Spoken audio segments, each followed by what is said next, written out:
Chapter 1. Jonathan Harker's Journal, kept in shorthand. 3 May, Bistritz. Left Munich at 8:35 p.m. on 1st May, arriving at Vienna early next morning. Should have arrived at 6:46, but train was an hour late. Budapest seems a wonderful place from the glimpse which I got of it from the train and the little I could walk through the streets. I feared to go very far from the station, as we had arrived late and would start as near the correct time as possible. The impression I had was that we were leaving the west and entering the east, the most western of splendid bridges over the Danube, which is here of noble width and depth, took us among the traditions of Turkish rule. We left in pretty good time and came after nightfall to Klausenberg. Here I stopped for the night at the Hotel Royal. I had for dinner, or rather supper, a chicken done up some way with red pepper, which was very good but thirsty. Mem, get recipe for Mina. I asked the waiter, and he said it was called paprika Hendel, and that, as it was a national dish, I should be able to get it anywhere along the Carpathians. I found my smattering of German very useful here. Indeed, I don't know how I should be able to get on without it. Having some time at my disposal when in London, I had visited the British Museum and made search among the books and maps of the library regarding Transylvania. It had struck me that some foreknowledge of the country could hardly fail to have some importance in dealing with a noble of that country.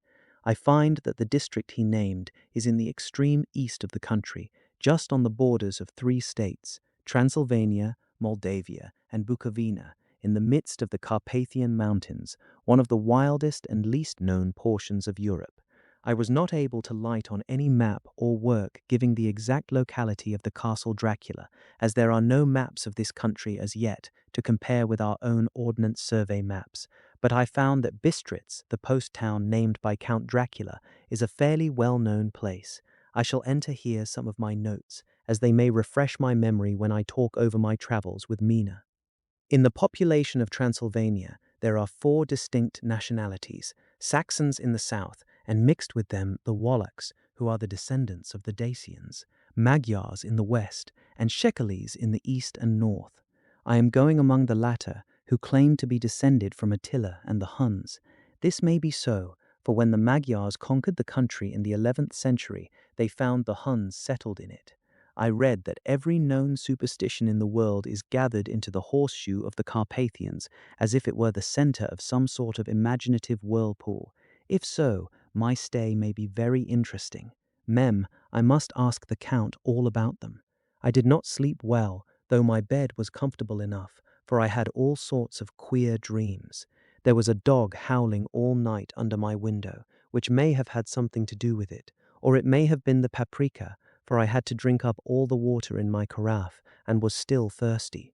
Towards morning I slept and was wakened by the continuous knocking at my door, so I guess I must have been sleeping soundly then. I had for breakfast more paprika and a sort of porridge of maize flour, which they said was mamaliga, and eggplant stuffed with forcemeat, a very excellent dish which they call impletata. Mem, get recipe for this also. I had to hurry breakfast, for the train started a little before 8, or rather it ought to have done so, for after rushing to the station at 7:30, I had to sit in the carriage for more than an hour before we began to move. It seems to me that the further east you go, the more unpunctual are the trains. What ought they to be in China? All day long we seemed to dawdle through a country which was full of beauty of every kind. Sometimes we saw little towns or castles on the top of steep hills, such as we see in old missals. Sometimes we ran by rivers and streams, which seemed from the wide stony margin on each side of them to be subject to great floods. It takes a lot of water, and running strong, to sweep the outside edge of a river clear. At every station there were groups of people, sometimes crowds, and in all sorts of attire. Some of them were just like the peasants at home, or those I saw coming through France and Germany, with short jackets and round hats and homemade trousers, but others were very picturesque. The women looked pretty, except when you got near them, but they were very clumsy about the waist. They had all full white sleeves of some kind or other, and most of them had big belts with a lot of strips of something fluttering from them, like the dresses in a ballet, but of course petticoats under them. The strangest figures we saw were the Slovaks, who are more barbarian than the rest, with their big cowboy hats, great baggy dirty white trousers, white linen shirts, and enormous heavy leather belts, nearly a foot wide, all studded over with brass nails. They wore high boots, with their trousers tucked into them, and had long black hair and heavy black mustaches. They are very picturesque, but do not look prepossessing. On the stage, they would be set down at once as some old Oriental band of brigands. They are, however, I am told, very harmless and rather wanting in natural self-assertion. It was on the dark side of twilight when we got to Bistritz, which is a very interesting old place. Being practically on the frontier, for the Borgo Pass leads from it into Bukovina, it has had a very stormy existence, and it certainly shows marks of it. 50 years ago, a series of great fires took place, which made terrible havoc on 5 separate occasions. At the very beginning of the 17th century, it underwent a siege of 3 weeks and lost 13,000 people, the casualties of war proper being assisted by famine and disease. Count Dracula had directed me to go to the Golden Crone Hotel, which I found, to my delight, to be thoroughly old-fashioned, for of course I wanted to see all I could of the ways of the country. I was evidently expected, for when I got near the door I faced a almost cheery-looking elderly woman in the usual peasant dress, white undergarment with long double apron, front and back, of coloured stuff fitting almost too tight for modesty. When I came close she bowed and said, "The Herr Englishman." "Yes," I said, "Jonathan Harker." She smiled and gave some message to an elderly man in white shirt sleeves who had followed her to the door. He went, but immediately returned with a letter. "My friend, welcome to the Carpathians. I am anxiously expecting you. Sleep well tonight. At 3 tomorrow the diligence will start for Bukovina. A place on it is kept for you. At the Borgo Pass my carriage will await you and will bring you to me. I trust that your journey from London has been a happy one, and that you will enjoy your stay in my beautiful land. Your friend, Dracula. 4 May.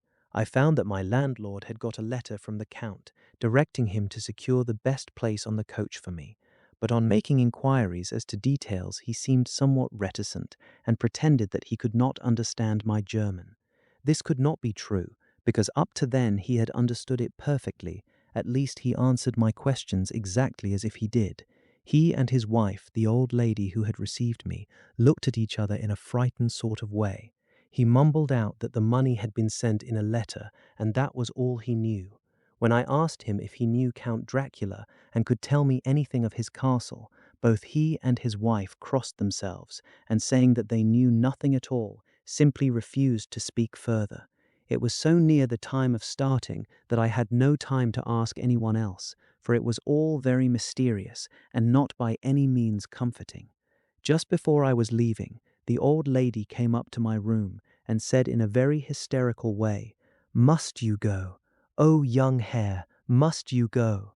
She was in such an excited state that she seemed to have lost her grip of what German she knew and mixed it all up with some other language which I did not know at all. I was just able to follow her by asking many questions. When I told her 5 that I must go at once and that I was engaged on important business, she asked again, "Do you know what day it is?" I answered that it was the 4th of May. She shook her head as she said again, "Oh yes, I know that, but do you know what day it is?" On my saying that I did not understand, she went on, "It is the eve of St. George's Day. Do you not know that tonight, when the clock strikes midnight, all the evil things in the world will have full sway? Do you know where you are going and what you are going to?" She was in such evident distress that I tried to comfort her, but without effect. Finally, she went down on her knees and implored me not to go, at least to wait a day or 2 before starting. It was all very ridiculous, but I did not feel comfortable. However, there was business to be done, and I could allow nothing to interfere with it. I therefore tried to raise her up and said as gravely as I could that I thanked her, but my duty was imperative and that I must go. She then rose and dried her eyes, and taking a crucifix from her neck, offered it to me. I did not know what to do, for, as an English churchman, I have been taught to regard such things as in some measure idolatrous, and yet it seemed so ungracious to refuse an old lady meaning so well and in such a state of mind. She saw, I suppose, the doubt in my face, for she put the rosary round my neck and said, "For your mother's sake," and went out of the room. I am writing up this part of the diary whilst I am waiting for the coach, which is, of course, late, and the crucifix is still round my neck. Whether it is the old lady's fear, or the many ghostly traditions of this place, or the crucifix itself, I do not know, but I am not feeling nearly as easy in my mind as usual. If this book should ever reach Mina before I do, let it bring my goodbye.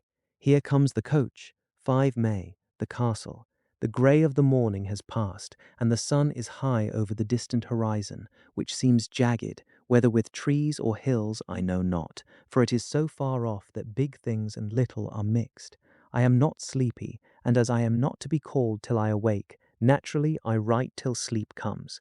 There are many odd things to put down, and lest who reads them may fancy that I dined too well before I left Bistritz, let me put down my dinner exactly. I dined on what they call robber steak, bits of bacon, onion, and beef, seasoned with red pepper and strung on sticks and roasted over the fire, in the simple style of the London cat's meat.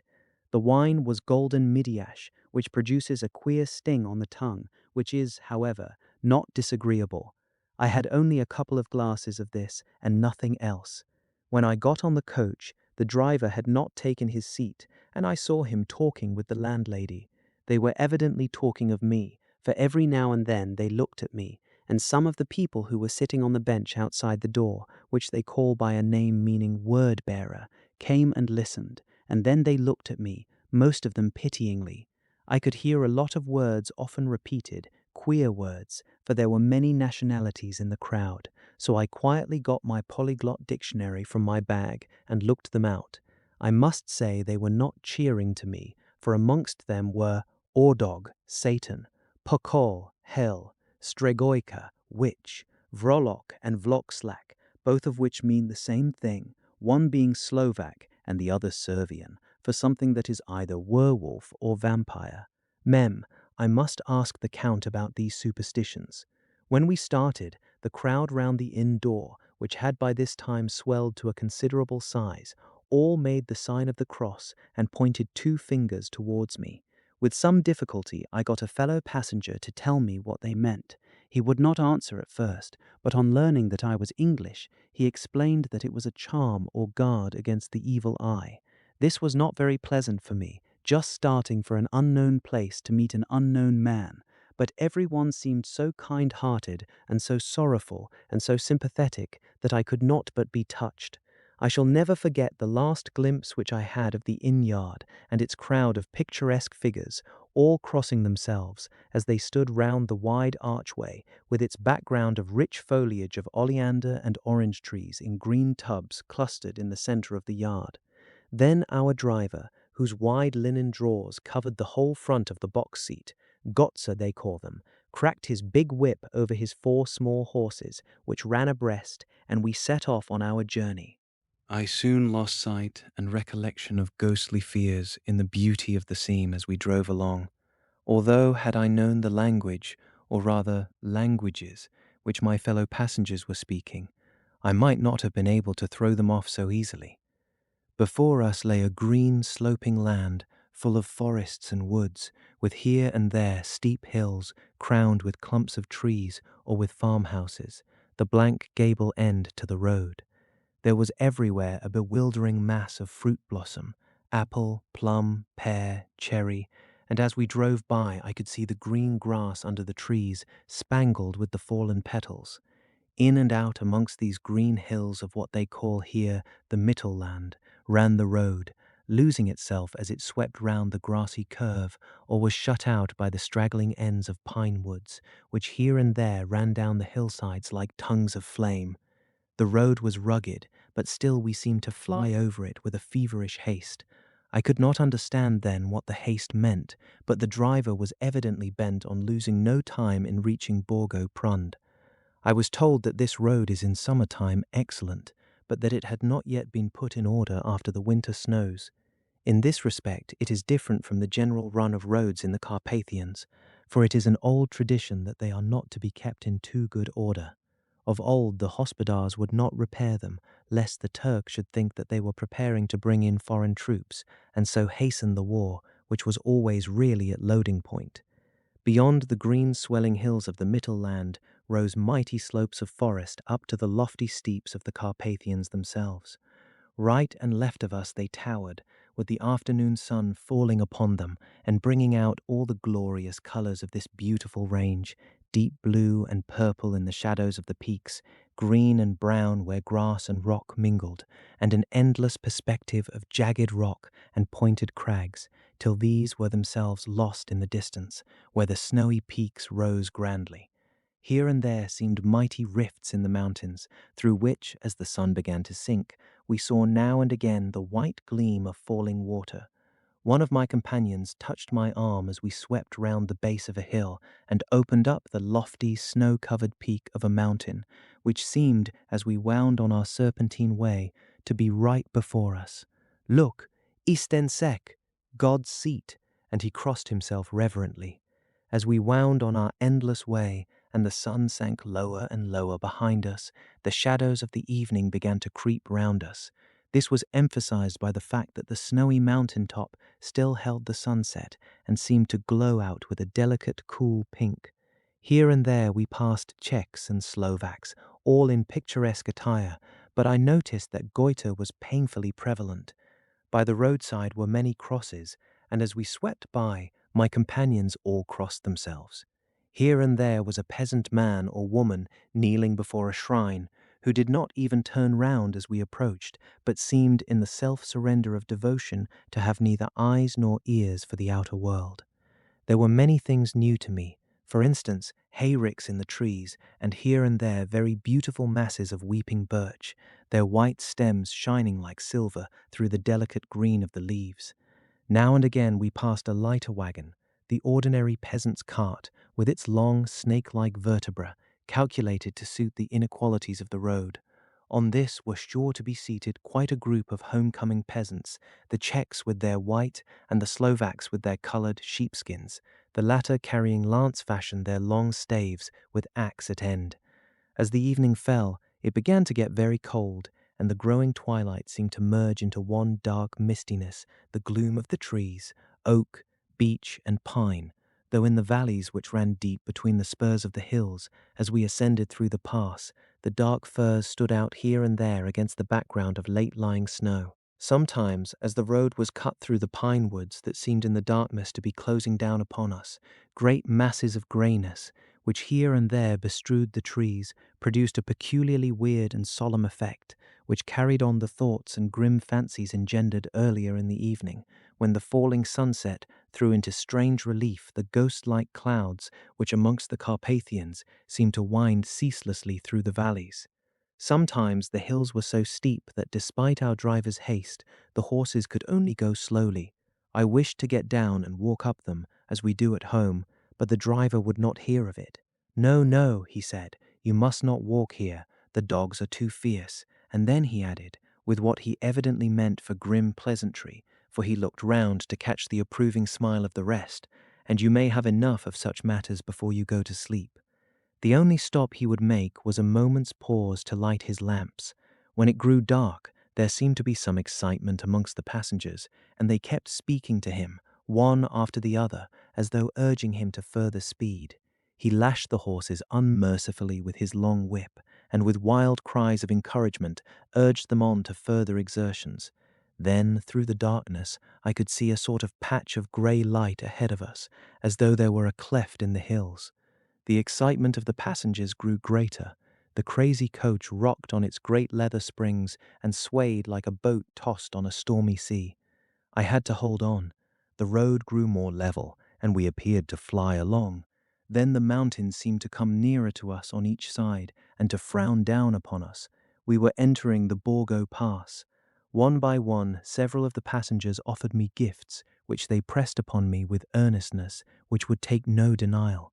These were certainly of an odd and varied kind, but each was given in simple good faith, with a kindly word and a blessing, and that strange mixture of fear-meaning movements which I had seen outside the hotel at Bistritz, the sign of the cross and the guard against the evil eye.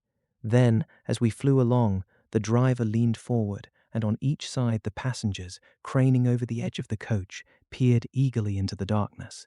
It was evident that something very exciting was either happening or expected, but though I asked each passenger, no one would give me the slightest explanation. This state of excitement kept on for some little time, and at last we saw before us the pass opening out on the eastern side. There were dark, rolling clouds overhead, and in the air the heavy, oppressive sense of thunder. It seemed as though the mountain range had separated two atmospheres, and that now we had got into the thunderous one. I was now myself looking out for the conveyance which was to take me to the Count. Each moment I expected to see the glare of lamps through the blackness, but all was dark. The only light was the flickering rays of our own lamps, in which steam from our hard-driven horses rose in a white cloud. We could now see the sandy road lying white before us, but there was on it no sign of a vehicle. The passengers drew back with a sigh of gladness, which seemed to mock my own disappointment. I was already thinking what I had best do, when the driver, looking at his watch, said to the others something which I could hardly hear. It was spoken so quietly and in so low a tone. I thought it was an hour less than the time. Then, turning to me, he said in German worse than my own, "There is no carriage here. The Herr is not expected. After all, he will now come on to Bukowina and return tomorrow or the next day. Better the next day." Whilst he was speaking, the horses began to neigh and snort and plunge wildly, so that the driver had to hold them up. Then, amongst a chorus of screams from the peasants in a universal crossing of themselves, a calèche with 4 horses drove up behind us, overtook us, and drew up beside the coach. I could see from the flash of our lamps, as the rays fell on them, that the horses were coal-black and splendid animals. They were driven by a tall man with a long brown beard and a great black hat, which seemed to hide his face from us. I could only see the gleam of a pair of very bright eyes, which seemed red in the lamplight, as he turned to us.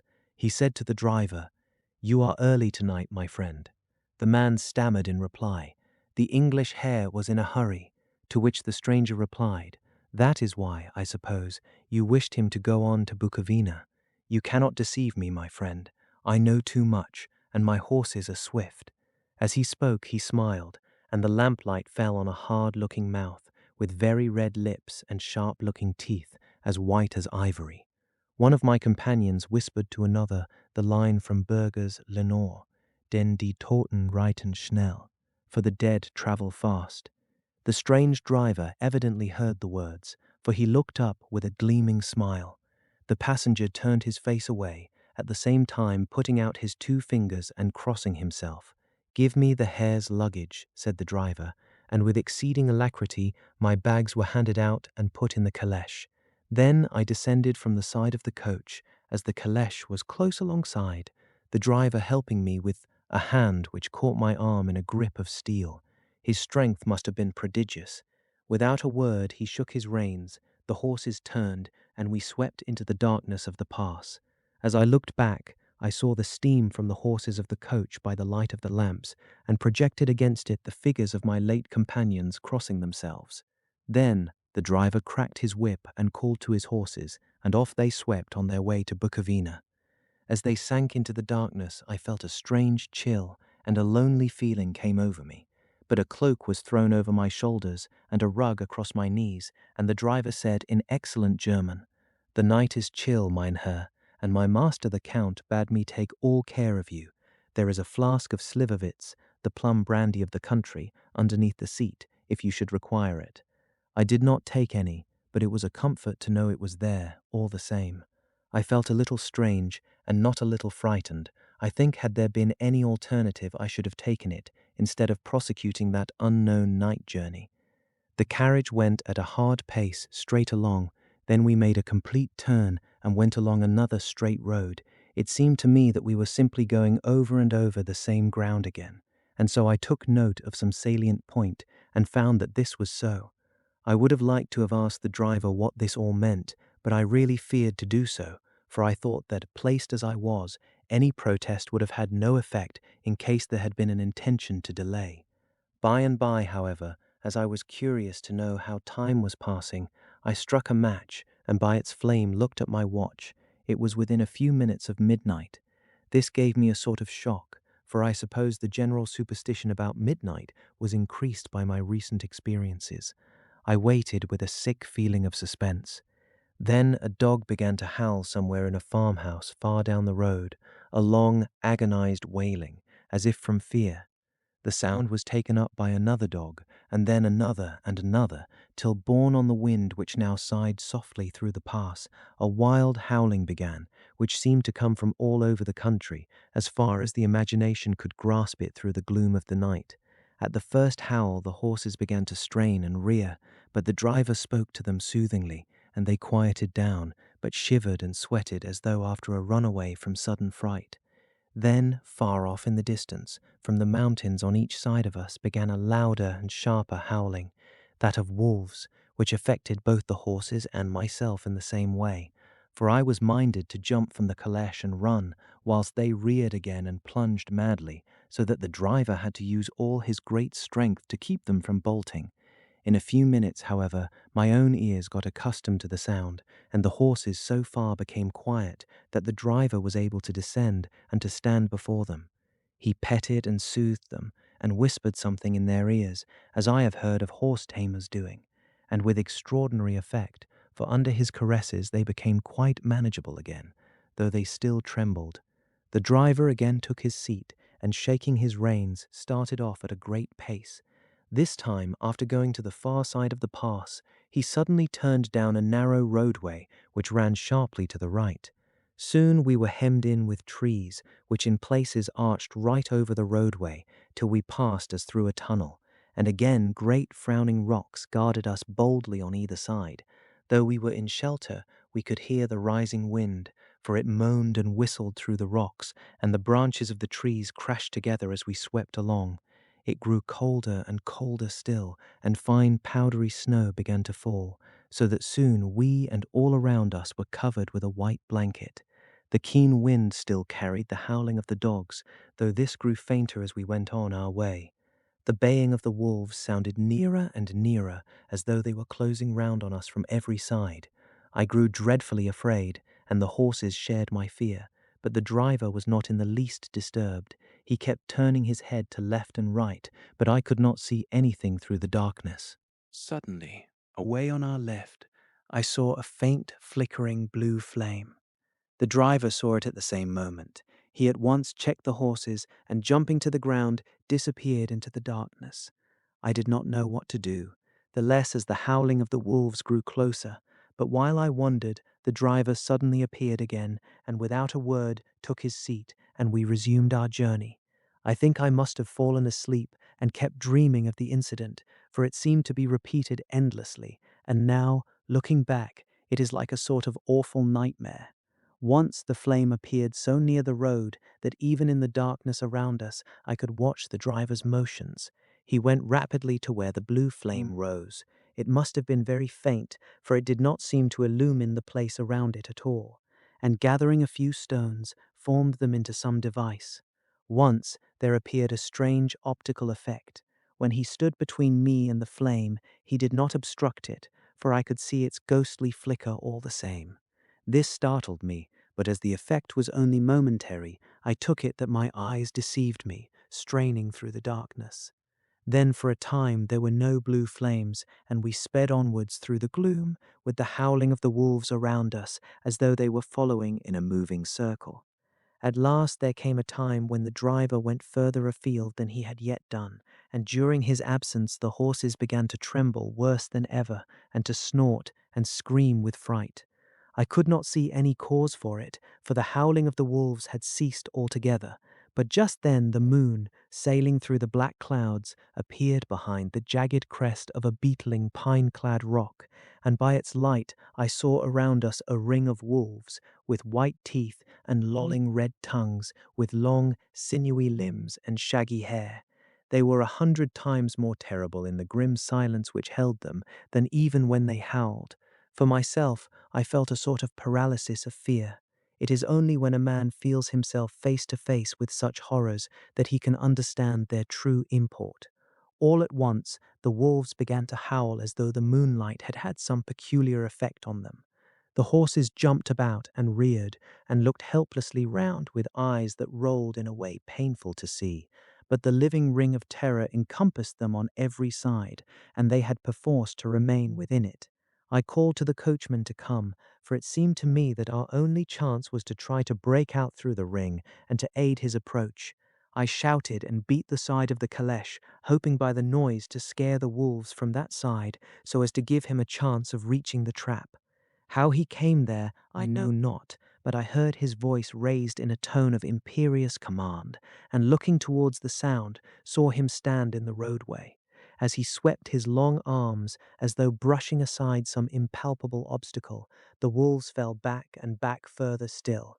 Just then a heavy cloud passed across the face of the moon, so that we were again in darkness. When I could see again, the driver was climbing into the caleche, and the wolves had disappeared. This was all so strange and uncanny that a dreadful fear came upon me, and I was afraid to speak or move.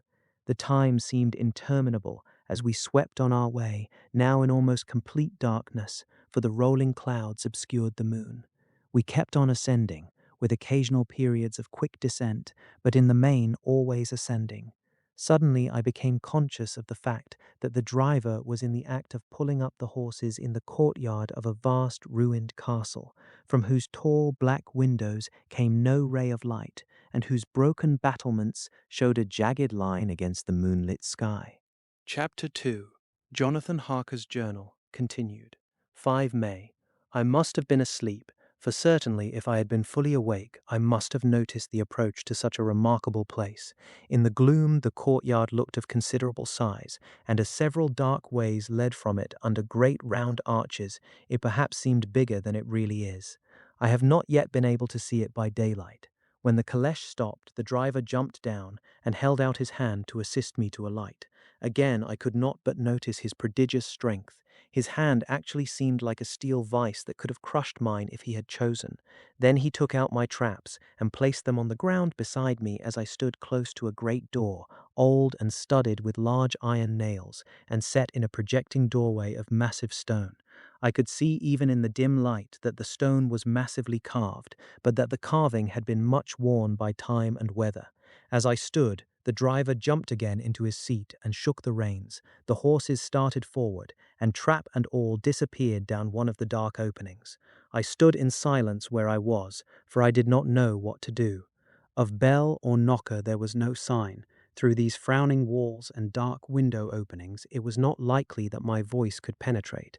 The time I waited seemed endless, and I felt doubts and fears crowding upon me. What sort of place had I come to, and among what kind of people? What sort of grim adventure was it on which I had embarked? Was this a customary incident in the life of a solicitor's clerk sent out to explain the purchase of a London estate to a foreigner? Solicitor's clerk. Mina would not like that. Solicitor. For, just before leaving London, I got word that my examination was successful, and I am now a full-blown solicitor. I began to rub my eyes and pinch myself to see if I were awake. It all seemed like a horrible nightmare to me, and I expected that I should suddenly awake and find myself at home, with the dawn struggling in through the windows, as I had now and again felt in the morning after a day of overwork.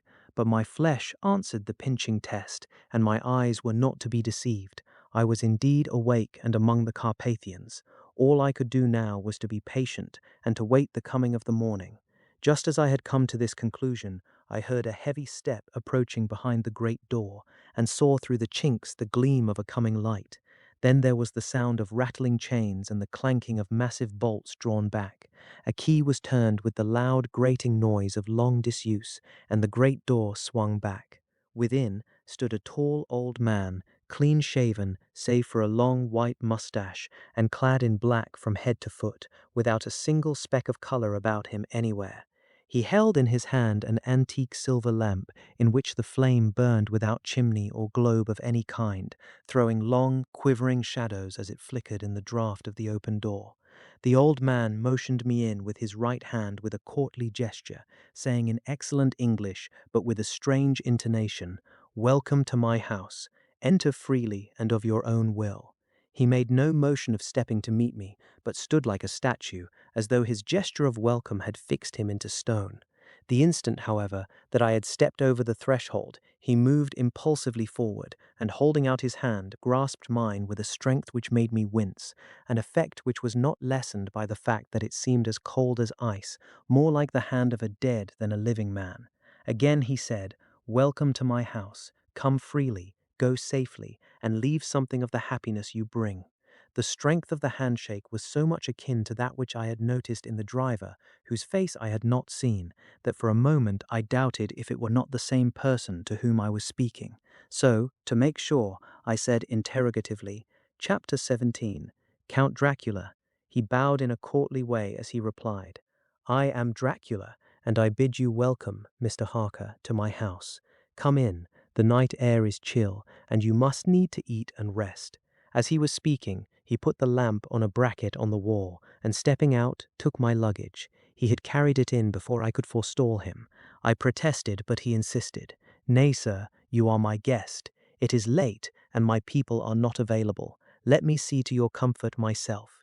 He insisted on carrying my traps along the passage, and then up a great winding stair, and along another great passage, on whose stone floor our steps rang heavily. At the end of this he threw open a heavy door, and I rejoiced to see within a well-lit room in which a table was spread for supper, and on whose mighty hearth a great fire of logs flamed and flared. The Count halted, putting down my bags, closed the door, and crossing the room, opened another door, which led into a small octagonal room, lit by a single lamp, and seemingly without a window of any sort. Passing through this, he opened another door, and motioned me to enter. It was a welcome sight, for here was a great bedroom well lighted and warmed with another log fire, which sent a hollow roar up the wide chimney. The Count himself left my luggage inside and withdrew, saying before he closed the door, "You will need, after your journey, to refresh yourself by making your toilet. I trust you will find all you wish. When you are ready, come into the other room, where you will find your supper prepared." The light and warmth and the Count's courteous welcome seemed to have dissipated all my doubts and fears. Having then reached my normal state, I discovered that I was half famished with hunger, so making a hasty toilet, I went into the other room.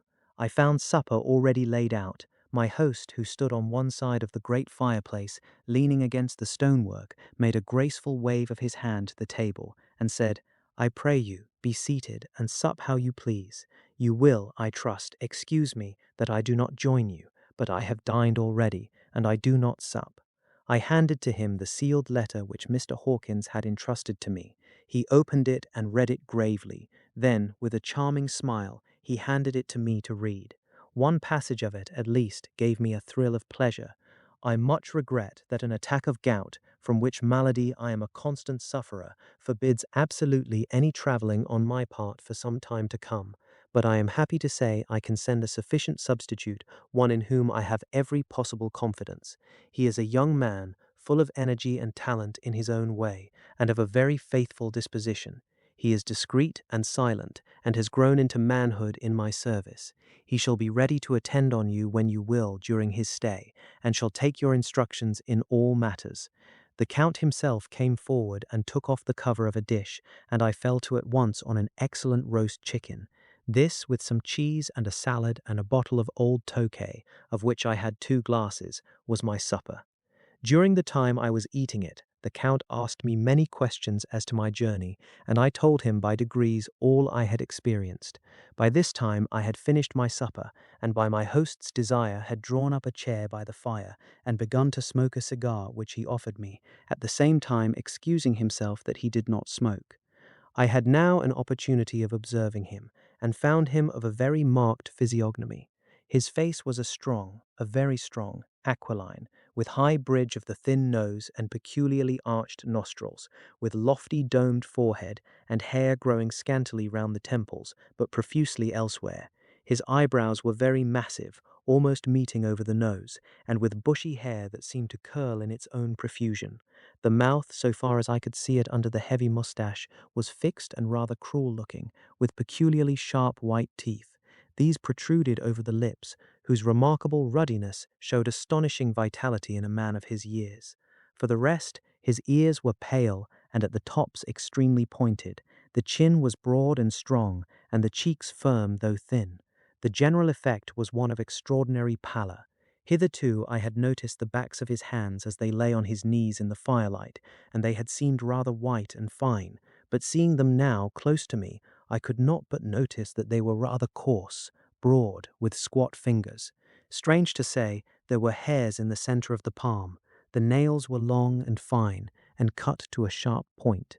As the Count leaned over me and his hands touched me, I could not repress a shudder. It may have been that his breath was rank, but a horrible feeling of nausea came over me, which, do what I would, I could not conceal.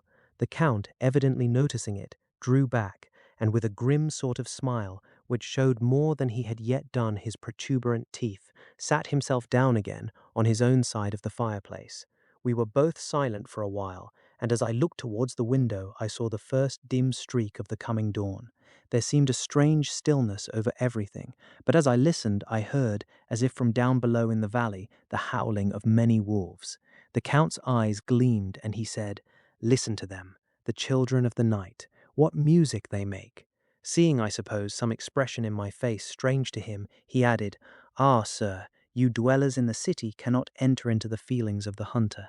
Then he rose and said, "But you must be tired. Your bedroom is all ready, and tomorrow you shall sleep as late as you will. I have to be away till the afternoon, so sleep well and dream well." And with a courteous bow, he opened for me himself the door to the octagonal room, and I entered my bedroom. I am all in a sea of wonders. I doubt, I fear, I think strange things which I dare not confess to my own soul. God keep me, if only for the sake of those dear to me. 7 May. It is again early morning, but I have rested and enjoyed the last 24 hours. I slept till late in the day and awoke of my own accord.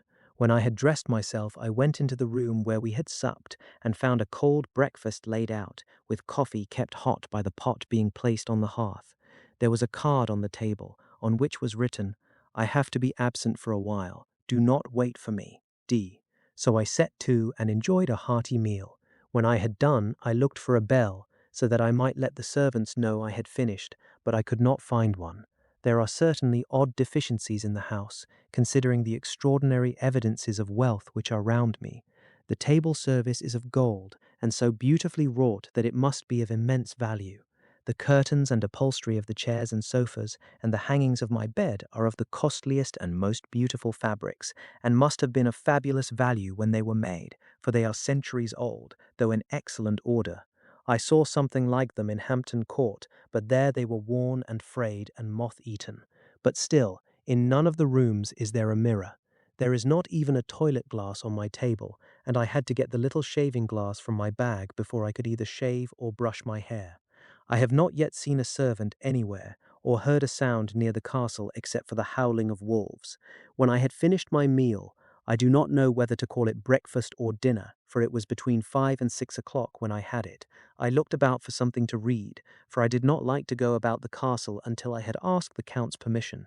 There was absolutely nothing in the room, book, newspaper, or even writing materials, so I opened another door in the room and found a sort of library. The door opposite mine I tried, but found it locked. In the library I found, to my great delight, a vast number of English books, whole shelves full of them, and bound volumes of magazines and newspapers. A table in the center was littered with English magazines and newspapers, though none of them were of very recent date. The books were of the most varied kind: history, geography, politics, political economy, botany, geology, law, all relating to England and English life and customs and manners. There were even such books of reference as the London Directory, the Red and Blue Books, Whitaker's Almanac, the Army and Navy lists, and, it somehow gladdened my heart to see it, the Law List. Whilst I was looking at the books, the door opened and the Count entered. He saluted me in a hearty way and hoped that I had had a good night's rest. Then he went on, I am glad you found your way in here, for I am sure there is much that will interest you.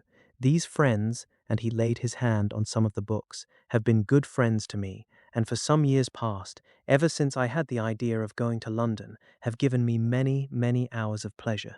Through them I have come to know your great England, and to know her is to love her.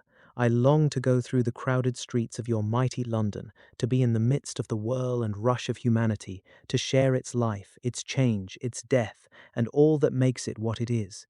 But alas, as yet I only know your tongue through books. To you, my friend, I look that I know it to speak."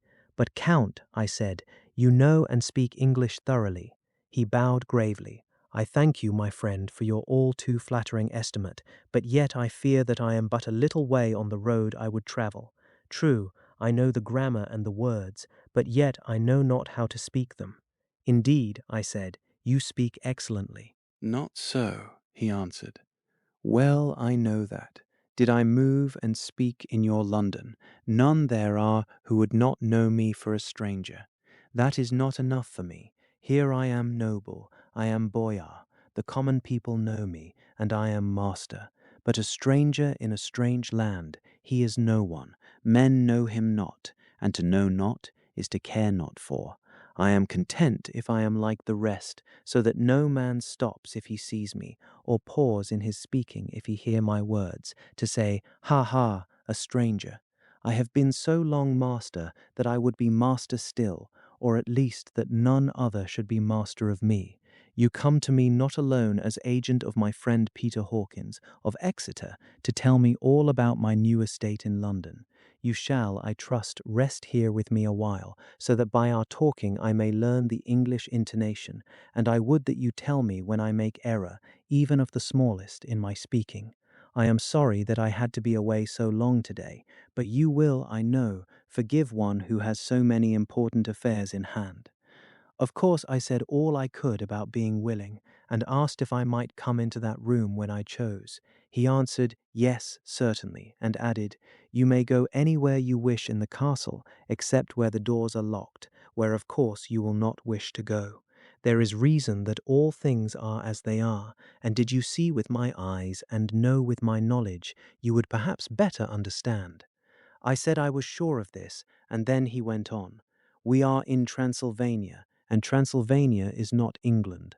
Our ways are not your ways, and there shall be to you many strange things. Nay, from what you have told me of your experiences already, you know something of what strange things here may be." This led to much conversation, and as it was evident that he wanted to talk, if only for talking's sake, I asked him many questions regarding things that had already happened to me or come within my notice. Sometimes he sheered off the subject, or turned the conversation by pretending not to understand, but generally he answered all I asked most frankly. Then as time went on, and I had got somewhat bolder, I asked him of some of the strange things of the preceding night, as for instance, why the coachman went to the places where we had seen the blue flames.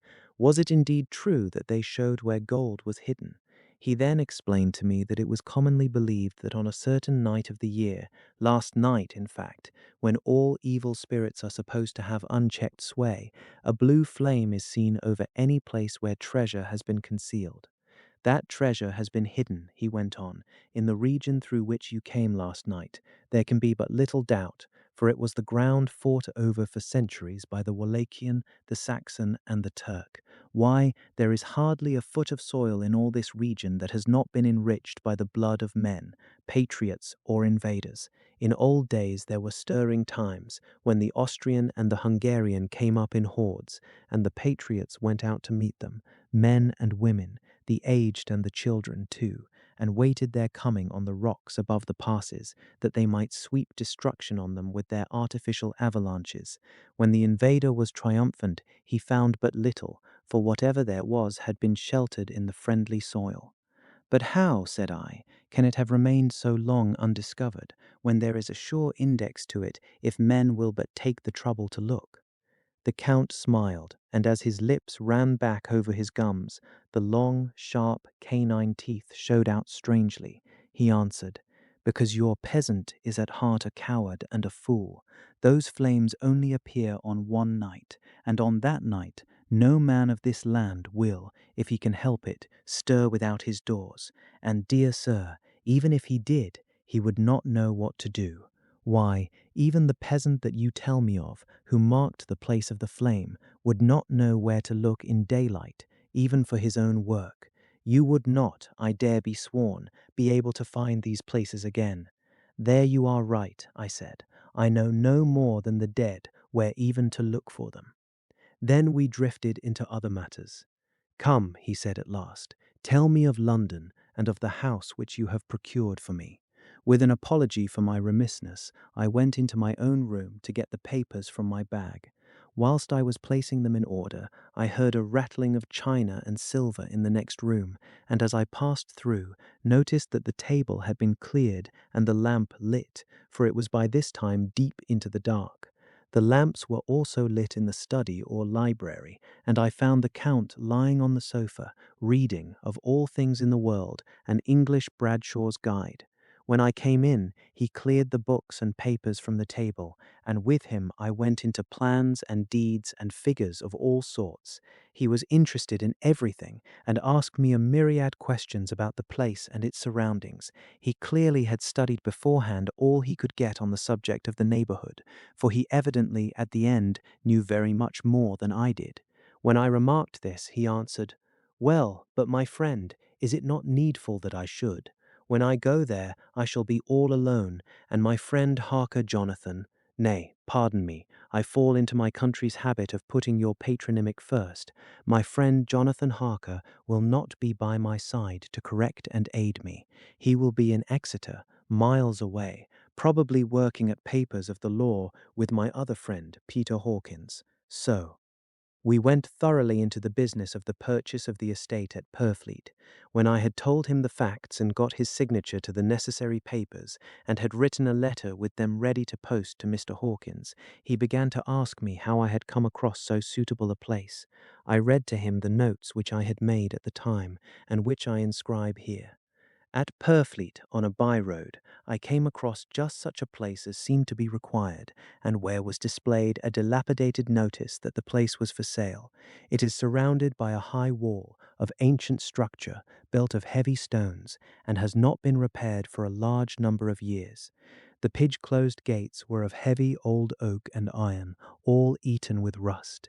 The estate is called Carfax, no doubt a corruption of the old quatre-face, as the house is four-sided, agreeing with the cardinal points of the compass. It contains in all some 20 acres, quite surrounded by the solid stone wall above mentioned. There are many trees on it, which make it in places gloomy, and there is a deep, dark-looking pond or small lake, evidently fed by some springs, as the water is clear and flows away in a fair-sized stream. The house is very large, and of all periods back, I should say, to medieval times, for one part is of stone immensely thick, with only a few windows high up and heavily barred with iron. It looks like part of a keep, and is close to an old chapel or church. I could not enter it, as I had not the key of the door leading to it from the house, but I have taken with my kodak views of it from various points. The house has been added to, but in a very straggling way, and I can only guess at the amount of ground it covers, which must be very great. There are but few houses close at hand, one being a very large house only recently added to and formed into a private lunatic asylum. It is not, however, visible from the grounds. When I had finished, he said, "I am glad that it is old and big. I myself am of an old family, and to live in a new house would kill me. A house cannot be made habitable in a day, and after all, how few days go to make up a century. I rejoice that there is a chapel of old times. We Transylvanian nobles love not to think that our bones may be amongst the common dead. I seek not gaiety nor mirth, not the bright voluptuousness of much sunshine and sparkling waters, which please the young and gay. I am no longer young, and my heart, through weary years of mourning over the dead, is not attuned to mirth. Moreover, the walls of my castle are broken, the shadows are many, and the wind breathes cold through the broken battlements and casements. I love the shade and the shadow, and would be alone with my thoughts when I may." Somehow, his words and his look did not seem to accord, or else it was that his cast of face made his smile look malignant and saturnine. Presently, with an excuse, he left me, asking me to put all my papers together. He was some little time away, and I began to look at some of the books around me. One was an atlas, which I found opened naturally at England, as if that map had been much used. On looking at it, I found in certain places little rings marked, and on examining these, I noticed that one was near London on the east side, manifestly where his new estate was situated. The other two were Exeter and Whitby on the Yorkshire coast. It was the better part of an hour when the Count returned. "Aha," he said, "still at your books. Good. But you must not work always. Come, I am informed that your supper is ready." He took my arm, and we went into the next room, where I found an excellent supper ready on the table. The Count again excused himself, as he had dined out on his being away from home. But he sat as on the previous night, and chatted whilst I ate. After supper I smoked, as on the last evening, and the Count stayed with me, chatting and asking questions on every conceivable subject, hour after hour. I felt that it was getting very late indeed, but I did not say anything, for I felt under obligation to meet my host's wishes in every way. I was not sleepy, as the long sleep yesterday had fortified me, but I could not help experiencing that chill which comes over one at the coming of dawn, which is like, in its way, the turn of the tide. They say that people who are near death die generally at the change to the dawn or at the turn of the tide. Anyone who has, when tired and tied as it were to his post, experienced this change in the atmosphere can well believe it. All at once we heard the crow of a cock coming up with preternatural shrillness through the clear morning air. Count Dracula, jumping to his feet, said, "Why, there is the morning again. How remiss I am to let you stay up so long. You must make your conversation regarding my dear new country of England less interesting, so that I may not forget how time flies by us." And, with a courtly bow, he left me. I went into my own room and drew the curtains, but there was little to notice. My window opened into the courtyard. All I could see was the warm, grey, quickening sky, so I pulled the curtains again and have written of this day. 8 May. I began to fear as I wrote in this book that I was getting too diffuse, but now I am glad that I went into detail from the first, for there is something so strange about this place and all in it that I cannot but feel uneasy. I wish I were safe out of it, or that I had never come. It may be that this strange night existence is telling on me, but would that that were all. If there were any one to talk to, I could bear it, but there is no one. I have only the Count to speak with, and I fear I am myself the only living soul within the place. Let me be prosaic so far as facts can be. It will help me to bear up, and imagination must not run riot with me. If it does, I am lost. Let me say at once how I stand, or seem to. I only slept a few hours when I went to bed, and feeling that I could not sleep any more, got up. I had hung my shaving glass by the window and was just beginning to shave. Suddenly I felt a hand on my shoulder and heard the Count's voice saying to me, "Good morning." I started, for it amazed me that I had not seen him, since the reflection of the glass covered the whole room behind me. In starting, I had cut myself slightly, but did not notice it at the moment. Having answered the Count's salutation, I turned to the glass again to see how I had been mistaken. This time there could be no error, for the man was close to me, and I could see him over my shoulder. But there was no reflection of him in the mirror. The whole room behind me was displayed, but there was no sign of a man in it, except myself. This was startling, and coming on the top of so many strange things, was beginning to increase that vague feeling of uneasiness which I always have when the Count is near. But at that instant I saw that the cut had bled a little, and the blood was trickling over my chin. I laid down the razor, turning as I did so half round to look for some sticking plaster. When the Count saw my face, his eyes blazed with a sort of demoniac fury, and he suddenly made a grab at my throat. I drew away, and his hand touched the string of beads which held the crucifix. It made an instant change in him, for the fury passed so quickly that I could hardly believe that it was ever there. "Take care," he said. Take care how you cut yourself. It is more dangerous than you think in this country." Then, page 27, seizing the shaving glass, he went on, "And this is the wretched thing that has done the mischief. It is a foul bauble of man's vanity. Away with it." And opening the heavy window with one wrench of his terrible hand, he flung out the glass, which was shattered into 1,000 pieces on the stones of the courtyard far below. Then he withdrew without a word. It is very annoying, for I do not see how I am to shave, unless in my watch case or the bottom of the shaving pot, which is fortunately of metal. When I went into the dining room, breakfast was prepared, but I could not find the Count anywhere, so I breakfasted alone. It is strange that as yet I have not seen the Count eat or drink. He must be a very peculiar man. After breakfast, I did a little exploring in the castle. I went out on the stairs and found a room looking towards the south. The view was magnificent, and from where I stood, there was every opportunity of seeing it. The castle is on the very edge of a terrible precipice. A stone falling from the window would fall 1,000 feet without touching anything. As far as the eye can reach is a sea of green treetops, with occasionally a deep rift where there is a chasm.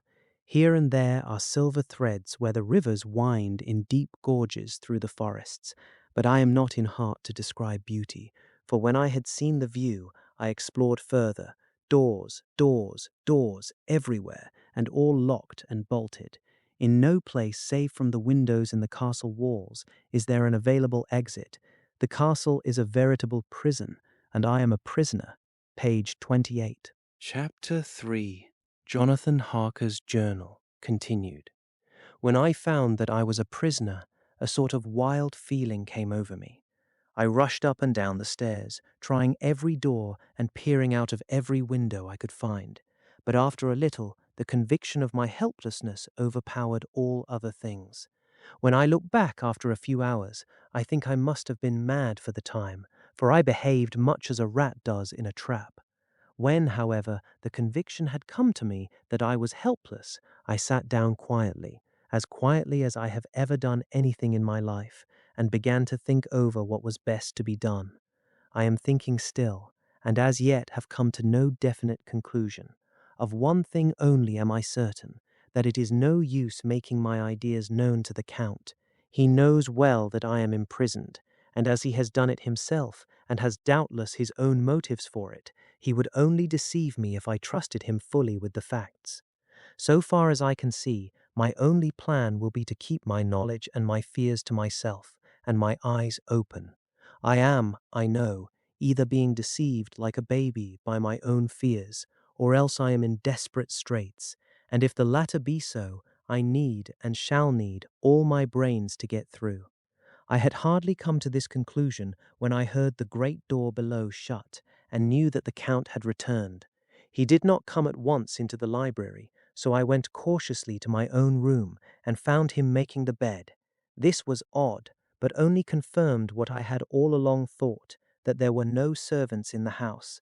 When later I saw him through the chink of the hinges of the door laying the table in the dining room, I was assured of it.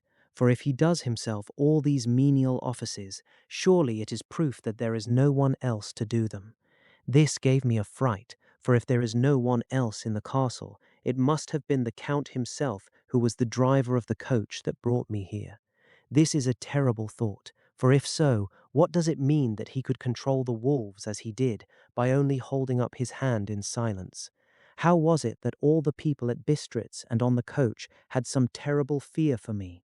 What meant the giving of the crucifix, of the garlic, of the wild rose, of the mountain ash? Bless that good, good woman who hung the crucifix round my neck, for it is a comfort and a strength to me whenever I touch it. It is odd that a thing which I have been taught to regard with disfavour and as idolatrous should in a time of loneliness and trouble be of help. Is it that there is something in the essence of the thing itself, or that it is a medium, a tangible help in conveying memories of sympathy and comfort? Some time, if it may be, I must examine this matter and try to make up my mind about it. In the meantime, I must find out all I can about Count Dracula, as it may help me to understand. Tonight he may talk of himself, if I turn the conversation that way. I must be very careful, however, not to awake his suspicion. Midnight, I have had a long talk with the Count. I asked him a few questions on Transylvanian history, and he warmed up to the subject wonderfully. In his speaking of things and people, and especially of battles, he spoke as if he had been present at them all. This he afterwards explained by saying that to a boyar, the pride of his house and name is his own pride, that their glory is his glory, that their fate is his fate. Whenever he spoke of his house, he always said we, and spoke almost in the plural, like a king speaking. I wish I could put down all he said exactly as he said it, for to me it was most fascinating. It seemed to have in it a whole history of the country. He grew excited as he spoke, and walked about the room pulling his great white moustache and grasping anything on which he laid his hands, as though he would crush it by main strength. One thing he said which I shall put down as nearly as I can, for it tells in its way the story of his race. We Shekels have a right to be proud, for in our veins flows the blood of many brave races who fought as the lion fights for lordship. Here, in the whirlpool of European races, the Ugric tribe bore down from Iceland the fighting spirit which Thor and Woden gave them, which their berserkers displayed to such fell intent on the seaboards of Europe, aye, and of Asia and Africa too, till the peoples thought that the werewolves themselves had come. Here too, when they came, they found the Huns, whose warlike fury had swept the earth like a living flame, till the dying peoples held that in their veins ran the blood of those old witches who, expelled from Scythia, had mated with the devils in the desert. Fools, fools! What devil or what witch was ever so great as Attila, whose blood is in these veins? He held up his arms. Is it a wonder that we were a conquering race, that we were proud, that when the Magyar, the Lombard, the Avar, the Bulgar, or the Turk poured his thousands on our frontiers, we drove them back? Is it strange that when Arpad and his legions swept through the Hungarian fatherland, he found us here when he reached the frontier, that the Homfoglalas was completed there, and when the Hungarian flood swept eastward, the Szekelyes were claimed as kindred by the victorious Magyars, and to us for centuries was trusted the guarding of the frontier of Turkeyland. Aye, and more than that, endless duty of the frontier guard, for, as the Turks say, water sleeps and enemy is sleepless. Who more gladly than we throughout the four nations received the bloody sword, or at its warlike call flocked quicker to the standard of the king? When was redeemed that great shame of my nation, the shame of Cassova, when the flags of the Wallach and the Magyar went down beneath the crescent? Who was it but one of my own race who as voivod crossed the Danube and beat the Turk on his own ground? This was a Dracula indeed. Woe was it that his own unworthy brother, when he had fallen, sold his people to the Turk and brought the shame of slavery on them. Was it not this Dracula indeed who inspired that other of his race, who in a later age again and again brought his forces over the great river into Turkeyland, who, when he was beaten back, came again and again and again, though he had to come alone from the bloody field where his troops were being slaughtered, since he knew that he alone could ultimately triumph? They said that he thought only of himself. Bah, what good are peasants without a leader? Where ends the war without a brain and heart to conduct it? Again, when, after the Battle of Mohacs, we threw off the Hungarian yoke, we of the Dracula blood were amongst their leaders, for our spirit would not brook that we were not free. Ah, young sir, the Shekels and the Dracula as their heart's blood, their brains and their swords, can boast a record that mushroom growths like the Habsburgs and the Romanovs can never reach. The warlike days are over. Blood is too precious a thing in these days of dishonorable peace, and the glories of the great races are as a tale that is told.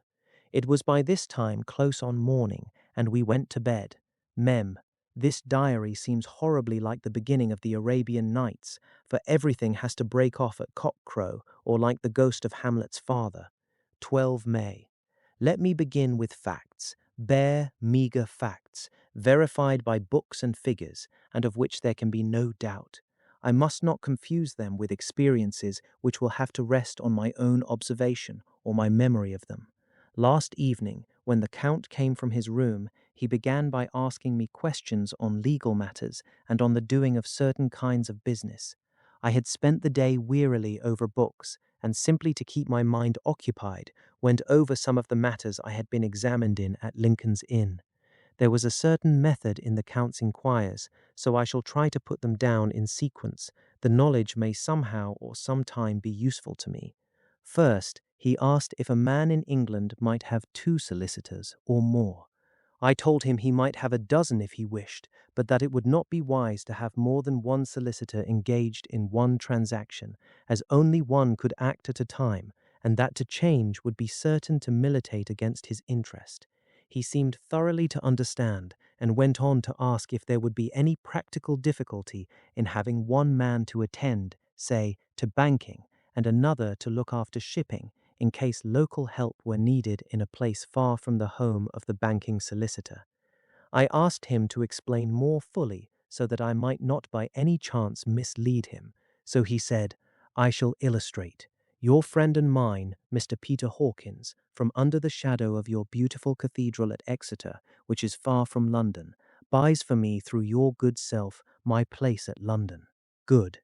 Now here let me say frankly, lest you should think it strange that I have sought the services of one so far off from London, instead of someone resident there, that my motive was that no local interest might be served, save my wish only, and as one of London resident might, perhaps have some purpose of himself or friend to serve, I went thus afield to seek my agent, whose labours should be only to my interest. Now, suppose I, who have much of affairs, wish to ship goods, say to Newcastle, or Durham, or Harwich, or Dover, might it not be that it could with more ease be done by consigning to one in these ports? I answered that certainly it would be most easy, but that we solicitors had a system of agency one for the other, so that local work could be done locally on instruction from any solicitor, so that the client, simply placing himself in the hands of one man, could have his wishes carried out by him without further trouble. But, said he, I could be at liberty to direct myself. Is it not so? Of course, I replied, and such is often done by men of business who do not like the whole of their affairs to be known by any one person. Good, he said, and then went on to ask about the means of making consignments and the forms to be gone through, and of all sorts of difficulties which might arise, but by forethought could be guarded against. I explained all these things to him to the best of my ability, and he certainly left me under the impression that he would have made a wonderful solicitor, for there was nothing that he did not think of or foresee. For a man who was never in the country, and who did not evidently do much in the way of business, his knowledge and acumen were wonderful. When he had satisfied himself on these points of which he had spoken, and I had verified all as well as I could by the books available, he suddenly stood up and said, "Have you written since your first letter to our friend Mr. Peter Hawkins, or to any other?" It was with some bitterness in my heart that I answered that I had not, that as yet I had not seen any opportunity of sending letters to anybody. "Then write now, my young friend," he said, laying a heavy hand on my shoulder. "Write to our friend and to any other, and say, if it will please you, that you shall stay with me until a month from now." "Do you wish me to stay so long?" I asked, for my heart grew cold at the thought. "I desire it much. Nay, I will take no refusal. When your master, employer, what you will, engaged that someone should come on his behalf, it was understood that my needs only were to be consulted. I have not stinted. Is it not so?" What could I do but bow acceptance? It was Mr. Hawkins's interest, not mine, and I had to think of him, not myself. And besides, while Count Dracula was speaking, there was that in his eyes and in his bearing which made me remember that I was a prisoner, and that if I wished it, I could have no choice. The Count saw his victory in my bow, and his mastery in the trouble of my face, for he began at once to use them, but in his own smooth, resistless way. "I pray you, my good young friend, that you will not discourse of things other than business in your letters. It will doubtless please your friends to know that you are well, and that you look forward to getting home to them. Is it not so?" As he spoke, he handed me 3 sheets of notepaper and 3 envelopes. They were all of the thinnest foreign post, and looking at them, then at him, and noticing his quiet smile, with the sharp canine teeth lying over the red underlip, I understood, as well as if he had spoken, that I should be careful what I wrote, for he would be able to read it. So I determined to write only formal notes now, but to write fully to Mr. Hawkins in secret, and also to Mina, for to her I could write in shorthand, which would puzzle the Count if he did see it. When I had written my 2 letters, I sat quiet, reading a book whilst the Count wrote several notes, referring as he wrote them to some books on his table. Then he took up my 2 and placed them with his own, and put by his writing materials, after which, the instant the door had closed behind him, I leaned over and looked at the letters, which were face down on the table. I felt no compunction in doing so, for under the circumstances I felt that I should protect myself in every way I could. One of the letters was directed to Samuel F. Billington, number 7, The Crescent, Whitby. Another to Herr Leugner, Varna. The third was to Coutts & Co., London. And the fourth to Heron Klopstock and Bilroyth, bankers, Budapest. The second and fourth were unsealed. I was just about to look at them when I saw the door handle move. I sank back in my seat, having just had time to replace the letters as they had been and to resume my book before the Count, holding still another letter in his hand, entered the room. He took up the letters on the table and stamped them carefully, and then, turning to me, said, "I trust you will forgive me, but I have much work to do in private this evening. You will, I hope, find all things as you wish." At the door he turned, and after a moment's pause said, "Let me advise you, my dear young friend, nay, let me warn you with all seriousness, that should you leave these rooms, you will not by any chance go to sleep in any other part of the castle. It is old, and has many memories, and there are bad dreams for those who sleep unwisely. Be warned, should sleep now or ever overcome you, or be like to do, then haste to your own chamber, or to these rooms, for your rest will then be safe. But if you be not careful in this respect, then—" He finished his speech in a gruesome way, for he motioned with his hands as if he were washing them. I quite understood. My only doubt was as to whether any dream could be more terrible than the unnatural, horrible net of gloom and mystery which seemed closing round me. Later, I endorsed the last words written, but this time there is no doubt in question. I shall not fear to sleep in any place where he is not. I have placed the crucifix over the head of my bed. I imagine that my rest is thus freer from dreams, and there it shall remain. When he left me, I went to my room. After a little while, not hearing any sound, I came out and went up the stone stair to where I could look out towards the south. There was some sense of freedom in the vast expanse, inaccessible though it was to me, as compared with the narrow darkness of the courtyard. Looking out on this, I felt that I was indeed in prison, and I seemed to want a breath of fresh air, though it were of the night. I am beginning to feel this nocturnal existence tell on me. It is destroying my nerve. I start at my own shadow, and am full of all sorts of horrible imaginings. God knows that there is ground for any terrible fear in this accursed place. I looked out over the beautiful expanse, bathed in soft yellow moonlight, till it was almost as light as day. In the soft light, the distant hills became melted, and the shadows in the valleys and gorges of velvety blackness. The mere beauty seemed to cheer me. There was peace and comfort in every breath I drew.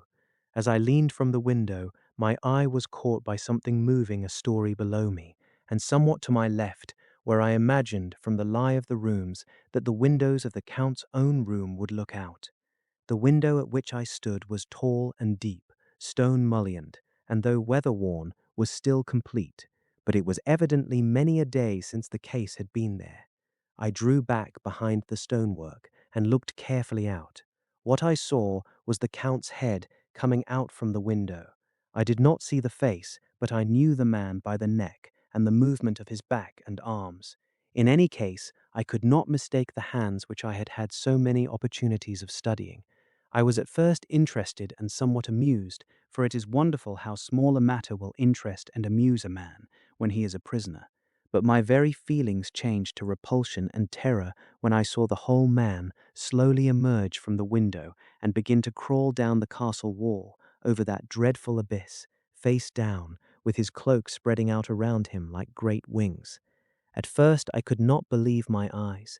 I thought it was some trick of the moonlight, some weird effect of shadow, but I kept looking, and it could be no delusion. I saw the fingers and toes grasp the corners of the stones, worn clear of the mortar by the stress of years, and by thus using every projection and inequality move downwards with considerable speed, just as a lizard moves along a wall. What manner of man is this? Or what manner of creature is it in the semblance of man? I feel the dread of this horrible place overpowering me. I am in fear, in awful fear, and there is no escape for me. I am encompassed about with terrors that I dare not think of. 15 May. Once more have I seen the Count go out in his lizard fashion. He moved downwards in a sidelong way, some 100 feet down, and a good deal to the left. He vanished into some hole or window. When his head had disappeared, I leaned out to try and see more, but without avail. The distance was too great to allow a proper angle of sight. I knew he had left the castle now, and thought to use the opportunity to explore more than I had dared to do as yet. I went back to the room and, taking a lamp, tried all the doors. They were all locked as I had expected, and the locks were comparatively new, but I went down the stone stairs to the hall where I had entered originally. I found I could pull back the bolts easily enough and unhook the great chains, but the door was locked and the key was gone. That key must be in the Count's room. I must watch should his door be unlocked, so that I may get it and escape. I went on to make a thorough examination of the various stairs and passages, and to try the doors that opened from them. One or two small rooms near the hall were open, but there was nothing to see in them except old furniture, dusty with age and moth-eaten. At last, however, I found one door at the top of a stairway, which, though it seemed to be locked, gave a little under pressure. I tried it harder, and found that it was not really locked, but that the resistance came from the fact that the hinges had fallen somewhat, and the heavy door rested on the floor. Here was an opportunity which I might not have again, so I exerted myself, and with many efforts forced it back so that I could enter. I was now in a wing of the castle further to the right than the rooms I knew, and a story lower down. From the windows I could see that the suite of rooms lay along to the south of the castle, the windows of the end room looking out both west and south. On the latter side, as well as to the former, there was a great precipice. The castle was built on the corner of a great rock, so that on 3 sides it was quite impregnable, and great windows were placed here where sling or bow or culverin could not reach, and consequently light and comfort, impossible to a position which had to be guarded, were secured.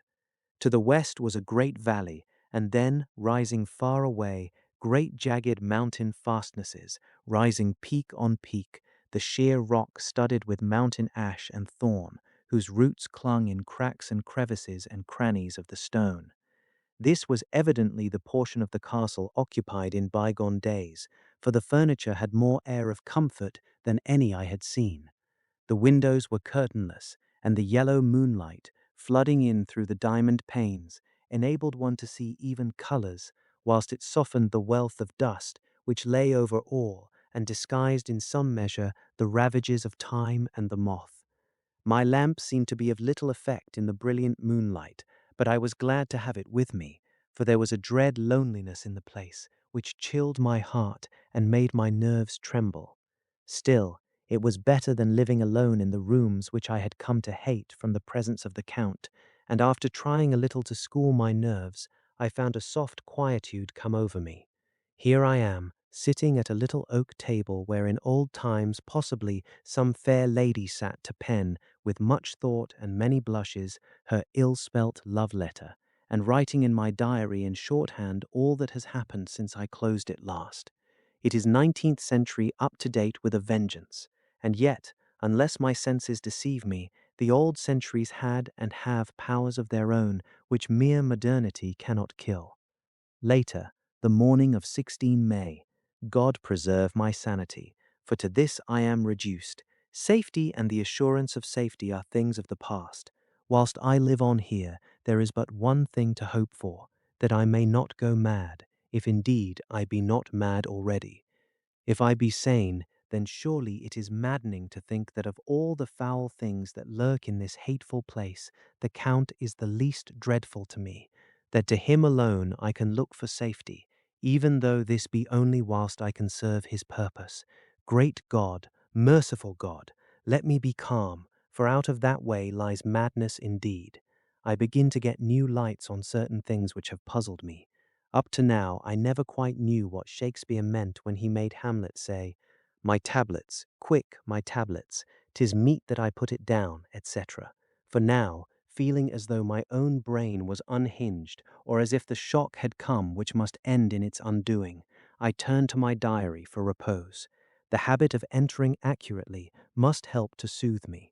The Count's mysterious warning frightened me at the time. It frightens me more now when I think of it, for in future he has a fearful hold upon me. I shall fear to doubt what he may say. When I had written in my diary, and had fortunately replaced 38, the book and pen in my pocket, I felt sleepy. The Count's warning came into my mind, but I took a pleasure in disobeying it. The sense of sleep was upon me, and with it the obstinacy which sleep brings as outrider. The soft moonlight soothed, and the wide expanse without gave a sense of freedom which refreshed me. I determined not to return tonight to the gloom-haunted rooms, but to sleep here, where of old ladies had sat and sung and lived sweet lives, whilst their gentle breasts were sad for their menfolk away in the midst of remorseless wars. I drew a great couch out of its place near the corner, so that as I lay, I could look at the lovely view to east and south, and unthinking of and uncaring for the dust, composed myself for sleep. I suppose I must have fallen asleep. I hope so, but I fear, for all that followed was startlingly real. So real that now, sitting here in the broad, full sunlight of the morning, I cannot in the least believe that it was all sleep. I was not alone. The room was the same, unchanged in any way since I came into it. I could see along the floor, in the brilliant moonlight, my own footsteps marked where I had disturbed the long accumulation of dust. In the moonlight opposite me were 3 young women, ladies by their dress and manner. I thought at the time that I must be dreaming when I saw them, for, though the moonlight was behind them, they threw no shadow on the floor. They came close to me and looked at me for some time and then whispered together. 2 were dark and had high aquiline noses like the Count, and great dark piercing eyes that seemed to be almost red when contrasted with the pale yellow moon. The other was fair as can be, with great wavy masses of golden hair and eyes like pale sapphires. I seemed somehow to know her face, and to know it in connection with some dreamy fear, but I could not recollect at the moment how or where. All 3 had brilliant white teeth that shone like pearls against the ruby of their voluptuous lips. There was something about them that made me uneasy, some longing, and at the same time some deadly fear. I felt in my heart a wicked, burning desire that they would kiss me with those red lips. It is not good to note this down, lest some day it should meet Mina's eyes and cause her pain, but it is the truth. They whispered together, and then they all 3 laughed, such a silvery, musical laugh, but as hard as though the sound never could have come through the softness of human lips. It was like the intolerable, tingling sweetness of water glasses when played on by a cunning hand. The fair girl shook her head coquettishly, and the other 2 urged her on. One said, "Go on, you are first, and we shall follow. Yours is the right to begin." The other added, "He is young and strong. There are kisses for us all." I lay quiet, looking out under my eyelashes in an agony of delightful anticipation. The fair girl advanced and bent over me till I could feel the movement of her breath upon me. Sweet it was in one sense, honey-sweet, and sent the same tingling through the nerves as her voice, but with a bitter underlying the sweet, a bitter offensiveness, as one smells in blood. I was afraid to raise my eyelids, but looked out and saw perfectly under the lashes. The fair girl went on her knees and bent over me, fairly gloating. There was a deliberate voluptuousness which was both thrilling and repulsive, and as she arched her neck, She actually licked her lips like an animal, till I could see in the moonlight the moisture shining on the scarlet lips and on the red tongue as it lapped the white sharp teeth. Lower and lower went her head, as the lips went below the range of my mouth and chin and seemed about to fasten on my throat. Then she paused, and I could hear the churning sound of her tongue as it licked her teeth and lips, and could feel the hot breath on my neck. Then the skin of my throat began to tingle, as one's flesh does when the hand that is to tickle it approaches nearer, nearer. I could feel the soft, shivering touch of the lips on the supersensitive skin of my throat, and the hard dents of two sharp teeth just touching and pausing there. I closed my eyes in a languorous ecstasy and waited with beating heart. But at that instant, another sensation swept through me as quick as lightning. I was conscious of the presence of the Count, and of his being as if lapped in a storm of fury. As my eyes opened involuntarily, I saw his strong hand grasp the slender neck of the fair woman and with giant's power draw it back, the blue eyes transformed with fury, the white teeth champing with rage, and the fair cheeks blazing red with passion. But the Count, never did I imagine such wrath and fury even in the demons of the pit. His eyes were positively blazing. The red light in them was lurid, as if the flames of hellfire blazed behind them. His face was deathly pale, and the lines of it were hard like drawn wires. The thick eyebrows that met over the nose now seemed like a heaving bar of white-hot metal. With a fierce sweep of his arm, he hurled the woman from him, and then motioned to the others, as though he were beating them back. It was the same imperious gesture that I had seen used to the wolves, in a voice which, though low and almost a whisper, seemed to cut through the air and then ring round the room as he said, "How dare you touch him, any of you? How dare you cast eyes on him when I had forbidden it? Back, I tell you all. This man belongs to me. Beware how you meddle with him, or you'll have to deal with me." The fair girl, with a laugh of ribald coquetry, turned to answer him, "You yourself never loved, you never love." On this the other women joined, and such a mirthless, hard, soulless laughter rang through the room that it almost made me faint to hear. It seemed like the pleasure of fiends. Then the Count turned, after looking at my face attentively, and said in a soft whisper, "Yes, I too can love. You yourselves can tell it from the past. Is it not so? Well, now I promise you that when I am done with him, you shall kiss him at your will. Now go, go, I must awaken him, for there is work to be done." "Are we to have nothing tonight?" said one of them, with a low laugh, as she pointed to the bag which he had thrown upon the floor, and which moved as though there were some living thing within it. For answer he nodded his head. One of the women jumped forward and opened it. If my ears did not deceive me, there was a gasp and a low wail, as of a half-smothered child. The women closed round, whilst I was aghast with horror. But as I looked, they disappeared, and with them the dreadful bag. There was no door near them, and they could not have passed me without my noticing. They simply seemed to fade into the rays of the moonlight and pass out through the window, for I could see outside the dim, shadowy forms for a moment before they entirely faded away. Then the horror overcame me, and I sank down unconscious. Page 41. Chapter 4. Jonathan Harker's Journal, continued. I awoke in my own bed. If it be that I had not dreamt, the Count must have carried me here. I tried to satisfy myself on the subject, but could not arrive at any unquestionable result. To be sure, there were certain small evidences, such as that my clothes were folded and laid by in a manner which was not my habit. My watch was still unwound, and I am rigorously accustomed to wind it the last thing before going to bed, and many such details. But these things are no proof, for they may have been evidences that my mind was not as usual, and from some cause or another I had certainly been much upset. I must watch for proof. Of one thing I am glad. If it was that the Count carried me here and undressed me, he must have been hurried in his task, for my pockets are intact. I am sure this diary would have been a mystery to him which he would not have brooked. He would have taken or destroyed it.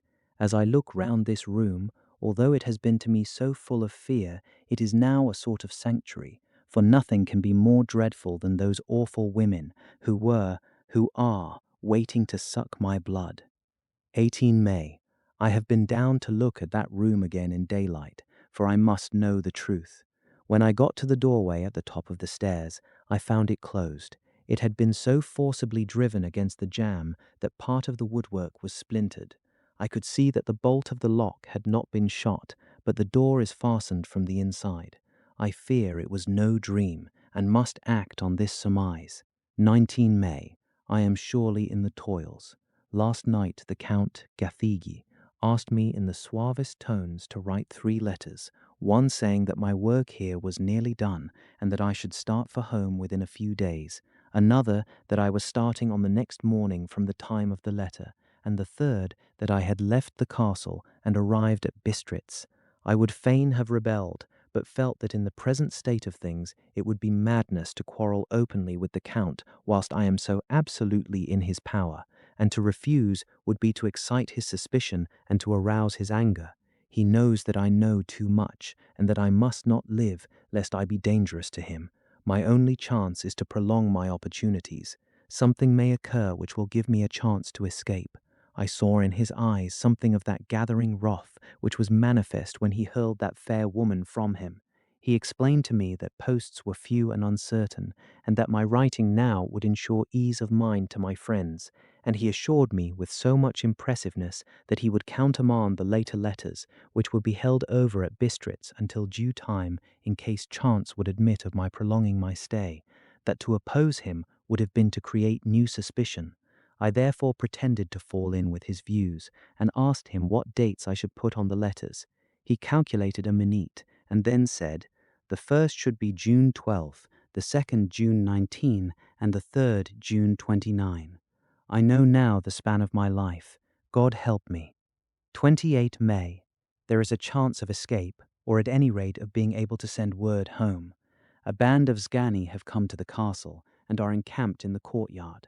These Zgani are gypsies. I have notes of them in my book.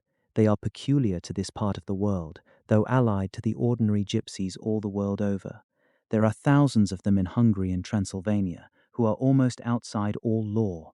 They attach themselves as a rule to some great noble or boyar, and call themselves by his name. They are fearless and without religion, save superstition, and they talk only their own varieties of the Romany tongue. I shall write some letters home, and shall try to get them to have them posted. I have already spoken to them through my window to begin an acquaintanceship. They took their hats off and made obeisance and many signs, which, however, page 43, I could not understand any more than I could their spoken language. I have written the letters. Mina's is in shorthand, and I simply ask Mr. Hawkins to communicate with her. To her I have explained my situation, but without the horrors which I may only surmise. It would shock and frighten her to death were I to expose my heart to her. Should the letters not carry, then the Count shall not yet know my secret or the extent of my knowledge. I have given the letters. I threw them through the bars of my window with a gold piece, and made what signs I could to have them posted. The man who took them pressed them to his heart and bowed, and then put them in his cap. I could do no more. I stole back to the study and began to read. As the Count did not come in, I have written here. The Count has come. He sat down beside me, and said in his smoothest voice as he opened 2 letters, "The Sgani has given me these, of which, though I know not whence they come, I shall, of course, take care. See, he must have looked at it. One is from you, and to my friend Peter Hawkins. The other—" Here he caught sight of the strange symbols as he opened the envelope, and the dark look came into his face, and his eyes blazed wickedly. "The other is a vile thing, an outrage upon friendship and hospitality. It is not signed, well, so it cannot matter to us." And he calmly held letter and envelope in the flame of the lamp till they were consumed. Then he went on, "The letter to Hawkins that I shall of course send on, since it is yours. Your letters are sacred to me. Your pardon, my friend, that unknowingly I did break the seal. Will you not cover it again?" He held out the letter to me, and with a courteous bow handed me a clean envelope. I could only redirect it and hand it to him in silence. When he went out of the room, I could hear the key turn softly. A minute later I went over and tried it, and the door was locked. When, an hour or 2 after, the Count came quietly into the room, his coming wakened me, for I had gone to sleep on the sofa. He was very courteous and very cheery in his manner, and seeing that I had been sleeping, he said, "So, my friend, you are tired. Get to bed, there is the surest rest. I may not have the pleasure to talk tonight, since there are many labors to me, but you will sleep, I pray. I passed to my room and went to bed, and strange to say, slept without dreaming. Despair has its own calms. 31 May. This morning, when I woke, I thought I would provide myself with some paper and envelopes from my bag and keep them in my pocket, so that I might write in case I should get an opportunity. But again a surprise, again a shock. Every scrap of paper was gone, and with it all my notes, my memoranda relating to railways and travel, my letter of credit, in fact all that might be useful to me were I once outside the castle. I sat and pondered a while, and then some thought occurred to me, and I made search of my portmanteau and in the wardrobe where I had placed my clothes. The suit in which I had travelled was gone, and also my overcoat and rug. I could find no trace of them anywhere. This looked like some new scheme of villainy. 17 June. This morning, as I was sitting on the edge of my bed, cudgelling my brains, I heard without a cracking of whips and pounding and scraping of horses' feet up the rocky path beyond the courtyard. With joy I hurried to the window and saw drive into the yard 2 great lighter wagons, each drawn by 8 sturdy horses, and at the head of each pair a Slovak, with his wide hat, great nail-studded belt, dirty sheepskin, and high boots. They had also their long staves in hand. I ran to the door, intending to descend and try and join them through the main hall, as I thought that way might be opened for them. Again a shock. My door was fastened on the outside. Then I ran to the window and cried to them. They looked up at me stupidly and pointed, but just then the hetman of the Skani came out, and seeing them pointing to my window, said something, at which they laughed. Henceforth no effort of mine, no piteous cry or agonized entreaty would make them even look at me. They resolutely turned away. The lighter wagons contained great, square boxes with handles of thick rope. These were evidently empty by the ease with which the Slovaks handled them, and by their resonance as they were roughly moved. When they were all unloaded and backed in a great heap in one corner of the yard, the Slovaks were given some money by the Skani, and spitting on it for luck, lazily went each to his horse's head. Shortly afterwards I heard the cracking of their whips die away before morning. Last night the Count left me early and locked himself into his own room. As soon as I dared, I ran up the winding stair and looked out of the window which opened south. I thought I would watch for the Count, for there is something going on. The Skani are quartered somewhere in the castle and are doing work of some kind. I know it, for now and then I hear a far-away muffled sound as of mattock and spade, and whatever it is, it must be to the end of some ruthless villainy. I had been at the window somewhat less than half an hour when I saw something coming out of the Count's window. I drew back and watched carefully and saw the whole man emerge. It was a new shock to me to find that he had on the suit of clothes which I had worn whilst travelling here, and slung over his shoulder the terrible bag which I had seen the women take away. There could be no doubt as to his quest, and in my garb too. This, then, is his new scheme of evil, that he will allow others to see me as they think, so that he may both leave evidence that I have been seen in the towns or villages posting my own letters, and that any wickedness which he may do shall by the local people be attributed to me. It makes me rage to think that this can go on, and whilst I am shut up here, a veritable prisoner, but without that protection of the law which is even a criminal's right and consolation. I thought I would watch for the Count's return, and for a long time sat doggedly at the window. Then I began to notice that there were some quaint little specks floating in the rays of the moonlight. They were like the tiniest grains of dust, and they whirled round and gathered in clusters in a nebulous sort of way. I watched them with a sense of soothing, and a sort of calm stole over me. I leaned back in the embrasure in a more comfortable position, so that I could enjoy more fully the aerial gambolling. Something made me start up, a low, piteous howling of dogs somewhere far below in the valley, which was hidden from my sight. Louder it seemed to ring in my ears, and the floating motes of dust to take new shapes to the sound, as they danced in the moonlight. I felt myself struggling to awake to some call of my instincts. Nay, my very soul was struggling, and my half-remembered sensibilities were striving to answer the call. I was becoming hypnotized. Quicker and quicker danced the dust, and the moonbeams seemed to quiver as they went by me into the mass of bloom beyond. More and more they gathered, till they seemed to take dim, phantom shapes. And then I started, broad awake and in full possession of my senses, and ran screaming from the place. The phantom shapes, which were becoming gradually materialized from the moonbeams, were those of the three ghostly women to whom I was doomed. I fled, and felt somewhat safer in my own room, where there was no moonlight, and where the lamp was burning brightly. When a couple of hours had passed, I heard something stirring in the Count's room, something like a sharp wail quickly suppressed, and then there was silence, deep, awful silence, which chilled me.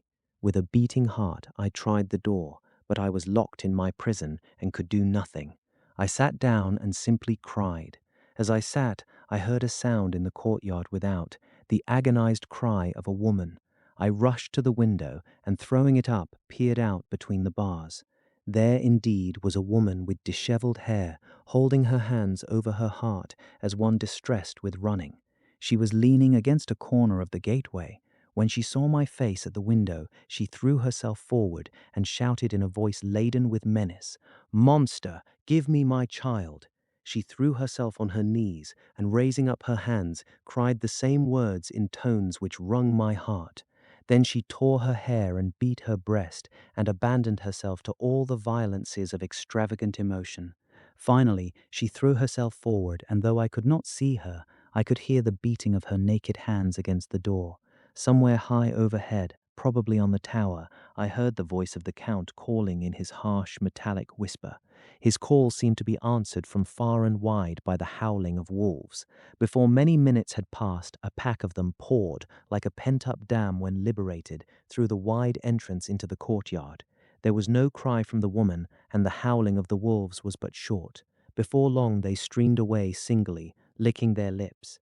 I could not pity her, for I knew now what had become of her child, and she was better dead. What shall I do? What can I do? How can I escape from this dreadful thrall of night and gloom and fear? 25 June, morning. No man knows till he has suffered from the night how sweet and how dear to his heart and eye the morning can be. When the sun grew so high this morning that it struck the top of the great gateway opposite my window, the high spot which it touched seemed to me as if the dove from the ark had lighted there. My fear fell from me as if it had been a vaporous garment which dissolved in the warmth. I must take action of some sort while the courage of the day is upon me. Last night, one of my post-dated letters went to post, the first of that fatal series which is to blot out the very traces of my existence from the earth. Let me not think of it. Action. It has always been at night time that I have been molested or threatened, or in some way in danger or in fear. I have not yet seen the Count in the daylight. Can it be that he sleeps when others wake, that he may be awake whilst they sleep? If I could only get into his room, but there is no possible way. The door is always locked, no way for me. Yes, there is a way, if one dares to take it. Where his body has gone, why may not another body go? I have seen him myself crawl from his window. Why should not I imitate him and go in by his window? The chances are desperate, but my need is more desperate still. I shall risk it. At the worst, it can only be death, and a man's death is not a calf's, and the dreaded hereafter may still be open to me. God help me in my task. Goodbye, Mina, if I fail. Goodbye, my faithful friend and second father. Goodbye all, and last of all, Mina. Same day, later. I have made the effort, and God helping me, have come safely back to this room. I must put down every detail in order. I went, whilst my courage was fresh, straight to the window on the south side, and at once got outside on the narrow ledge of stone which runs round the building on this side. The stones were big and roughly cut, and the mortar had by process of time been washed away between them. I took off my boots and ventured out on the desperate way. I looked down once so as to make sure that a sudden glimpse of the awful depth would not overcome me, but after that kept my eyes away from it. I knew pretty well the direction and distance of the Count's window, and made for it as well as I could, having regard to the opportunities available. I did not feel dizzy. I suppose I was too excited, and the time seemed ridiculously short, till I found myself standing on the window-sill and trying to raise up the sash. I was filled with agitation, however, when I bent down and slid feet foremost in through the window. Then I looked round for the Count, but with surprise and gladness made a discovery. The room was empty. It was barely furnished with odd things which seemed to have never been used. The furniture was something the same style as that in the south rooms, and was covered with dust. I looked for the key, but it was not in the lock, and I could not find it anywhere. The only thing I found was a great heap of gold in one corner, gold of all kinds, Roman and British and Austrian and Hungarian and Greek and Turkish money, covered with a film of dust, as though it had lain long in the ground. None of it that I noticed was less than 300 years old. There were also chains and ornaments, some jeweled, but all of them old and stained. At one corner of the room was a heavy door. I tried it, for, since I could not find the key of the room or the key of the outer door, which was the main object of my search, I must make further examination, or all my efforts would be in vain. It was open, and led through a stone passage to a circular stairway, which went steeply down. I descended, minding carefully where I went, for the stairs were dark, being only lit by loopholes in the heavy masonry. At the bottom there was a dark, tunnel-like passage through which came a deathly, sickly odour, the odour of old earth newly turned. As I went through the passage, the smell grew closer and heavier.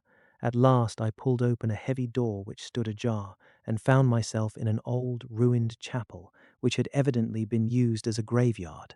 The roof was broken, and in 2 places were steps leading to vaults, but the ground had recently been dug over, and the earth placed in great wooden boxes, manifestly those which had been brought by the Slovaks. There was nobody about, and I made search for any further outlet, but there was none.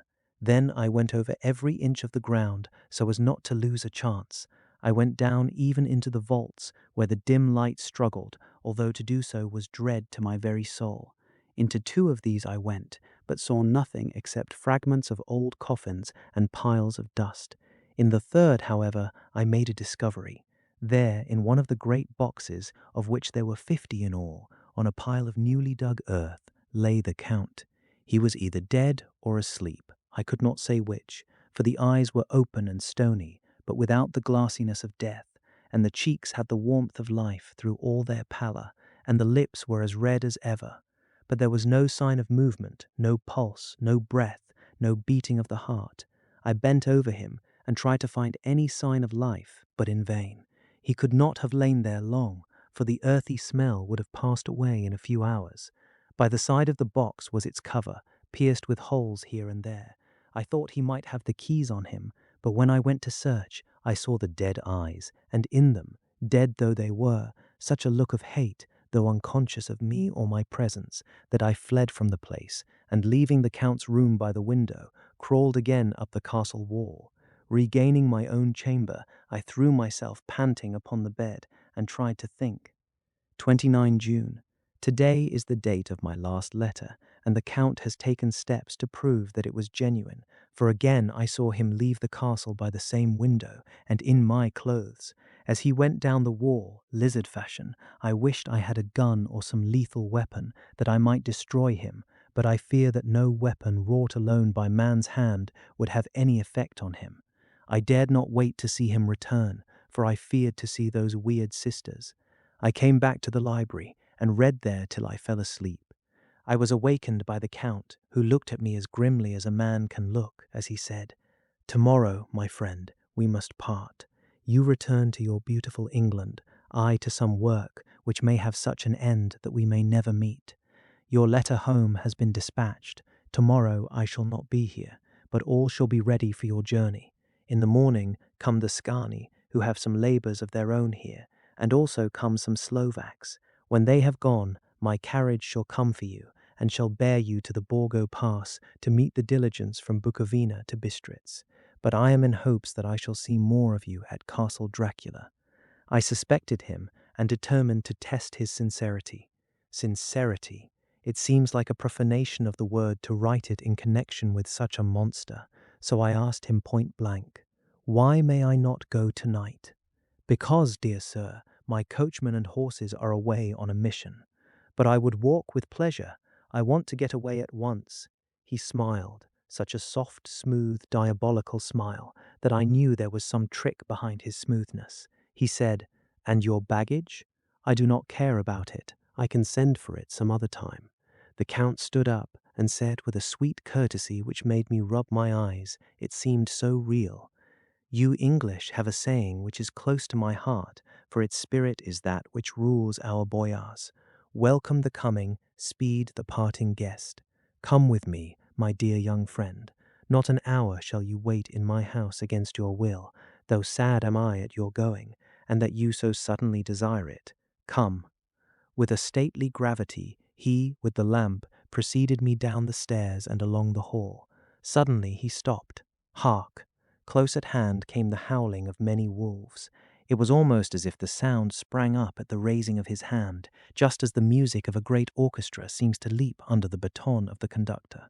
After a pause of a moment, he proceeded in his stately way to the door, drew back the ponderous bolts, unhooked the heavy chains, and began to draw it open. To my intense astonishment, I saw that it was unlocked. Suspiciously, I looked all round, but could see no key of any kind. As the door began to open, the howling of the wolves without grew louder and angrier. Their red jaws with champing teeth and their blunt-clawed feet as they leaped came in through the opening door. I knew that to struggle at the moment against the Count was useless. With such allies as these at his command, I could do nothing. But still the door continued slowly to open, and only the Count's body stood in the gap. Suddenly it struck me that this might be the moment and the means of my doom. I was to be given to the wolves, and at my own instigation. There was a diabolical wickedness in the idea great enough for the Count, and as a last chance I cried out, "Shut the door! I shall wait till morning," and covered my face with my hands to hide my tears of bitter disappointment. With one sweep of his powerful arm, the Count threw the door shut, and the great bolts clanged and echoed through the hall as they shot back into their places. In silence we returned to the library, and after a minute or two I went to my own room. The last I saw of Count Dracula was his kissing his hand to me, with a red light of triumph in his eyes, and with a smile that Judas in hell might be proud of. When I was in my room and about to lie down, I thought I heard a whispering at my door. I went to it softly and listened. Unless my ears deceived me, I heard the voice of the Count. "Back, back, to your own place. Your time is not yet come. Wait, have patience. Tomorrow night is yours." There was a low, sweet ripple of laughter, and in a rage I threw open the door and saw without the three terrible women licking their lips. As I appeared, they all joined in a horrible laugh and ran away. I came back to my room and threw myself on my knees. Is it then so near the end? Tomorrow, tomorrow. Lord, help me and those to whom I am dear. 30 June, morning. These may be the last words I ever write in this diary. I slept till just before the dawn, and when I woke, threw myself on my knees, for I determined that if death came, he should find me ready. At last I felt that subtle change in the air, and knew that the morning had come. Then came the welcome cockcrow, and I felt that I was safe. With a glad heart, I opened my window. I had seen that the door was unlocked, and now escape was before me. With hands that trembled with eagerness, I unhooked the chains and drew back the massive bolts, but the door would not move. Despair seized me. I pulled and pulled at the door and shook it till, massive as it was, it rattled in its casement. I could see the bolt shot. It had been locked after I left the Count. Then a wild desire took me to obtain that key at any risk, and I determined then and there to scale the wall again and gain the Count's room. He might kill me, but death now seemed the happier choice of evils. Without a pause, I rushed up to the east window and scrambled down the wall, as before, into the Count's room. It was empty, but that was as I expected. I could not see a key anywhere, but the heap of gold remained. I went through the door in the corner and down the winding stair and along the dark passage to the old chapel. I knew now well enough where to find the monster I sought. The great box was in the same place, close against the wall, but the lid was laid on it, not fastened down, but with the nails ready in their places to be hammered home. I knew I must search the body for the key, so I raised the lid and laid it back against the wall, and then I saw something which filled my very soul with horror. There lay the Count, but looking as if his youth had been half renewed, for the white hair and mustache were changed to dark iron grey, the cheeks were fuller, and the white skin seemed ruby red underneath. The mouth was redder than ever, for on the lips were gouts of fresh blood, which trickled from the corners of the mouth and ran over the chin and neck. Even the deep, burning eyes seemed set amongst swollen flesh, for the lids and pouches underneath were bloated. It seemed as if the whole awful creature were simply gorged with blood. He lay like a filthy leech, exhausted with his repletion. I shuddered as I bent over to touch him, and every sense in me revolted at the contact, but I had to search, or I was lost. The coming night might see my own body a banquet in a similar way to those horrid three. I felt all over the body, but no sign could I find of the key. Then I stopped and looked at the Count. There was a mocking smile on the bloated face, which seemed to drive me mad. This was the being I was helping to transfer to London, where perhaps for centuries to come he might, amongst its teeming millions, satiate his lust for blood and create a new and ever-widening circle of semi-demons to batten on the helpless. The very thought drove me mad. A terrible desire came upon me to rid the world of such a monster. There was no lethal weapon at hand, but I seized a shovel which the workmen had been using to fill the cases, and lifting it high, struck with the edge downward at the hateful face. But as I did so, the head turned, and the eyes fell full upon me with all their blaze of basilisk horror.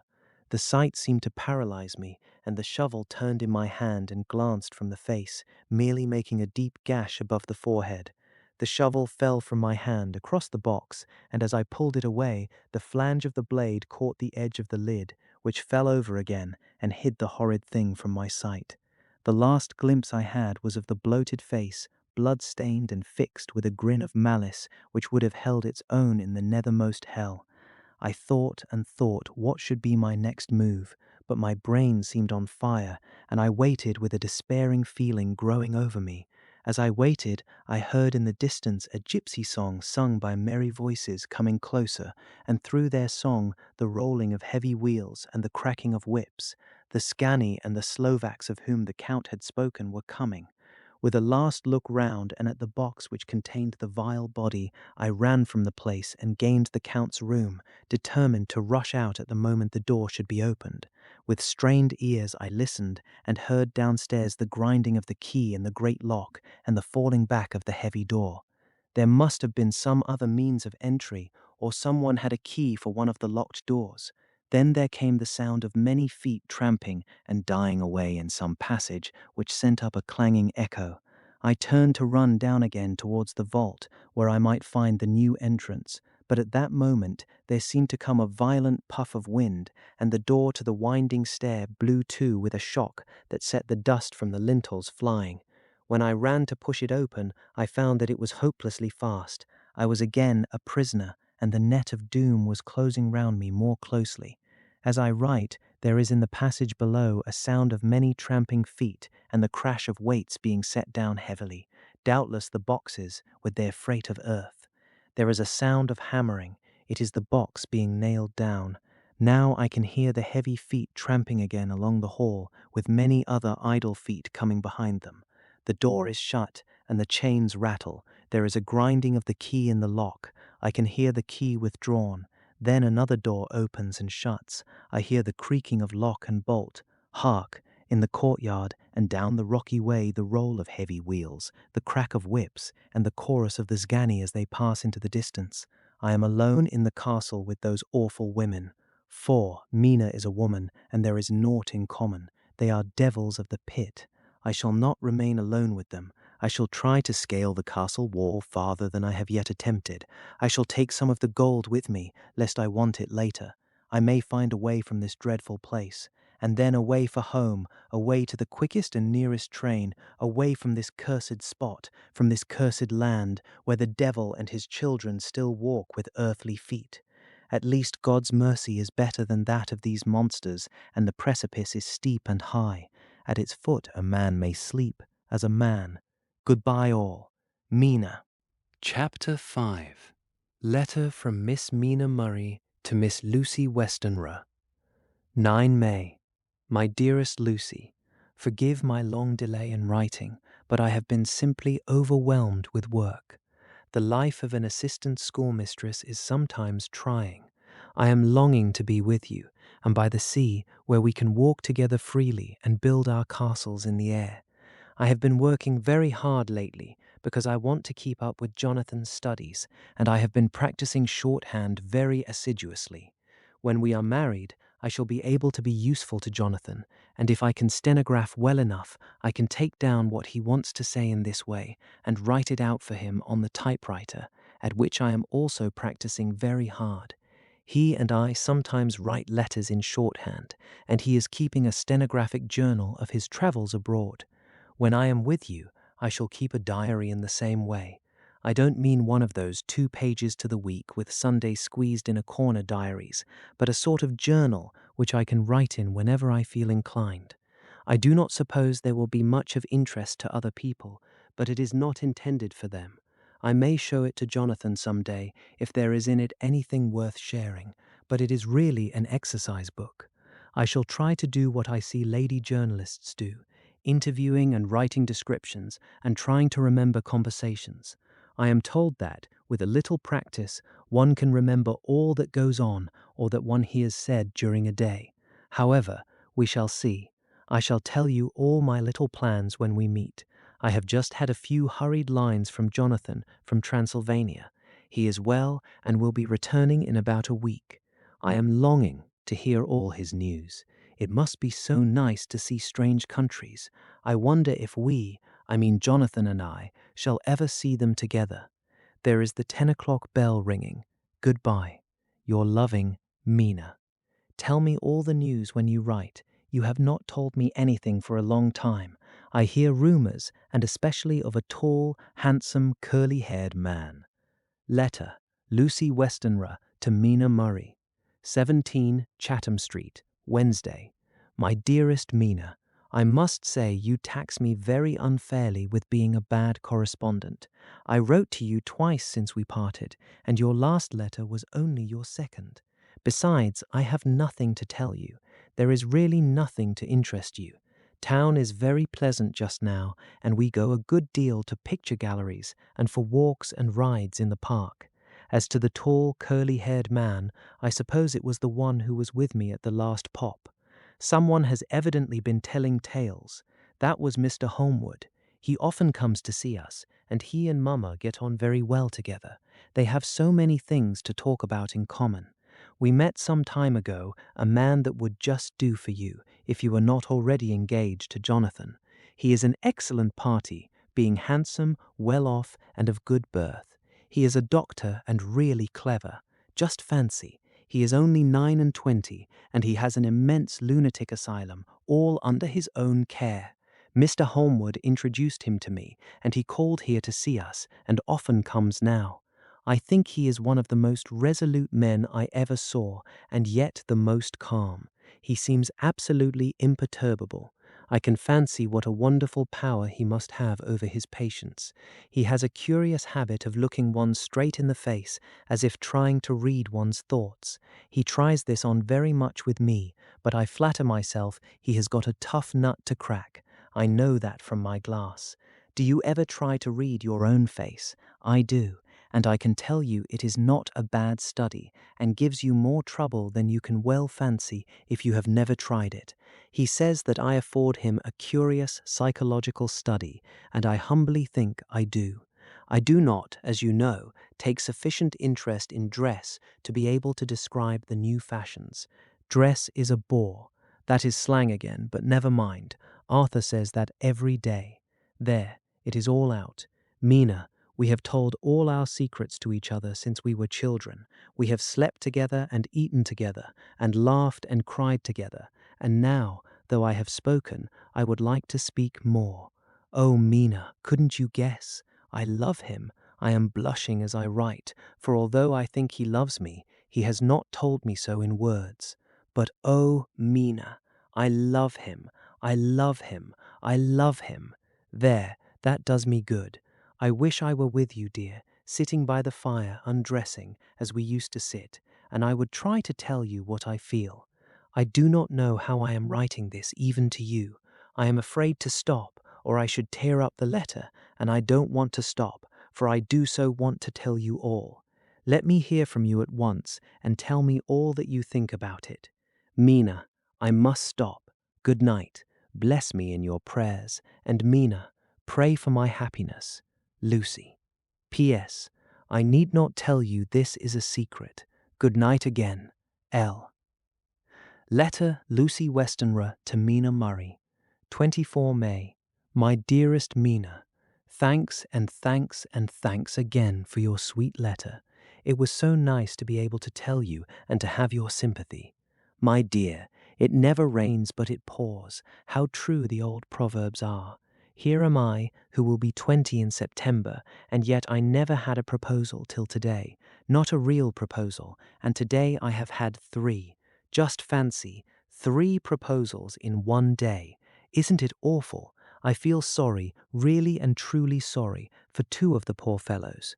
Oh, Mina, I am so happy that I don't know what to do with myself, and 3 proposals. But for goodness sake, don't tell any of the girls, or they would be getting all sorts of extravagant ideas and imagining themselves injured and slighted if in their very first day at home they did not get 6 at least. Some girls are so vain. You and I, Mina dear, who are engaged and are going to settle down soon soberly into old married women, can despise vanity.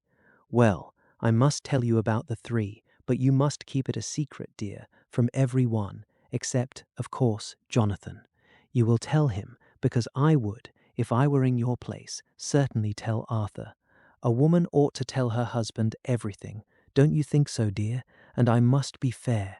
Men like women, certainly their wives, to be quite as fair as they are, and women, I am afraid, are not always quite as fair as they should be. Well, my dear, number 1 came just before lunch. I told you of him, Dr. John Seward, the lunatic asylum man, with the strong jaw and the good forehead. He was very cool outwardly, but was nervous all the same. He had evidently been schooling himself as to all sorts of little things, and remembered them, but he almost managed to sit down on his silk hat, which men don't generally do when they are cool. And then, when he wanted to appear at ease, he kept playing with a lancet in a way that made me nearly scream. He spoke to me, Mina, very straightforwardly. He told me how dear I was to him, though he had known me so little, and what his life would be with me to help and cheer him. He was going to tell me how unhappy he would be if I did not care for him, but when he saw me cry, he said that he was a brute and would not add to my present trouble. Then he broke off and asked if I could love him in time, and when I shook my head, his hands trembled, and then with some hesitation he asked me if I cared already for anyone else. He put it very nicely, saying that he did not want to wring my confidence from me, but only to know, because if a woman's heart was free, a man might have hope. And then, Mina, I felt it a sort of duty to tell him that there was someone. I only told him that much, and then he stood up, and he looked very strong and very grave as he took both my hands in his and said he hoped I would be happy, and that if I ever wanted a friend, I must count him one of my best. Oh, Mina dear, I can't help crying, and you must excuse this letter being all blotted.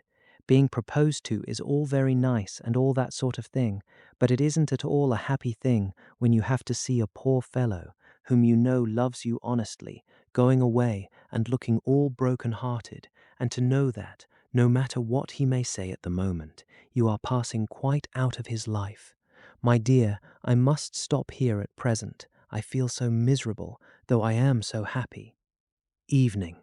Arthur has just gone, and I feel in better spirits than when I left off, so I can go on telling you about the day. Well, my dear, number 2 came after lunch.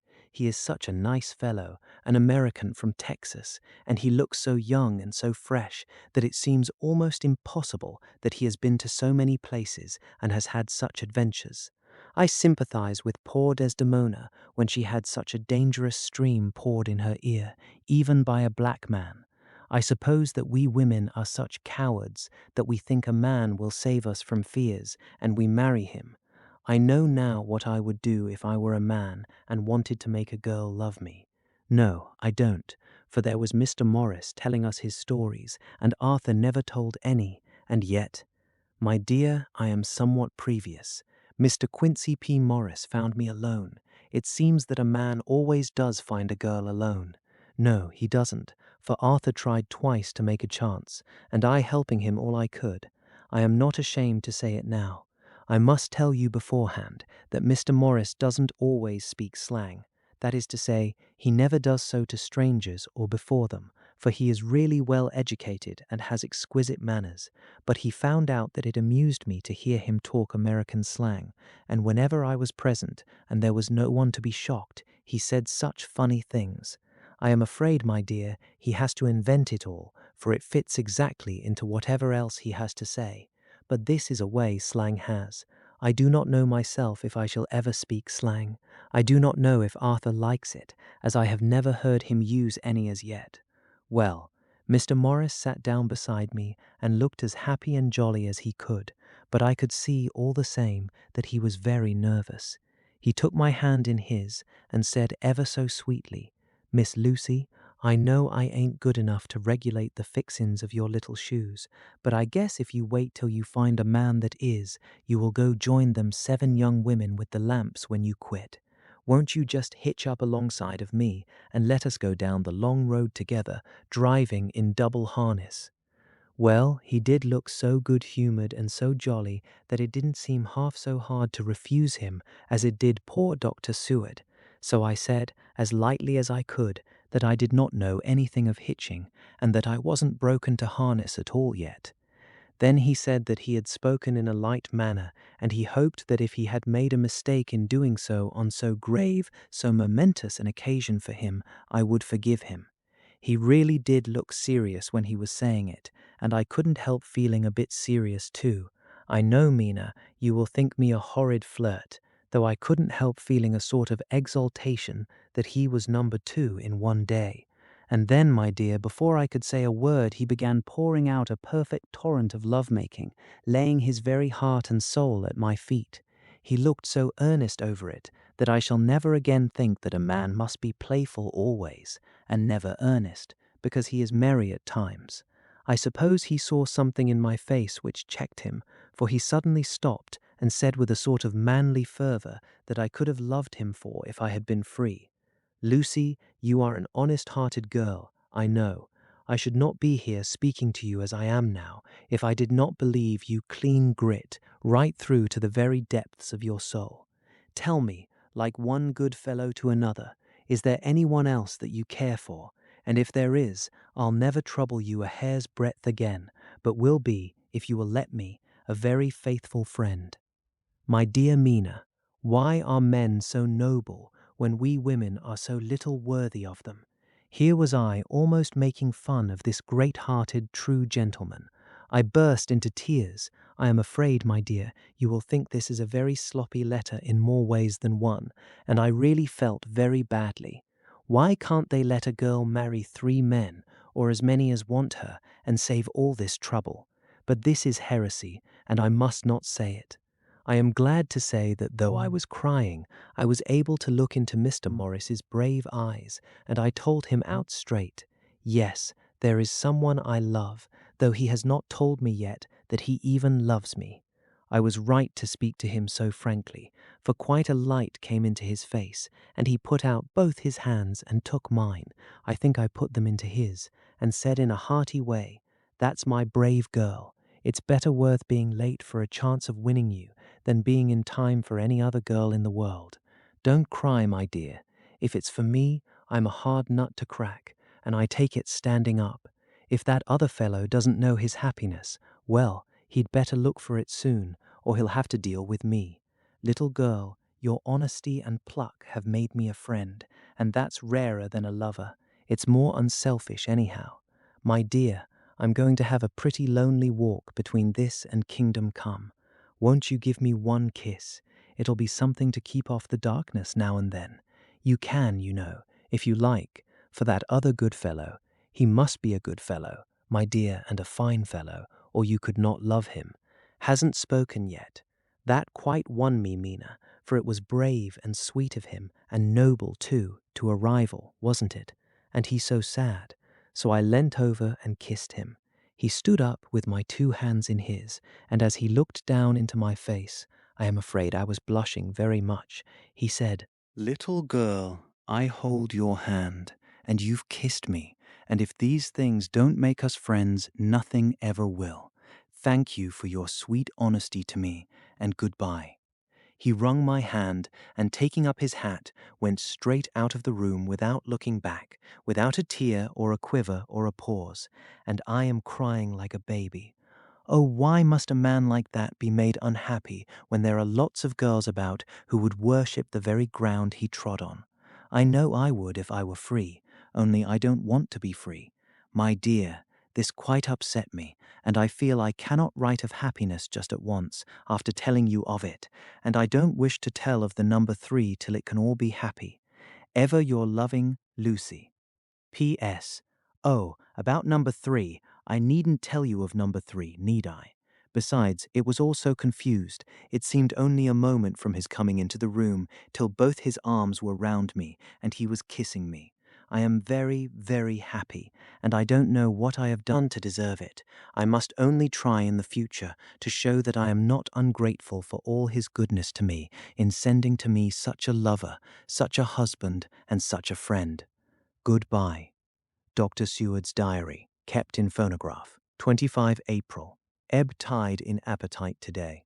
Cannot eat, cannot rest, so diary instead. Since my rebuff of yesterday, I have a sort of empty feeling. Nothing in the world seems of sufficient importance to be worth the doing. As I knew that the only cure for this sort of thing was work, I went down amongst the patients. I picked out one who has afforded me a study of much interest. He is so quaint in his ideas, and so unlike the normal lunatic, that I have determined to understand him as well as I can. Today I seem to get nearer than ever before to the heart of his mystery. I questioned him more fully than I had ever done, with a view to making myself master of the facts of his hallucination. In my manner of doing it, there was, I now see, something of cruelty. I seemed to wish to keep him to the point of his madness, a thing which I avoid with the patients as I would the mouth of hell. Mem, under what circumstances would I not avoid the pit of hell? Omnia Romae venalia sunt. Hell has its price. Verb sap. If there be anything behind this instinct, it will be valuable to trace it afterwards accurately, so I had better commence to do so, therefore. R. M. Renfield, ATAT 59. Sanguine temperament, great physical strength, morbidly excitable, periods of gloom ending in some fixed idea which I cannot make out. I presume that the sanguine temperament itself and the disturbing influence end in a mentally accomplished finish, a possibly dangerous man, probably dangerous if unselfish. In selfish men, caution is as secure an armor for their foes as for themselves. What I think of on this point is, when self is the fixed point, the centripetal force is balanced with the centrifugal.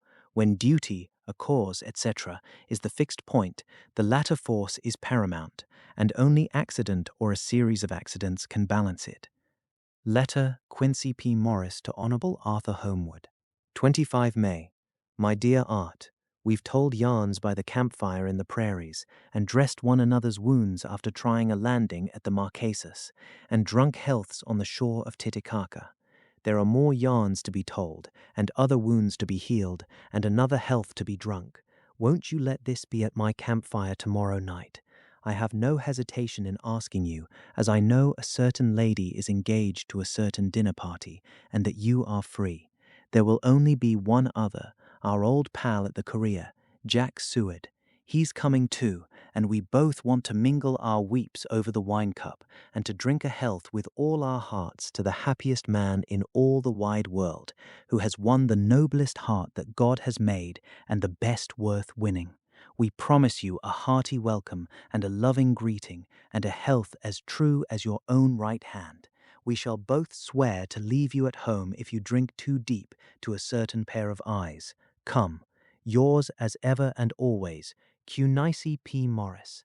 Telegram from Arthur Holmwood to Quincy P. Morris. 26 May. Count me in every time. I bear messages which will make both your ears tingle. Art. Chapter 6. Mina Murray's Journal. 24 July. Whitby. Lucy met me at the station, looking sweeter and lovelier than ever, and we drove up to the house at the Crescent in which they have rooms. This is a lovely place. The little river, the Esk, runs through a deep valley, which broadens out as it comes near the harbour. A great viaduct runs across, with high piers, through which the view seems, somehow, farther away than it really is. The valley is beautifully green, and it is so steep that when you are on the high land on either side, you look right across it, unless you are near enough to see down. The houses of the old town, the side away from us, are all red-roofed, and seem piled up one over the other anyhow, like the pictures we see of Nuremberg. Right over the town is the ruin of Whitby Abbey, which was sacked by the Danes, and which is the scene of part of Marmion, where the girl was built up in the war. It is a most noble ruin of immense size and full of beautiful and romantic bits. There is a legend that a white lady is seen in one of the windows. Between it and the town there is another church, the parish one, round which is a big graveyard, all full of tombstones. This is, to my mind, the nicest spot in Whitby, for it lies right over the town and has a full view of the harbour and all up the bay to where the headland called Kettleness stretches out into the sea. It descends so steeply over the harbour that part of the bank has fallen away and some of the graves have been destroyed. In one place, part of the stonework of the graves stretches out over the sandy pathway far below. There are walks with seats beside them through the churchyard, and people go and sit there all day long looking at the beautiful view and enjoying the breeze. I shall come and sit here very often myself and work. Indeed, I am writing now, with my book on my knee, and listening to the talk of 3 old men who are sitting beside me. They seem to do nothing all day but sit up here and talk. The harbour lies below me, with, on the far side, one long granite wall stretching out into the sea, with a curve outwards at the end of it, in the middle of which is a lighthouse. A heavy sea wall runs along outside of it. On the near side the sea wall makes an elbow crooked inversely, and its end too has a lighthouse. Between the 2 piers there is a narrow opening into the harbour, which then suddenly widens. It is nice at high tide, but when the tide is out it shoals away to nothing, and there is merely the stream of the Esk running between banks of sand, with rocks here and there. Outside the harbour on this side there rises for about half a mile a great reef, the sharp edge of which runs straight out from behind the south lighthouse. At the end of it is a buoy with a bell, which swings in bad weather and sends in a mournful sound on the wind. They have a legend here that when a ship is lost, bells are heard out at sea. I must ask the old man about this. He is coming this way. He is a funny old man. He must be awfully old, for his face is all gnarled and twisted, like the bark of a tree. He tells me that he is nearly 100, and that he was a sailor in the Greenland fishing fleet when Waterloo was fought. He is, I am afraid, a very sceptical person, for when I asked him about the bells at sea and the white lady at the Abbey, he said very brusquely, "I wouldn't fash mizzle about them, miss. Them things be all wore out. Mind, I don't say they never was, but I do say that they wasn't in my time. They be all very well for comers and trippers and the like, but not for a nice young lady like you. Them feet folks from York and Leeds that be always eating cured herrings and drinking tea and looking out to buy cheap jet would creed aught. I wonder mysel who'd be bothered telling lies to them, even the newspapers, which is full of fool talk. I thought he would be a good person to learn interesting things from, so I asked him if he would mind telling me something about whale fishing in the old days. PX 66. He was just settling himself to begin when the clock struck 6, whereupon he laboured to get up and said, "I must gang ageen words home now, miss. My granddaughter doesn't like to be kept waitin' when the tea is ready, for it takes me time to crammel aboon the grees, for there be a many of 'em, and miss, I lack belly timber sairly by the clock." He hobbled away, and I could see him hurrying, as well as he could, down the steps. The steps are a great feature of the place. They lead from the town up to the church. There are hundreds of them, I do not know how many, and they wind up in a delicate curve. The slope is so gentle that a horse could easily walk up and down them. I think they must originally have had something to do with the abbey. I shall go home too. Lucy went out visiting with her mother, and as they were only duty calls, I did not go. They will be home by this. 1 August. I came up here an hour ago with Lucy, and we had a most interesting talk with my old friend and the 2 others who always come and join him. He is evidently the Sir Oracle of them, and I should think must have been in his time a most dictatorial person. He will not admit anything, and downfaces everybody. If he can't out-argue them, he bullies them, and then takes their silence for agreement with his views. Lucy was looking sweetly pretty in her white lawn frock. She has got a beautiful colour since she has been here. I noticed that the old men did not lose any time in coming up and sitting near her when we sat down. She is so sweet with old people. I think they all fell in love with her on the spot. Even my old man succumbed and did not contradict her, but gave me double share instead. I got him on the subject of the legends, and he went off at once into a sort of sermon. I must try to remember it and put it down. It be all fool talk, lock, stock, and barrel. That's what it be, and nowt else. These bands and wafts and bow ghosts and bog guests and bogles and all anent them is only fit to set bairns and dizzy women a belderin. They be nowt but air blebs. They and all grims and signs and warnings be all invented by parsons and ilsome buke bodies and railway touters to skeer and scunner haflans, and to get folks to do something that they don't other incline to. It makes me ireful to think of them. Why, it's them that, not content with printing lies on paper and preaching them out of pulpits, does want to be cutting them on the tombstones.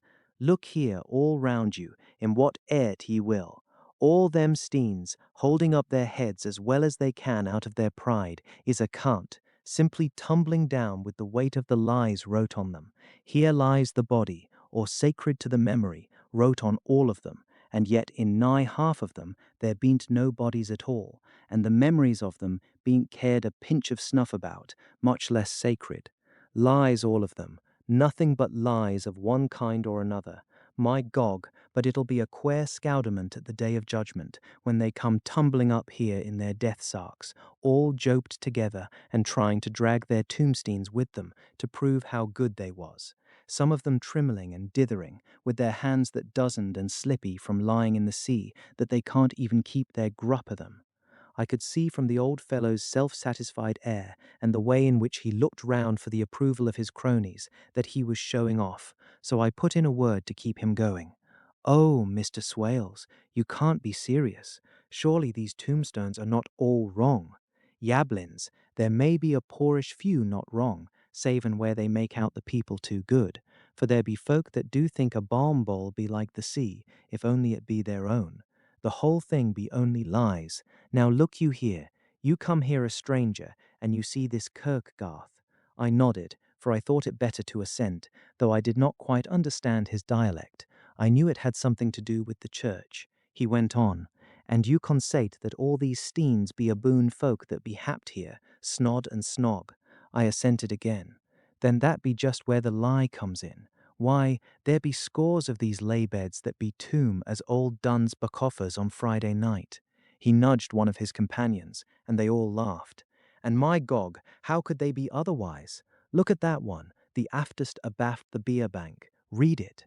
I went over and read, "Edward Spencerley, Master Mariner, murdered by pirates off the coast of Andres, April 1854, et 30. When I came back, Mr. Swales went on, "Who brought him home, I wonder, to hap him here? Murdered off the coast of Andres, and you concertated his body lay under. Why, I could name ye a dozen whose bones lie in the Greenland seas above." He pointed northwards, or where the currents may have drifted them. "There be the steens around ye. Ye can, with your young eyes, read the small print of the lies from here. This Braithwaite Lowry, I knew his father, lost in the Lively off Greenland in 20, or Andrew Woodhouse, drowned in the same seas in 1777, or John Paxton, drowned off Cape Farewell a year later, or old John Rawlings, whose grandfather sailed with me, drowned in the Gulf of Finland in 50. Do ye think that all these men will have to make a rush to Whitby when the trumpet sounds? I have me antherums aboot it.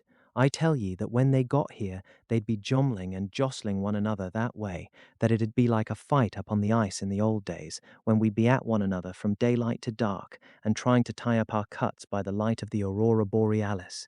This was evidently local pleasantry, for the old man cackled over it, and his cronies joined in with gusto.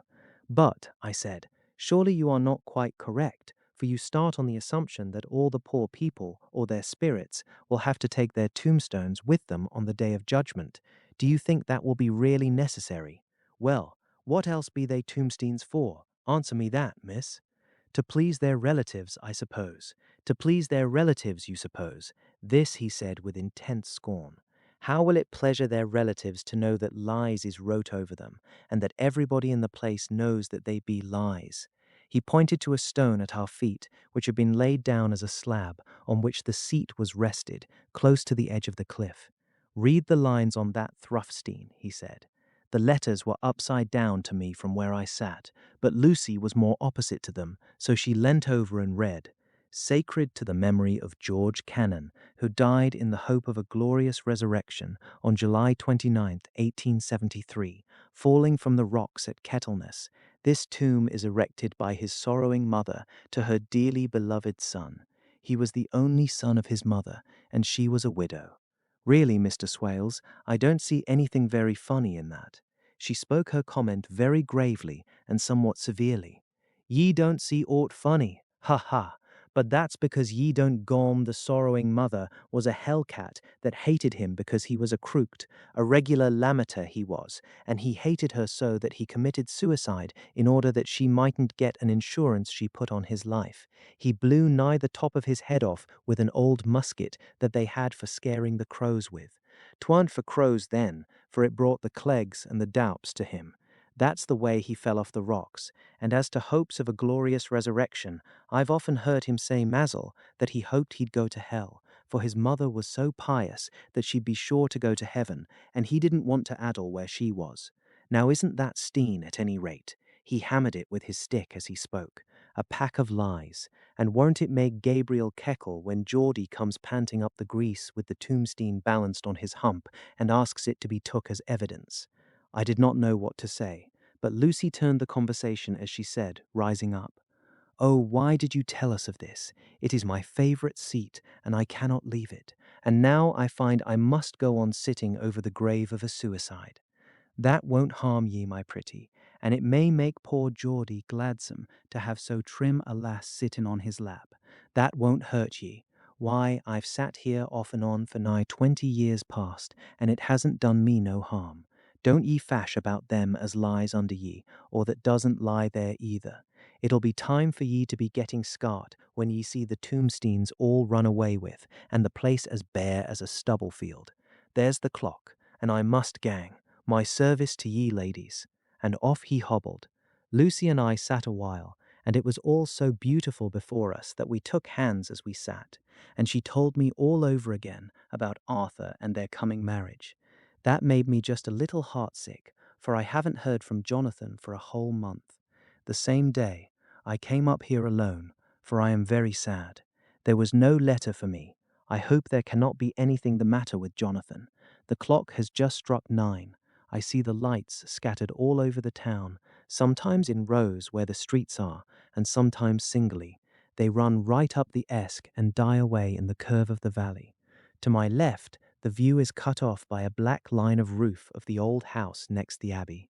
The sheep and lambs are bleating in the fields away behind me, and there is a clatter of a donkey's hoofs up the paved road below. The band on the pier is playing a harsh waltz in good time, and farther along the quay there is a Salvation Army meeting in a back street. Neither of the bands hears the other, but up here I hear and see them both. I wonder where Jonathan is, and if he is thinking of me. I wish he were here. Dr. Seward's diary. 5 June. The case of Renfield grows more interesting the more I get to understand the man. He has certain qualities very largely developed: selfishness, secrecy, and purpose. I wish I could get at what is the object of the latter. He seems to have some settled scheme of his own, but what it is I do not yet know. His redeeming quality is a love of animals, though, indeed, he has such curious turns in it that I sometimes imagine he is only abnormally cruel. His pets are of odd sorts. Just now his hobby is catching flies. He has at present such a quantity that I have had myself to expostulate. To my astonishment, he did not break out into a fury, as I expected, but took the matter in simple seriousness. He thought for a moment, and then said, "May I have 3 days? I shall clear them away." Of course, I said that would do. I must watch him. 18 June. He has turned his mind now to spiders, and has got several very big fellows in a box. He keeps feeding them with his flies, and the number of the latter is becoming sensibly diminished, although he has used half his food in attracting more flies from outside to his room. 1 July. His spiders are now becoming as great a nuisance as his flies, and today I told him that he must get rid of them. He looked very sad at this, so I said that he must clear out some of them at all events. He cheerfully acquiesced in this, and I gave him the same time as before for reduction. He disgusted me much while with him, for when a horrid blowfly, bloated with some carrion food, buzzed into the room, he caught it, held it exultingly for a few moments between his finger and thumb, and before I knew what he was going to do, put it in his mouth and ate it. I scolded him for it, but he argued quietly that it was very good and very wholesome, that it was life, strong life, and gave life to him. This gave me an idea, or the rudiment of one. I must watch how he gets rid of his spiders. He has evidently some deep problem in his mind, for he keeps a little notebook in which he is always jotting down something. Whole pages of it are filled with masses of figures, generally single numbers added up in batches, and then the totals added in batches again, as though he was focusing some account, as the auditors put it. 8 July. There is a method in his madness, and the rudimentary idea in my mind is growing. It will be a whole idea soon, and then, oh, unconscious cerebration, you will have to give the wall to your conscious brother. I kept away from my friend for a few days, so that I might notice if there were any change. Things remained as they were, except that he has parted with some of his pets and got a new one. He has managed to get a sparrow, and has already partially tamed it. His means of taming is simple, for already the spiders have diminished. Those that do remain, however, are well fed, for he still brings in the flies by tempting them with his food. 19 July. We are progressing. My friend has now a whole colony of sparrows, and his flies and spiders are almost obliterated. When I came in, he ran to me and said he wanted to ask me a great favor, a very, very great favor, and as he spoke he fawned on me like a dog. I asked him what it was, and he said, with a sort of rapture in his voice and bearing, "A kitten, a nice little sleek, playful kitten that I can play with and teach and feed and feed and feed." I was not unprepared for this request, for I had noticed how his pets went on increasing in size and vivacity, but I did not care that his pretty family of tame sparrows should be wiped out in the same manner as the flies and the spiders. So I said I would see about it, and asked him if he would not rather have a cat than a kitten. His eagerness betrayed him as he answered, "Oh yes, I would like a cat. I only asked for a kitten lest you should refuse me a cat. No one would refuse me a kitten, would they?" I shook my head and said that at present I feared it would not be possible, but that I would see about it.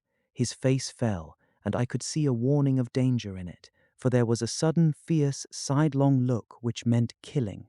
The man is an undeveloped homicidal maniac.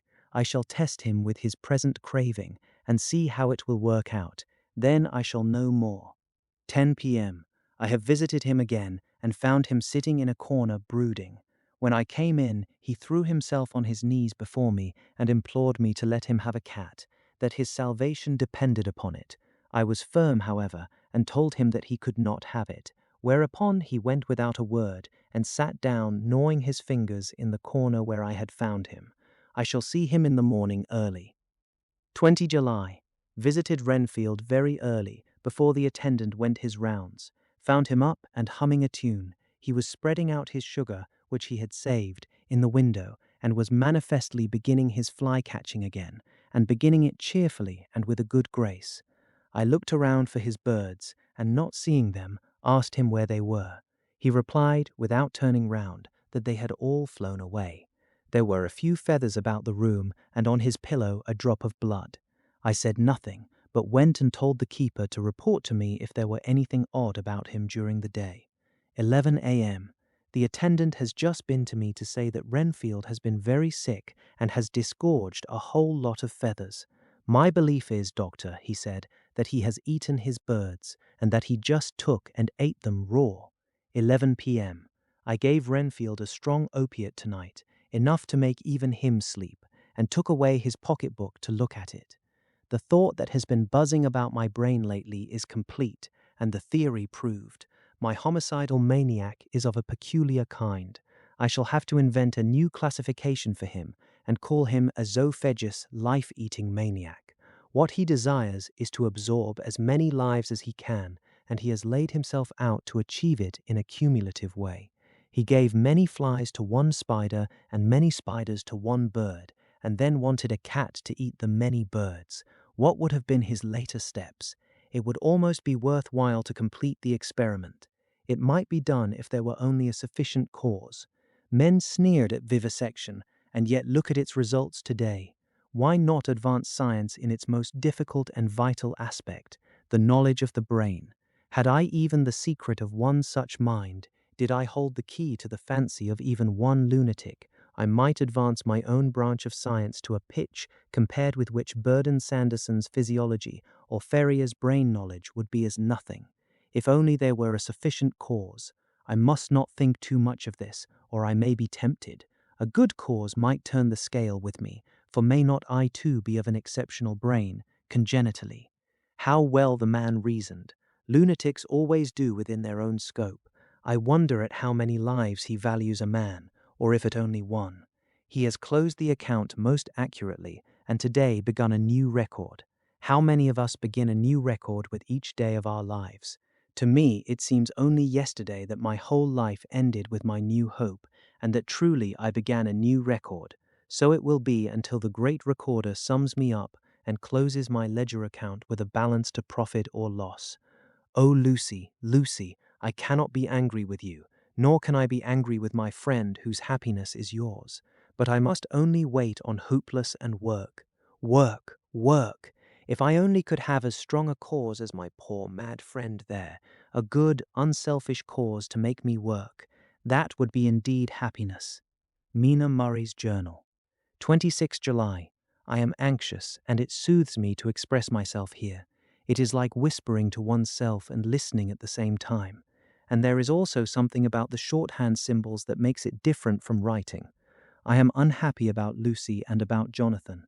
I had not heard from Jonathan for some time and was very concerned, but yesterday dear Mr. Hawkins, who is always so kind, sent me a letter from him. I had written asking him if he had heard, and he said the enclosed had just been received. It is only a line, dated from Castle Dracula, and says that he is just starting for home.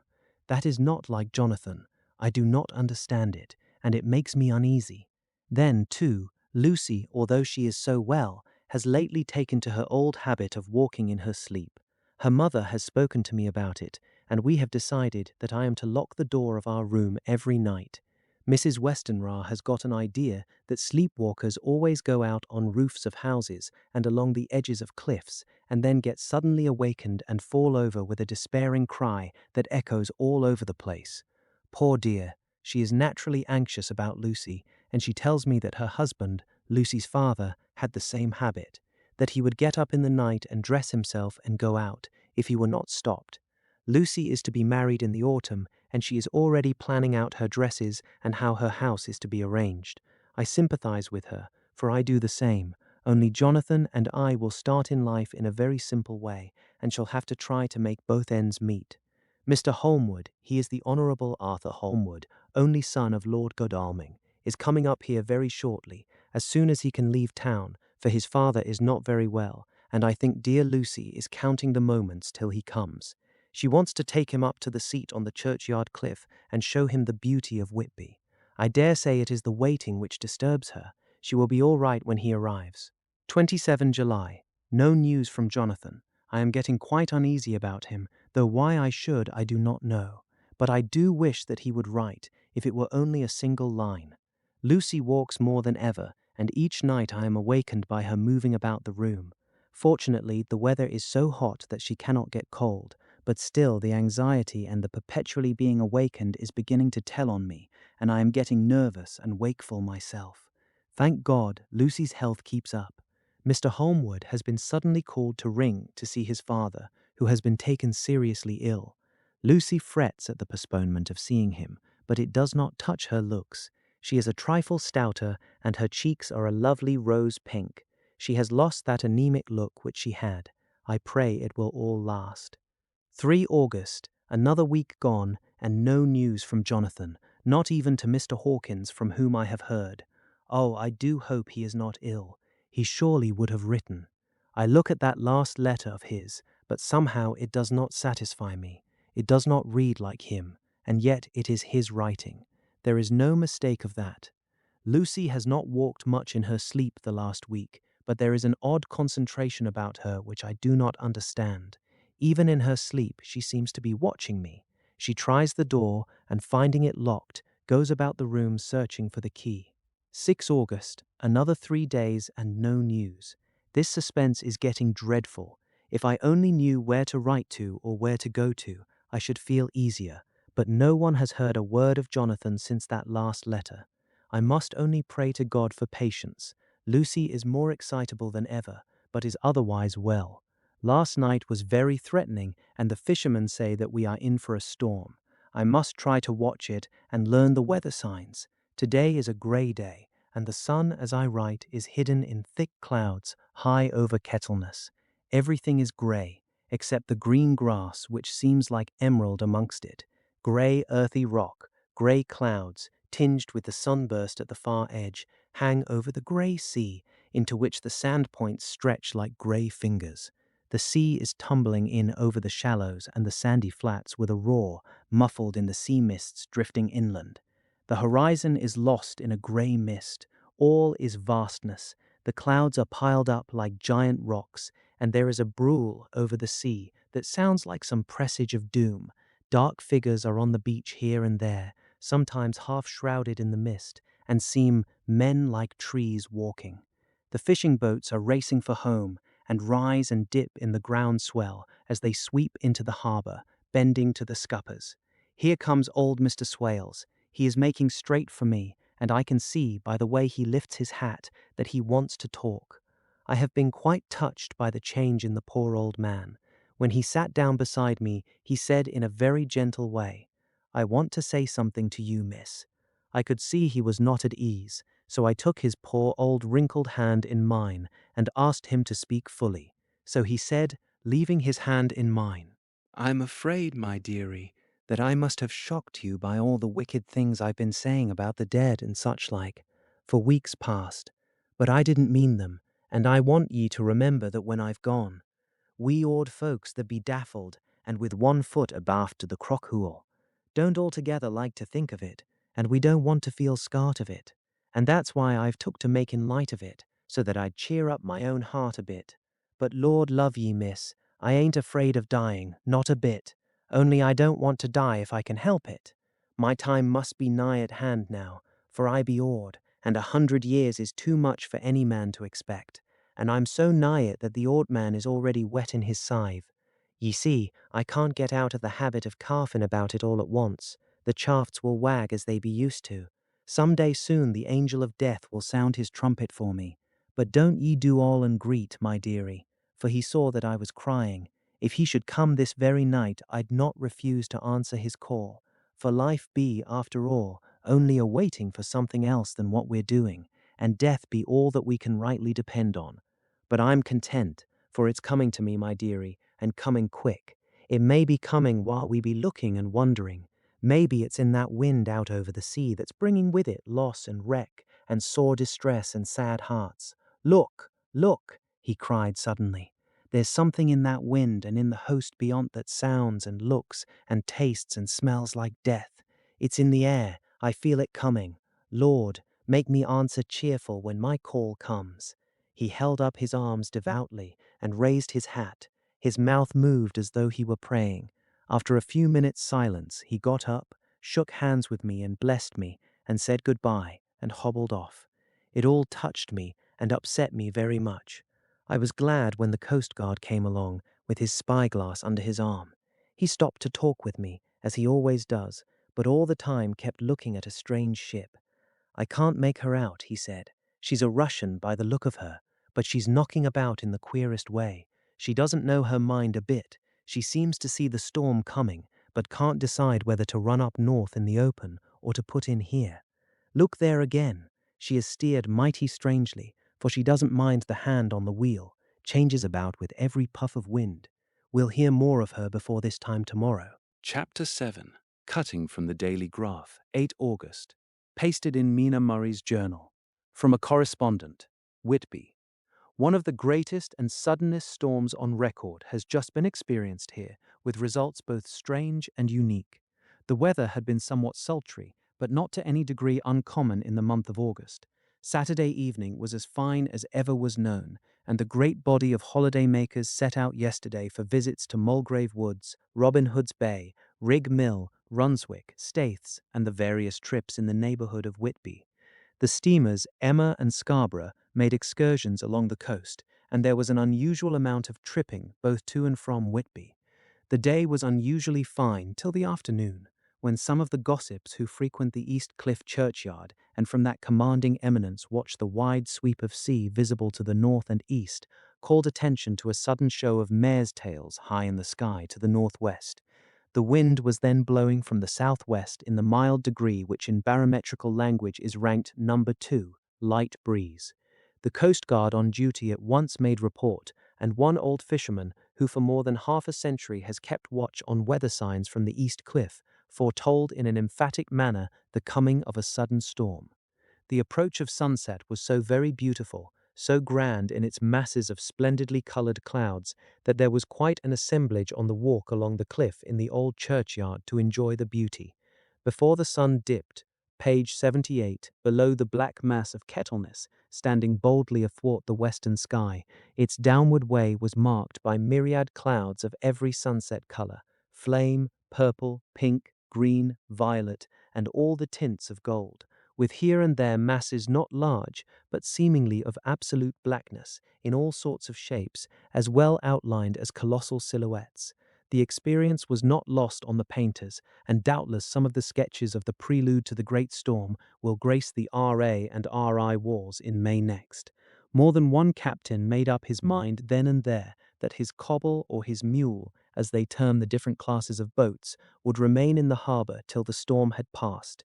The wind fell away entirely during the evening, and at midnight there was a dead calm, a sultry heat, and that prevailing intensity which, on the approach of thunder, affects persons of a sensitive nature. There were but few lights in sight at sea, for even the coasting steamers, which usually hug the shore so closely, kept well to seaward, and but few fishing boats were in sight. The only sail noticeable was a foreign schooner with all sails set, which was seemingly going westwards. The foolhardiness or ignorance of her officers was a prolific theme for comment whilst she remained in sight, and efforts were made to signal her to reduce sail in face of her danger. Before the night shut down, she was seen with sails idly flapping as she gently rolled on the undulating swell of the sea, as idle as a painted ship upon a painted ocean. Shortly before 10 o'clock, the stillness of the air grew quite oppressive, and the silence was so marked that the bleating of a sheep inland or the barking of a dog in the town was distinctly heard, and the band on the pier, with its lively French air, was like a discord in the great harmony of nature's silence.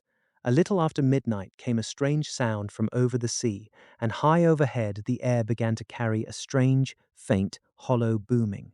Then, without warning, the tempest broke, with a rapidity which, at the time, seemed incredible, and even afterwards is impossible to realize. The whole aspect of nature at once became convulsed.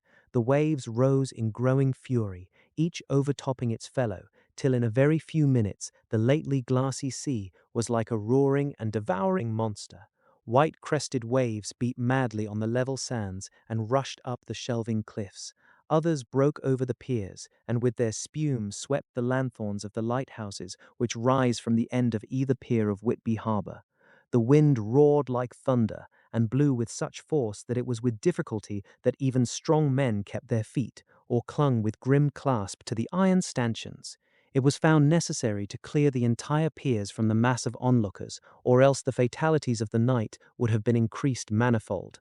To add to the difficulties and dangers of the time, masses of sea fog came drifting inland, white, wet clouds, which swept by in ghostly fashion, so dank and damp and cold that it needed but little effort of imagination to think that the spirits of those lost at sea were touching their living brethren with the clammy hands of death, and many a one shuddered as the wreaths of sea mist swept by. At times the mist cleared, and the sea for some distance could be seen in the glare of the lightning, which now came thick and fast, followed by such sudden peals of thunder that the whole sky overhead seemed trembling under the shock of the footsteps of the storm. Some of the scenes thus revealed were of immeasurable grandeur and of absorbing interest. The sea, running mountains high, threw skywards with each wave mighty masses of white foam, which the tempest seemed to snatch at and whirl away into space. Here and there a fishing boat, with a rag of sail, running madly for shelter before the blast. Now and again the white wings of a storm-tossed seabird. On the summit of the east cliff, the new searchlight was ready for experiment, but had not yet been tried. The officers in charge of it got it into working order, and in the pauses of the inrushing mist, swept with it the surface of the sea. Once or twice its service was most effective, as when a fishing boat, with gunwale under water, rushed into the harbour, able, by the guidance of the sheltering light, to avoid the danger of dashing against the piers. As each boat achieved the safety of the port, there was a shout of joy from the mass of people on shore, a shout which for a moment seemed to cleave the gale, and was then swept away in its rush. Before long, the searchlight discovered some distance away a schooner with all sails set, apparently the same vessel which had been noticed earlier in the evening. The wind had by this time backed to the east, and there was a shudder amongst the watchers on the cliff as they realized the terrible danger in which she now was. Between her and the port lay the great flat reef on which so many good ships have from time to time suffered, and, with the wind blowing from its present quarter, it would be quite impossible that she should fetch the entrance of the harbour. It was now nearly the hour of high tide, but the waves were so great that in their troughs the shallows of the shore were almost visible, and the schooner, with all sails set, was rushing with such speed that, in the words of one old salt, she must fetch up somewhere, if it was only in hell. Then came another rush of sea fog, greater than any hitherto, a mass of dank mist which seemed to close on all things like a grey pall, and left available to men only the organ of hearing, for the roar of the tempest and the crash of the thunder and the booming of the mighty bellows came through the damp oblivion even louder than before. The rays of the searchlight were kept fixed on the harbour mouth across the east pier, where the shock was expected, and men waited breathless. The wind suddenly shifted to the northeast, and the remnant of the sea fog melted in the blast, and then, mirabile dictu, between the piers, leaping from wave to wave as it rushed at headlong speed, swept the strange schooner before the blast, with all sails set, and gained the safety of the harbour. The searchlight followed her, and a shudder ran through all who saw her, for lashed to the helm was a corpse with drooping head, which swung horribly to and fro at each motion of the ship. No other form could be seen on deck at all. A great awe came on all as they realized that the ship, as if by a miracle, had found the harbour, unsteered save by the hand of a dead man. However, all took place more quickly than it takes to write these words.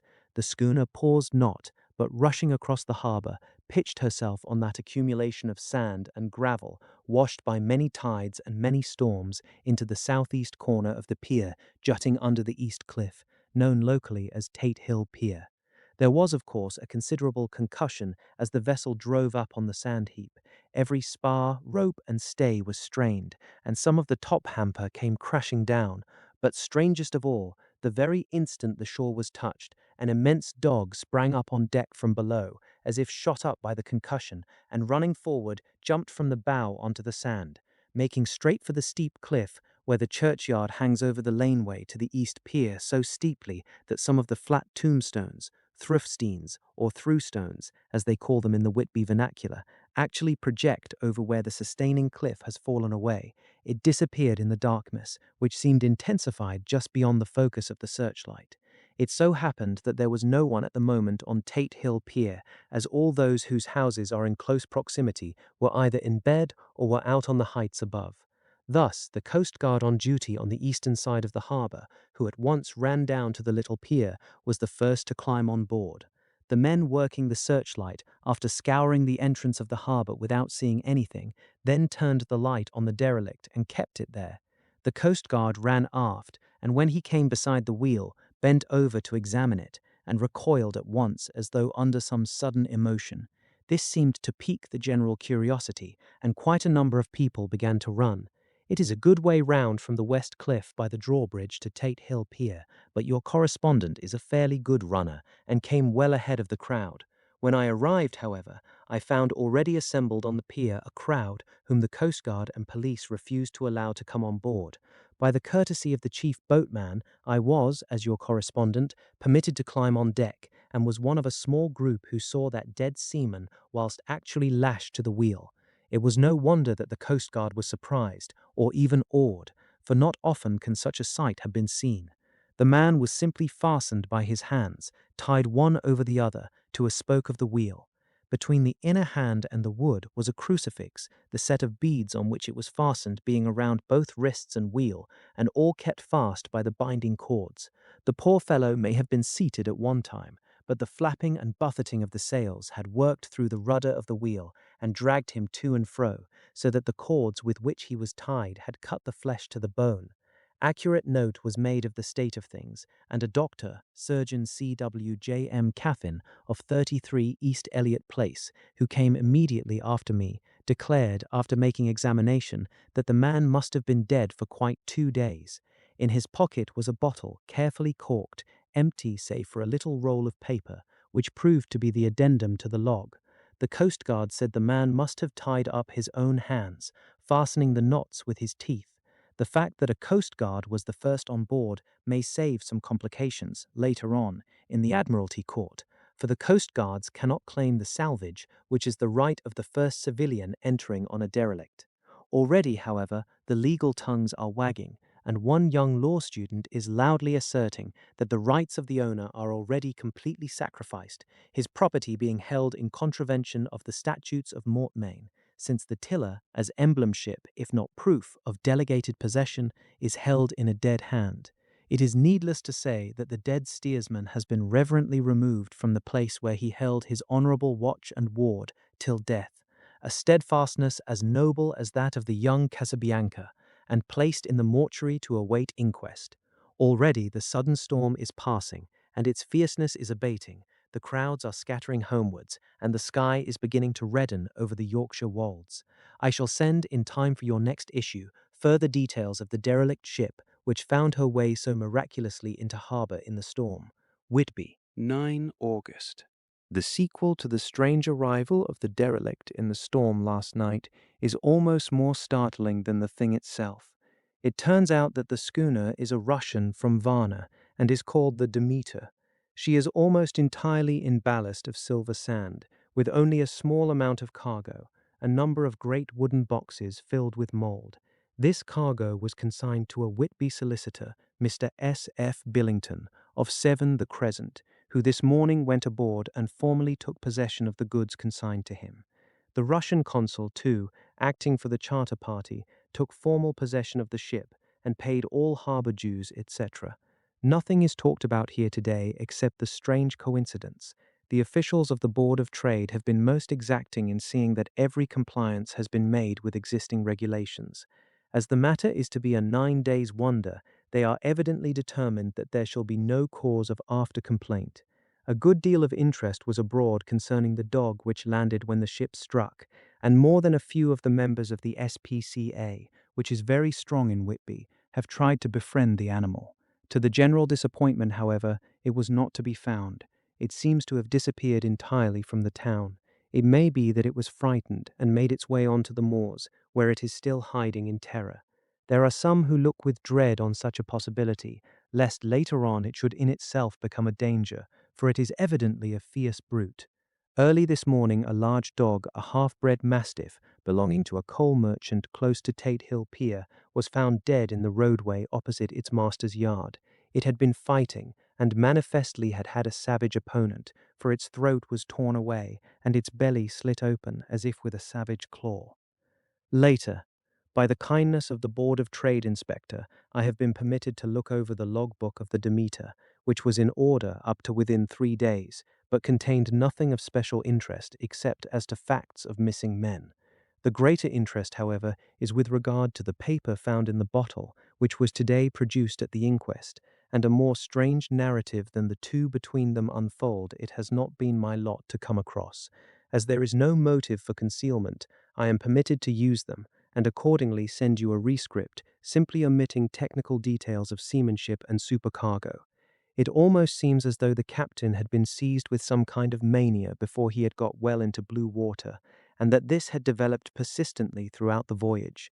Of course, my statement must be taken cum grano, since I am writing from the dictation of a clerk of the Russian consul, who kindly translated for me, time being short. Log of the Demeter. Varna to Whitby. Written 18 July, things so strange happening that I shall keep accurate note henceforth till we land. On 6 July we finished taking in cargo, silver sand and boxes of earth. At noon set sail. East wind fresh. Crew, 5 hands, 2 mates, cook and myself, captain. On 11 July at dawn entered Bosphorus, boarded by Turkish customs officers. Bakshish, all correct. Underway at 4 p.m. On 12 July through Dardanelles, more customs officers and flagboat of guarding squadron, baksheesh again. Work of officers thorough but quick, want us off soon. At dark passed into archipelago. On 13 July past Cape Matapan. Crew dissatisfied about something, seemed scared but would not speak out. On 14 July was somewhat anxious about crew, men all steady fellows who sailed with me before. Mate could not make out what was wrong. They only told him there was something and crossed themselves. Mate lost temper with one of them that day and struck him. Expected fierce quarrel, but all was quiet. On 16 July, mate reported in the morning that one of crew, Petrovsky, was missing. Could not account for it. Took larboard watch 8 bells last night. Was relieved by Abramov, but did not go to bunk. Men more downcast than ever. All said they expected something of the kind, but would not say more than that there was something aboard. Mate getting very impatient with them, feared some trouble ahead. On 17 July, yesterday, one of the men, Olgarin, came to my cabin, and in an awestruck way confided to me that he thought there was a strange man aboard the ship. He said that in his watch he had been sheltering behind the deck house, as there was a rainstorm, when he saw a tall, thin man, who was not like any of the crew, come up the companionway and go along the deck forward and disappear. He followed cautiously, but when he got to bows found no one, and the hatchways were all closed. He was in a panic of superstitious fear, and I am afraid the panic may spread. To allay it, I shall today search entire ship carefully from stem to stern. Later in the day, I got together the whole crew and told them, as they evidently thought there was someone in the ship, we should search from stem to stern. First mate angry, said it was folly, and to yield to such foolish ideas would demoralize the men, said he would engage to keep them out of trouble with a handspike. I let him take the helm, while the rest P85 began thorough search, all keeping abreast with lanterns. We left no corner unsearched. As there were only the big wooden boxes, there were no odd corners where a man could hide. Men much relieved when search over, and went back to work cheerfully. First mate scowled, but said nothing. 22 July. Rough weather last 3 days, and all hands busy with sails. No time to be frightened. Men seem to have forgotten their dread. Mate cheerful again, and all on good terms. Praised men for work in bad weather. Past Gibraltar and out through straits. All well. 24 July. There seems some doom over this ship. Already a hand short, and entering on the Bay of Biscay with wild weather ahead, and yet last night another man lost, disappeared. Like the first, he came off his watch and was not seen again. Men all in a panic of fear, sent a round robin asking to have double watch, as they fear to be alone. Mate violent, fear there will be some trouble, as either he or the men will do some violence. 28 July. 4 days in hell, knocking about in a sort of maelstrom, and the wind a tempest. No sleep for anyone, men all worn out, hardly know how to set a watch since no one fit to go on. Second mate volunteered to steer and watch, and let men snatch a few hours' sleep. Wind abating, seas still terrific, but feel them less as ship is steadier. 29 July, another tragedy. Had single watch tonight as crew too tired to double. When morning watch came on deck, could find no one except steersman. Raised outcry and all came on deck. Thorough search, but no one found. Are now without second mate and crew in a panic. Mate and I agreed to go armed henceforth and wait for any sign of cause. 30 July. Last night, rejoiced we are nearing England. Weather fine, all sails set. Retired, worn out, slept soundly, awaked by mate telling me that both men on watch and steersman missing. Only self and mate and 2 hands left to work ship. 1 August. 2 days of fog and not a sail sighted. Had hoped when in the English Channel to be able to signal for help or get in somewhere. Not having power to work sails, have to run before wind. Dare not lower, as could not raise them again. We seem to be drifting to some terrible doom. Mate now more demoralized than either of them. His stronger nature seems to have worked inwardly against himself. Men are beyond fear, working stolidly and patiently, with minds made up to worst. They are Russian, he Romanian. 2 August, midnight. Woke up from few minutes' sleep by hearing a cry, seemingly outside my port. Could see nothing in fog. Rushed on deck and ran against mate. Tells me heard cry and ran, but no sign of man on watch. 1 more gone. Lord help us. Mate says we must be past Straits of Dover, as in a moment of fog lifting he saw North Foreland, just as he heard the man cry out. If so, we are now off in the North Sea, and only God can guide us in the fog, which seems to move with us, and God seems to have deserted us.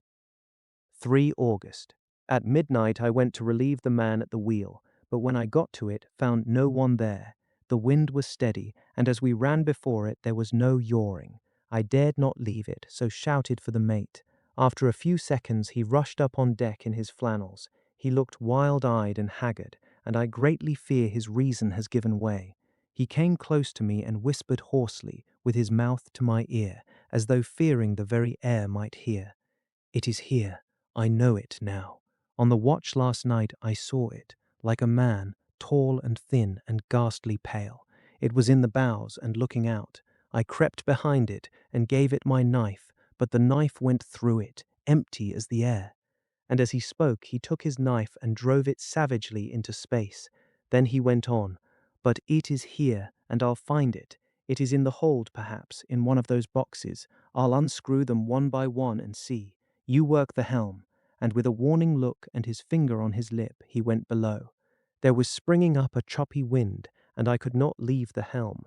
I saw him come out on deck again with a tool chest and a lantern, and go down the forward hatchway. He is mad, stark, raving mad, and it's no use my trying to stop him.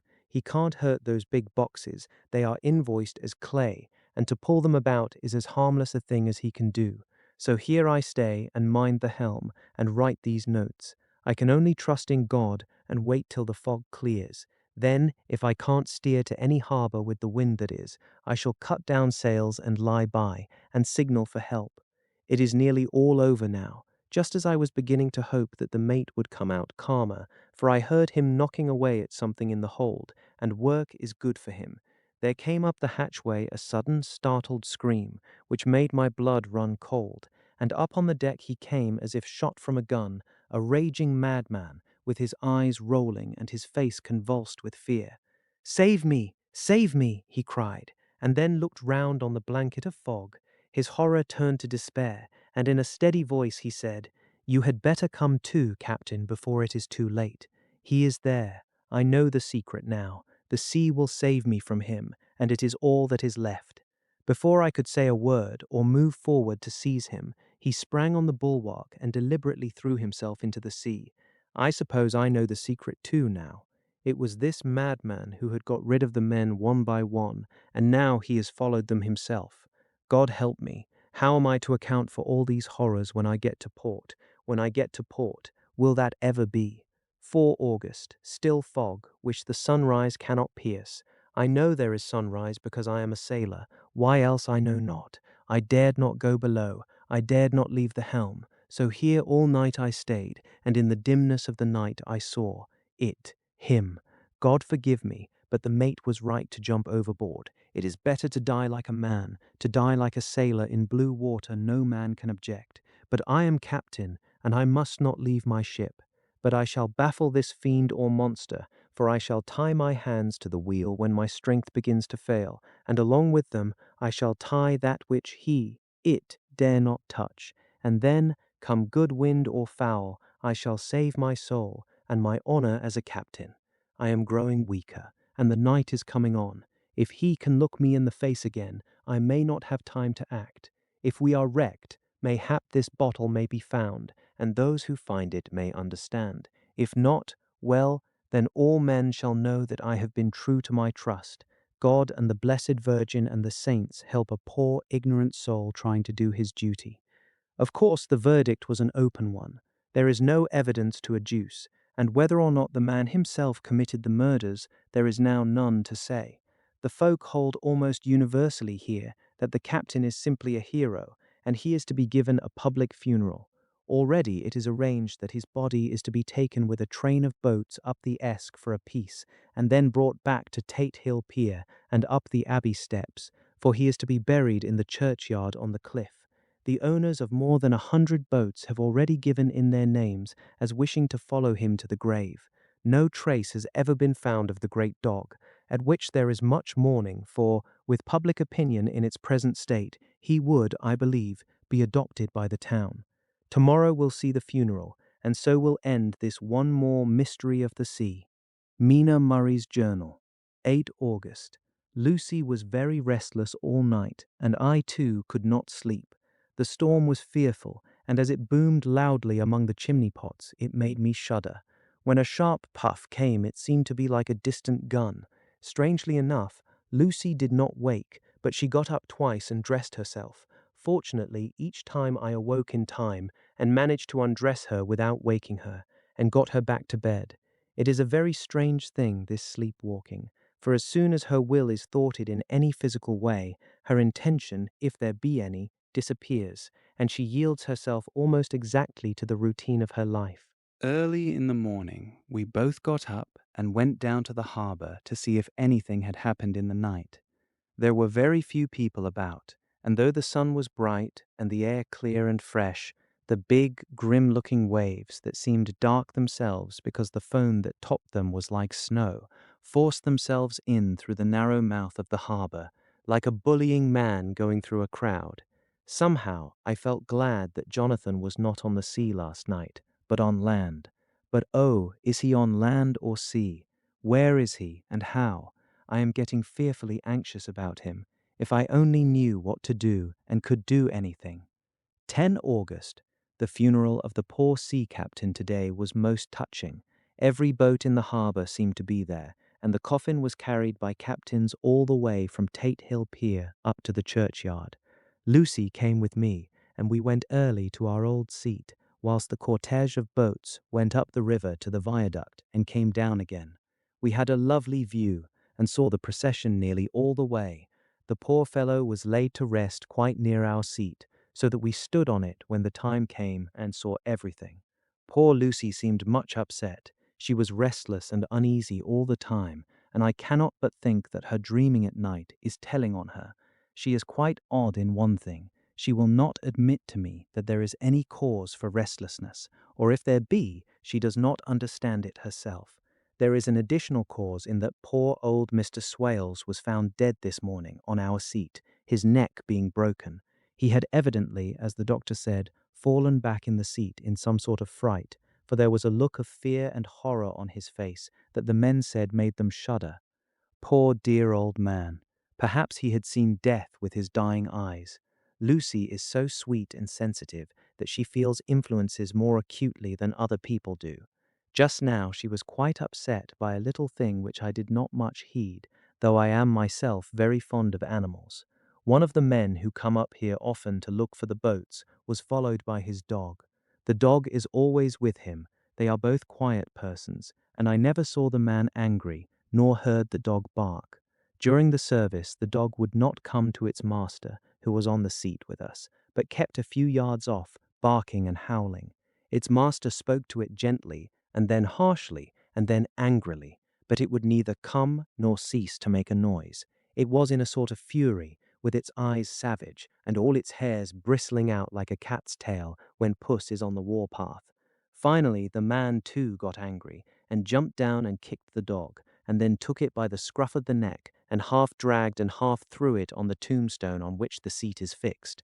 The moment it touched the stone, the poor thing became quiet, and fell all into a tremble. It did not try to get away, but crouched down, quivering and cowering, and was in such a pitiable state of terror that I tried, though without effect, to comfort it. Lucy was full of pity too, but she did not attempt to touch the dog, but looked at it in an agonized sort of way. I greatly fear that she is of too supersensitive a nature to go through the world without trouble. She will be dreaming of this tonight, I am sure. The whole agglomeration of things, the ship steered into port by a dead man, his attitude, tied to the wheel with a crucifix and beads, the touching funeral, the dog, now furious and now in terror, will all afford material for her dreams. I think it will be best for her to go to bed tired out physically, so I shall take her for a long walk by the cliffs to Robin Hood's Bay and back. She ought not to have much inclination for sleepwalking then. PG 91. Chapter 8. Mina Murray's Journal. Same day, 11 o'clock p.m. Oh, but I am tired. If it were not that I have made my diary a duty, I should not open it tonight. We had a lovely walk. Lucy, after a while, was in gay spirits, owing, I think, to some dear cows who came nosing towards us in a field close to the lighthouse and frightened the wits out of us. I believe we forgot everything, except, of course, personal fear, and it seemed to wipe the slate clean and give us a fresh start. We had a capital severe tea at Robin Hood's Bay in a sweet little old-fashioned inn with a bow window right over the seaweed-covered rocks of the Strand. I believe we should have shocked the new woman with our appetites. Men are more tolerant, bless them. Then we walked home with some, or rather many, stoppages to rest, and with our hearts full of a constant dread of wild bulls. Lucy was really tired, and we intended to creep off to bed as soon as we could. The young curate came in, however, and Mrs. Westenra asked him to stay for supper. Lucy and I had both a fight for it with the dusty miller. I know it was a hard fight on my part, and I am quite heroic. I think that some day the bishops must get together and see about breeding up a new class of curates who don't take supper, no matter how they may be pressed to, and who will know when girls are tired. Lucy is asleep and breathing softly. She has more colour in her cheeks than usual, and looks, oh, so sweet. If Mr. Holmwood fell in love with her, seeing her only in the drawing-room, I wonder what he would say if he saw her now. Some of the new women writers will some day start an idea that men and women should be allowed to see each other asleep before proposing or accepting. But I suppose the new woman won't condescend in future to accept. She will do the proposing herself, and a nice job she will make of it too. There's some consolation in that. I am so happy tonight, because dear Lucy seems better. I really believe she has turned the corner, and that we are over her troubles with dreaming. I should be quite happy if I only knew if Jonathan, God bless and keep him. 11 August, 3 a.m. Diary again. No sleep now, so I may as well write. I am too agitated to sleep. We have had such an adventure, such an agonizing experience. I fell asleep as soon as I had closed my diary. Suddenly I became broad awake and sat up, with a horrible sense of fear upon me, and of some feeling of emptiness around me. The room was dark, so I could not see Lucy's bed. I stole across and felt for her. The bed was empty. I lit a match and found that she was not in the room. The door was shut, but not locked as I had left it. I feared to wake her mother, who has been more than usually ill lately, so threw on some clothes and got ready to look for her. As I was leaving the room, it struck me that the clothes she wore might give me some clue to her dreaming intention. Dressing gown would mean house, dress outside. Dressing gown and dress were both in their places. Thank God, I said to myself. She cannot be far, as she is only in her nightdress. I ran downstairs and looked in the sitting room. Not there. Then I looked in all the other open rooms of the house, with an ever-growing fear chilling my heart. Finally, I came to the hall door and found it open. It was not wide open, but the catch of the lock had not caught. The people of the house are careful to lock the door every night, so I feared that Lucy must have gone out as she was. There was no time to think of what might happen. A vague, overmastering fear obscured all details. I took a big, heavy shawl and ran out. The clock was striking 1 as I was in the crescent, and there was not a soul in sight. I ran along the north terrace, but could see no sign of the white figure which I expected. At the edge of the west cliff above the pier, I looked across the harbour to the east cliff, in the hope or fear, I don't know which, of seeing Lucy in our favourite seat. There was a bright full moon with heavy black driving clouds, which threw the whole scene into a fleeting diorama of light and shade as they sailed across. For a moment or two I could see nothing, as the shadow of a cloud obscured St. Mary's Church and all around it. Then, as the cloud passed, I could see the ruins of the abbey coming into view, and as the edge of a narrow band of light as sharp as a sword cut moved along, the church and the churchyard became gradually visible. Whatever my expectation was, it was not disappointed, for there, on our favourite seat, the silver light of the moon struck a half-reclining figure, snowy white. The coming of the cloud was too quick for me to see much, for shadow shut down on light almost immediately, but it seemed to me as though something dark stood behind the seat where the white figure shone, and bent over it. What it was, whether man or beast, I could not tell. I did not wait to catch another glance, but flew down the steep steps to the pier and along by the fish market to the bridge, which was the only way to reach the east cliff. The town seemed as dead, for not a soul did I see. I rejoiced that it was so, for I wanted no witness of poor Lucy's condition. The time and distance seemed endless, and my knees trembled and my breath came laboured as I toiled up the endless steps to the abbey. I must have gone fast, and yet it seemed to me as if my feet were weighted with lead, and as though every joint in my body were rusty. When I got almost to the top, I could see the seat and the white figure, for I was now close enough to distinguish it, even through the spells of shadow. There was undoubtedly something, long and black, bending over the half-reclining white figure. I called in fright, "Lucy! Lucy!" and something raised a head, and from where I was, I could see a white face and red gleaming eyes. Lucy did not answer, and I ran on to the entrance of the churchyard. As I entered, the church was between me and the seat, and for a minute or so I lost sight of her. When I came in view again, the cloud had passed, and the moonlight struck so brilliantly that I could see Lucy half reclining, with her head lying over the back of the seat. She was quite alone, and there was not a sign of any living thing about. When I bent over her, I could see that she was still asleep. Her lips were parted, and she was breathing, not softly as usual with her, but in long, heavy gasps, as though striving to get her lungs full at every breath. As I came close, she put up her hand in her sleep and pulled the collar of her nightdress close round her throat. Whilst she did so, there came a little shudder through her, as though she felt the cold.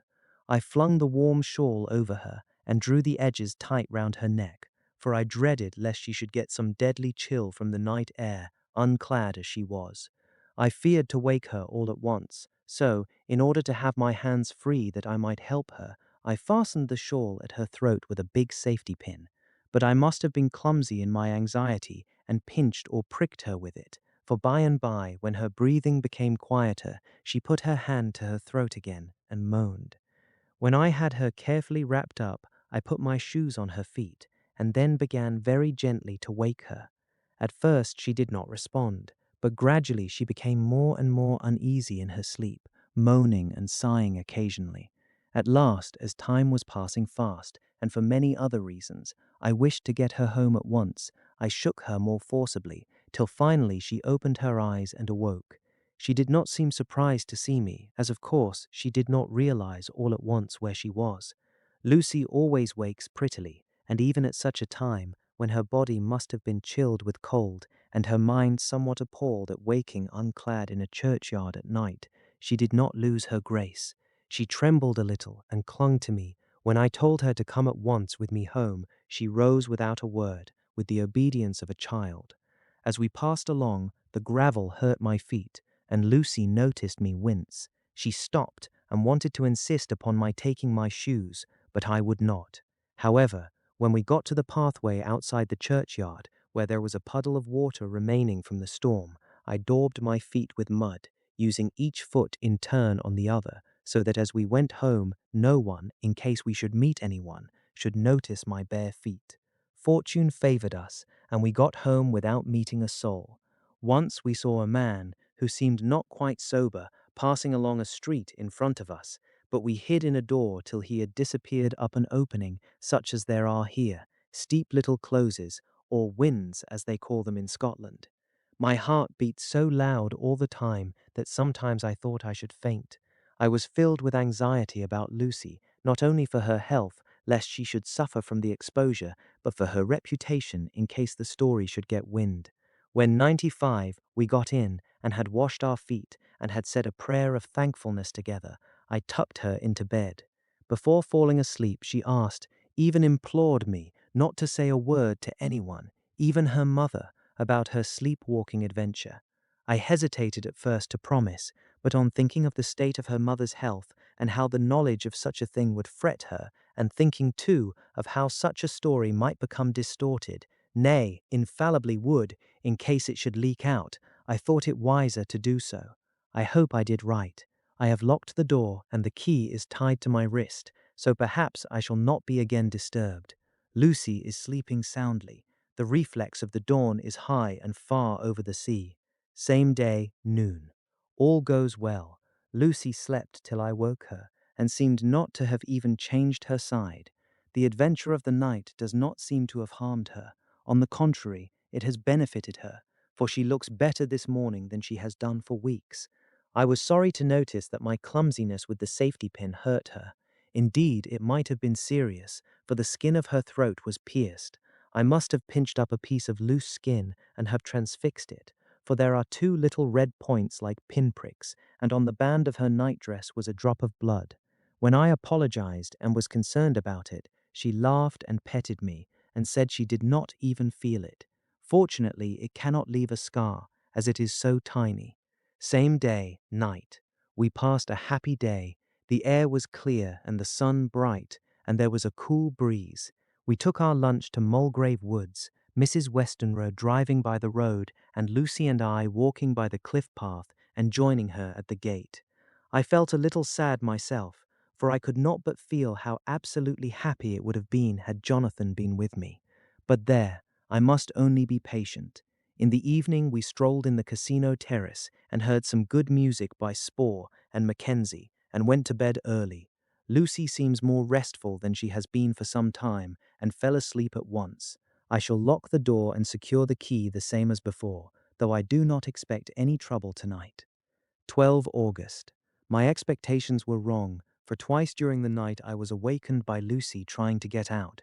She seemed, even in her sleep, to be a little impatient at finding the door shut, and went back to bed under a sort of protest. I woke with the dawn, and heard the birds chirping outside of the window. Lucy woke too, and I was glad to see, was even better than on the previous morning.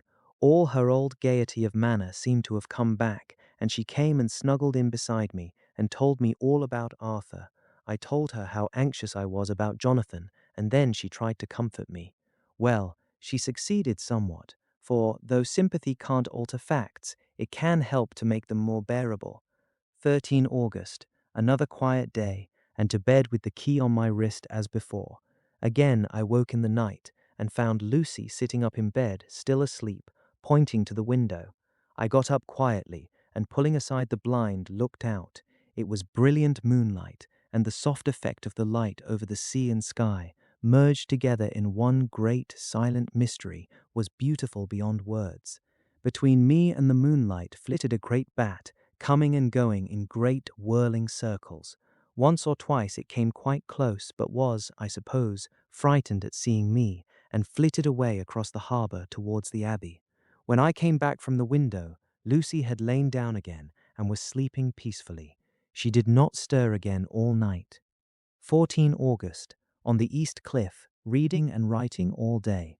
Lucy seems to have become as much in love with the spot as I am, and it is hard to get her away from it when it is time to come home for lunch or tea or dinner. This afternoon she made a funny remark. We were coming home for dinner and had come to the top of the steps up from the West Pier, and stopped to look at the view as we generally do. The setting sun, low down in the sky, was just dropping behind Kettleness. The red light was thrown over on the east cliff and the old abbey and seemed to bathe everything in a beautiful rosy glow. We were silent for a while, and suddenly Lucy murmured as if to herself, "His red eyes again. They are just the same." It was such an odd expression, coming apropos of nothing, that it quite startled me.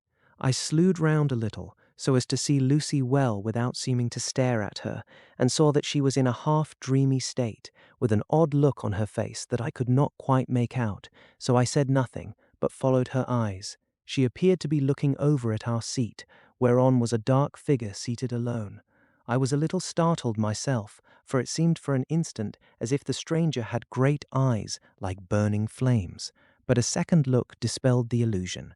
The red sunlight was shining on the windows of St. Mary's Church behind our seat, and as the sun dipped, there was just sufficient change in the refraction and reflection to make it appear as if the light moved. I called Lucy's attention to the peculiar effect, and she became herself with a start, but she looked sad all the same. It may have been that she was thinking of that terrible night up there. We never refer to it, so I said nothing, and we went home to dinner. Lucy had a headache and went early to bed. I saw her asleep and went out for a little stroll myself. I walked along the cliffs to the westward and was full of sweet sadness, for I was thinking of Jonathan.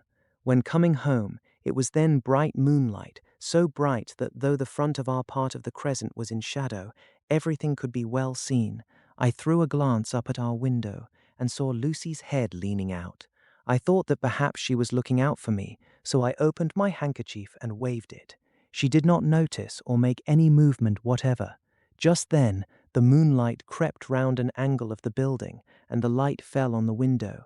There distinctly was Lucy with her head lying up against the side of the window-sill, and her eyes shut. She was fast asleep, and by her, seated on the window-sill, was something that looked like a good-sized bird. I was afraid she might get a chill, so I ran upstairs, but as I came into the room, she was moving back to her bed, fast asleep, and breathing heavily. She was holding her hand to her throat, as though to protect it from cold. I did not wake her, but tucked her up warmly. I have taken care that the door is locked and the window securely fastened. She looks so sweet as she sleeps, but she is paler than is her wont, and there is a drawn, haggard look under her eyes which I do not like. I fear she is fretting about something. I wish I could find out what it is. 15 August. Rose later than usual. Lucy was languid and tired and slept on after we had been called. We had a happy surprise at breakfast. Arthur's father is better and wants the marriage to come off soon. Lucy is full of quiet joy, and her mother is glad and sorry at once. Later on in the day she told me the cause. She is grieved to lose Lucy as her very own, but she is rejoiced that she is soon to have someone to protect her. Poor dear sweet lady. She confided to me that she has got her death warrant. She has not told Lucy, and made me promise secrecy. Her doctor told her that within a few months at most she must die, for her heart is weakening. At any time, even now, a sudden shock would be almost sure to kill her. Ah, we were wise to keep from her the affair of the dreadful night of Lucy's sleepwalking. 17 August. No diary for 2 whole days. I have not had the heart to write. Some sort of shadowy pall seems to be coming over our happiness. No news from Jonathan, and Lucy seems to be growing weaker, whilst her mother's hours are numbering to a close. I do not understand Lucy's fading away as she is doing. She eats well and sleeps well and enjoys the fresh air, but all the time the roses in her cheeks are fading, and she gets weaker and more languid day by day. At night I hear her gasping as if for air. I keep the key of our door always fastened to my wrist at night, but she gets up and walks about the room and sits at the open window. Last night I found her leaning out when I woke up, and when I tried to wake her I could not. She was in a faint. When I managed to restore her, she was as weak as water and cried silently between long, painful struggles for breath. When I asked her how she came to be at the window, she shook her head and turned away. I trust her feeling ill may not be from that unlucky prick of the safety pin. I looked at her throat just now as she lay asleep, and the tiny wounds seem not to have healed. They are still open, and if anything, larger than before, and the edges of them are faintly white. they are like little white dots with red centers. Unless they heal within a day or two, I shall insist on the doctor seeing about them. Letter Samuel F. Billington and Son, Solicitors, Whitby, to Messrs. Carter, Patterson and Co., London. 17 August. Dear Sirs, herewith please receive invoice of goods sent by Great Northern Railway. Same are to be delivered to Carfax, near Purfleet, immediately on receipt at Goods Station, King's Cross. The house is at present empty, but enclosed please find keys, all of which are labelled. You will please deposit the boxes, 50 in number, which form the consignment, in the partially ruined building forming part of the house and marked A on rough diagram enclosed. Your agent will easily recognize the locality, as it is the ancient chapel of the mansion. The goods leave by the train at 9:30 tonight and will be due at King's Cross at 4:30 tomorrow afternoon. As our client wishes the delivery made as soon as possible, we shall be obliged by your having teams ready at King's Cross at the time named and forthwith conveying the goods to destination. In order to obviate any delays possible through any routine requirements as to payment in your departments, we enclose cheque herewith for £10, £10, receipt of which please acknowledge. Should the charge be less than this amount, you can return balance. If greater, we shall at once send cheque for difference on hearing from you. You are to leave the keys on coming away in the main hall of the house, where the proprietor may get them on his entering the house by means of his duplicate key. Pray do not take us as exceeding the bounds of business courtesy, impressing you in all ways to use the utmost expedition. We are, dear sirs, faithfully yours, Samuel F. Billington and Son. Letter, Messrs. Carter, Patterson and Co., London, to Messrs. Billington and Son, Whitby, 21 August. Dear Sirs, we beg to acknowledge £10 received and to return cheque £1 17 cents 9 deed, amount of overplus, as shown in receipted account herewith. Goods are delivered in exact accordance with instructions and keys left in parcel in main hall, as directed.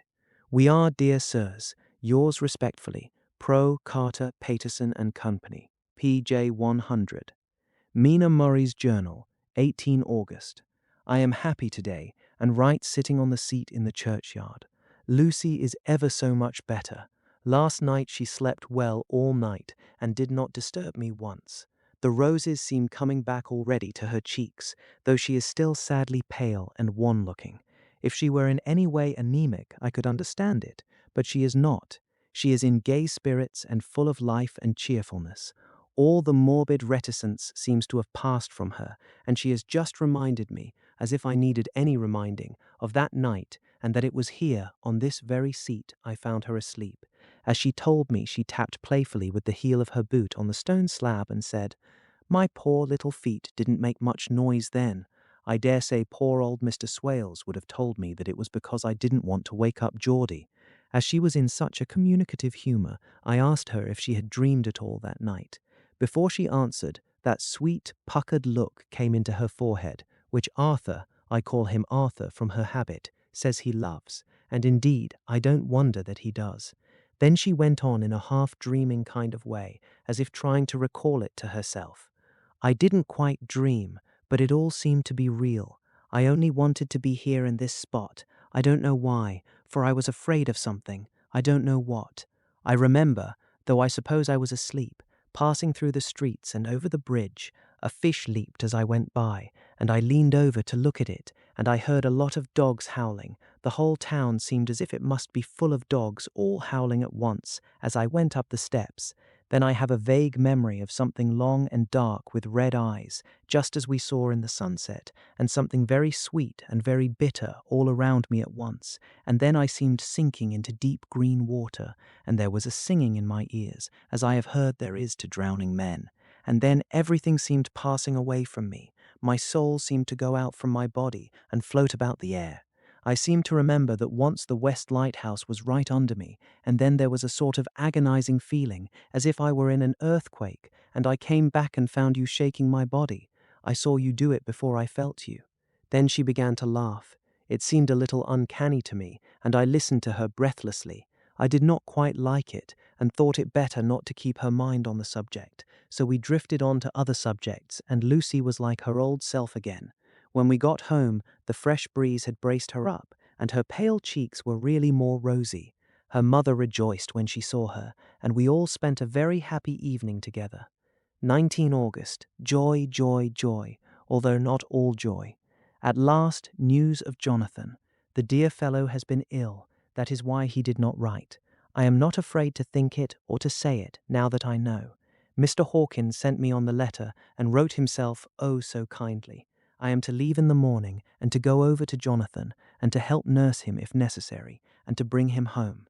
Mr. Hawkins says it would not be a bad thing if we were to be married out there. I have cried over the good sister's letter till I can feel it wet against my bosom where it lies. It is of Jonathan and must be next my heart, for he is in my heart. My journey is all mapped out and my luggage ready. I am only taking one change of dress. Lucy will bring my trunk to London and keep it till I send for it may be that I must write no more. I must keep it to say to Jonathan, my husband. The letter that he has seen and touched must comfort me till we meet. Letter, Sister Agatha, Hospital of St. Joseph and St. Mary, Budapest, to Miss Wilhelmina Murray. 12 August. Dear Madam, I write by desire of Mr. Jonathan Harker, who is himself not strong enough to write, though progressing well, thanks to God and St. Joseph and St. Mary. He has been under our care for nearly 6 weeks, suffering from a violent brain fever. He wishes me to convey his love, and to say that by this post I write for him to Mr. Peter Hawkins, Exeter, to say, with his dutiful respects, that he is sorry for his delay, page 102, and that all his work is completed. He will require some few weeks' rest in our sanatorium in the hills, but will then return. He wishes me to say that he has not sufficient money with him, and that he would like to pay for his staying here, so that others who need shall not be wanting for help. Believe me, yours with sympathy and all blessings, Sister Agatha. P.S. My patient being asleep, I open this to let you know something more. He has told me all about you, and that you are shortly to be his wife. All blessings to you both. He has had some fearful shock, so says our doctor, and in his delirium his ravings have been dreadful, of wolves and poison and blood, of ghosts and demons, and I fear to say of what. Be careful with him always, that there may be nothing to excite him of this kind for a long time to come. The traces of such an illness as his do not lightly die away. We should have written long ago, but we knew nothing of his friends, and there was on him nothing that anyone could understand. He came in the train from Klausenburg, and the guard was told by the station master there that he rushed into the station shouting for a ticket for home. Seeing from his violent demeanour that he was English, they gave him a ticket for the farthest station on the way thither that the train reached. Be assured that he is well cared for. He has won all hearts by his sweetness and gentleness. He is truly getting on well, and I have no doubt will in a few weeks be all himself. But be careful of him for safety's sake. There are, I pray God and St. Joseph and St. Mary, many, many happy years for you both. Dr. Seward's Diary. 19 August. Strange and sudden change in Renfield last night. About 8 o'clock he began to get excited and to sniff about as a dog does when setting. The attendant was struck by his manner, and knowing my interest in him, encouraged him to talk. He is usually respectful to the attendant, and at times servile, but tonight the man tells me he was quite haughty, would not condescend to talk with him at all. All he would say was, "I don't want to talk to you. You don't count now. The master is at hand." The attendant thinks it is some sudden form of religious mania which has seized him. If so, we must look out for squalls, for a strong man with homicidal and religious mania at once might be dangerous. The combination is a dreadful one. At 9 o'clock I visited him myself. His attitude to me was the same as that to the attendant. In his sublime self-feeling, the difference between myself and attendant seemed to him as nothing. It looks like religious mania, and he will soon think that he himself is God. These infinitesimal distinctions between man and man are too paltry for an omnipotent being. How these madmen give themselves away! The real God taketh heed lest a sparrow fall, but the God created from human vanity sees no difference between an eagle and a sparrow. Oh, if men only knew! For half an hour or more, Renfield kept getting excited in greater and greater degree. I did not pretend to be watching him, but I kept strict observation all the same. All at once that shifty look came into his eyes, which we always see when a madman has seized an idea, and with it the shifty movement of the head and back, which asylum attendants come to know so well. He became quite quiet, and went and sat on the edge of his bed resignedly, and looked into space with lackluster eyes. I thought I would find out if his apathy were real or only assumed, and tried to lead him to talk of his pets, a theme which never failed to excite his attention. At first he made no reply, but at length said testily, "Bother them all, I don't care a pin about them." "What?" I said. "You don't mean to tell me that you don't care about spiders?" Spiders at present are his hobby, and the notebook is filling up with columns of small figures. To this he answered enigmatically, "The bride-maidens rejoice the eyes that wait the coming of the bride, but when the bride draweth nigh, then the maidens shine not to the eyes that are filled." He would not explain himself, but remained obstinately seated on his bed all the time I remained with him. I am weary tonight and low in spirits. I cannot but think of Lucy and how different things might have been. If I don't sleep at once, chloral, the modern Morpheus, C2HCl3O Deline H2O. I must be careful not to let it grow into a habit. No, I shall take none tonight. I have thought of Lucy, and I shall not dishonor her by mixing the two. If need be, tonight shall be sleepless. Glad I made the resolution, gladder that I kept to it. I had lain tossing about, and had heard the clock strike only twice, when the night watchman came to me, sent up from the ward, to say that Renfield had escaped. I threw on my clothes and ran down at once. My patient is too dangerous a person to be roaming about. Those ideas of his might work out dangerously with strangers. The attendant was waiting for me. He said he had seen him not 10 minutes before, seemingly asleep in his bed, when he had looked through the observation trap in the door. His attention was called by the sound of the window being wrenched out. He ran back and saw his feet disappear through the window, and had at once sent up for me. He was only in his night gear, and cannot be far off. The attendant thought it would be more useful to watch where he should go than to follow him, as he might lose sight of him whilst getting out of the building by the door. He is a bulky man, and couldn't get through the window. I am thin, so, with his aid, I got out, but feet foremost, and as we were only a few feet above ground, landed unhurt. The attendant told me the patient had gone to the left and had taken a straight line, so I ran as quickly as I could. As I got through the belt of trees, I saw a white figure scale the high wall which separates our grounds from those of the deserted house. I ran back at once and told the watchman to get 3 or 4 men immediately and follow me into the grounds of Carfax, in case our friend might be dangerous. I got a ladder myself, and crossing the wall, dropped down on the other side. I could see Renfield's figure just disappearing behind the angle of the house, so I ran after him. On the far side of the house, I found him pressed close against the old iron-bound oak door of the chapel. He was talking, apparently to someone, but I was afraid to go near enough to hear what he was saying, lest I might frighten him and he should run off. Chasing an errant swarm of bees is nothing to following a naked lunatic when the fit of escaping is upon him. After a few minutes, however, I could see that he did not take note of anything around him, and so ventured to draw nearer to him, the more so as my men had now crossed the wall and were closing him in. I heard him say, "I am here to do your bidding, master. I am your slave, and you will reward me, for I shall be faithful. I have worshipped you long and afar off. Now that you are near, I await your commands, and you will not pass me by, will you, dear master, in your distribution of good things?" He is a selfish old beggar anyhow. He thinks of the loaves and fishes even when he believes he is in a real presence. His manias make a startling combination. When we closed in on him, he fought like a tiger. He is immensely strong, and he was more like a wild beast than a man. I never saw a lunatic in such a paroxysm of rage before, and I hope I shall not again. It is a mercy that we have found out his strength and his danger in good time. With strength and determination like his, he might have done wild work before he was caged. He is safe now at any rate. Jack Shepherd himself couldn't get free from the straight waistcoat that keeps him restrained, and he's chained to the wall in the padded room. His cries are at times awful, but the silences that follow are more deadly still, for he means murder in every turn and movement. Just now, he spoke coherent words for the first time.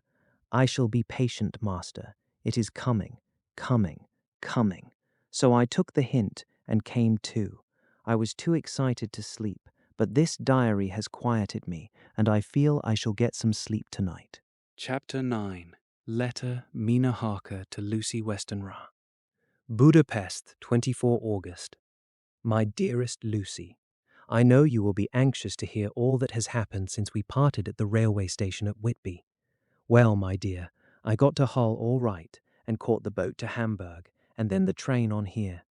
I feel I can hardly recall anything of the journey, except that I knew I was coming to Jonathan, and that as I should have to do some nursing, I had better get all the sleep I could. I found my dear one, oh, so thin and pale and weak-looking. All the resolution has gone out of his dear eyes, and that quiet dignity which I told you was in his face has vanished.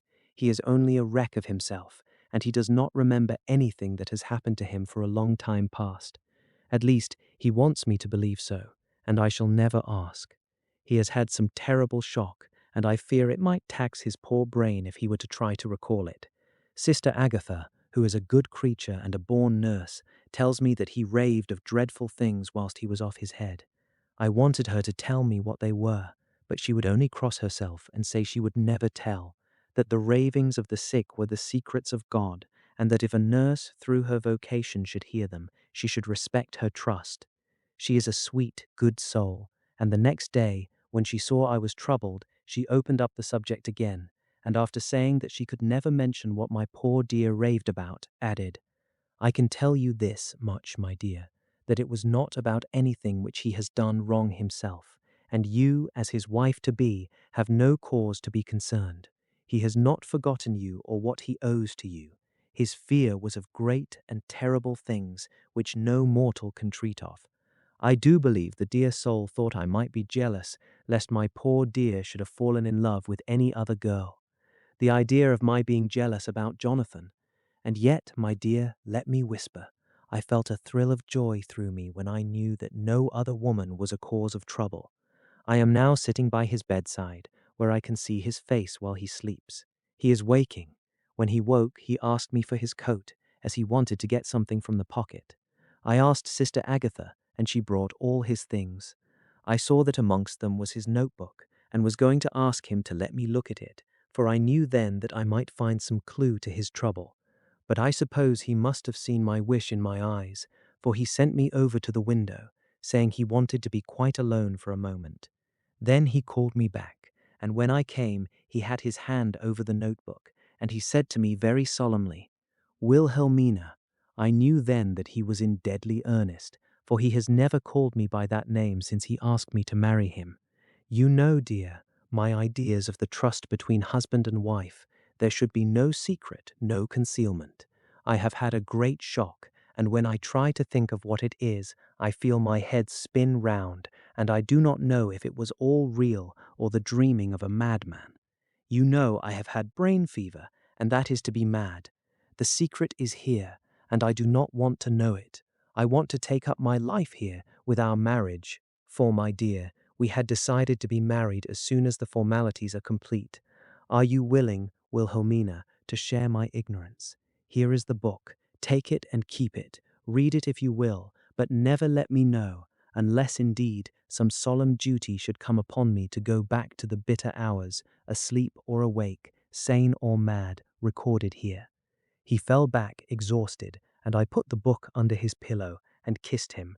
I have asked Sister Agatha to beg the Superior to let our wedding be this afternoon, and am waiting her reply.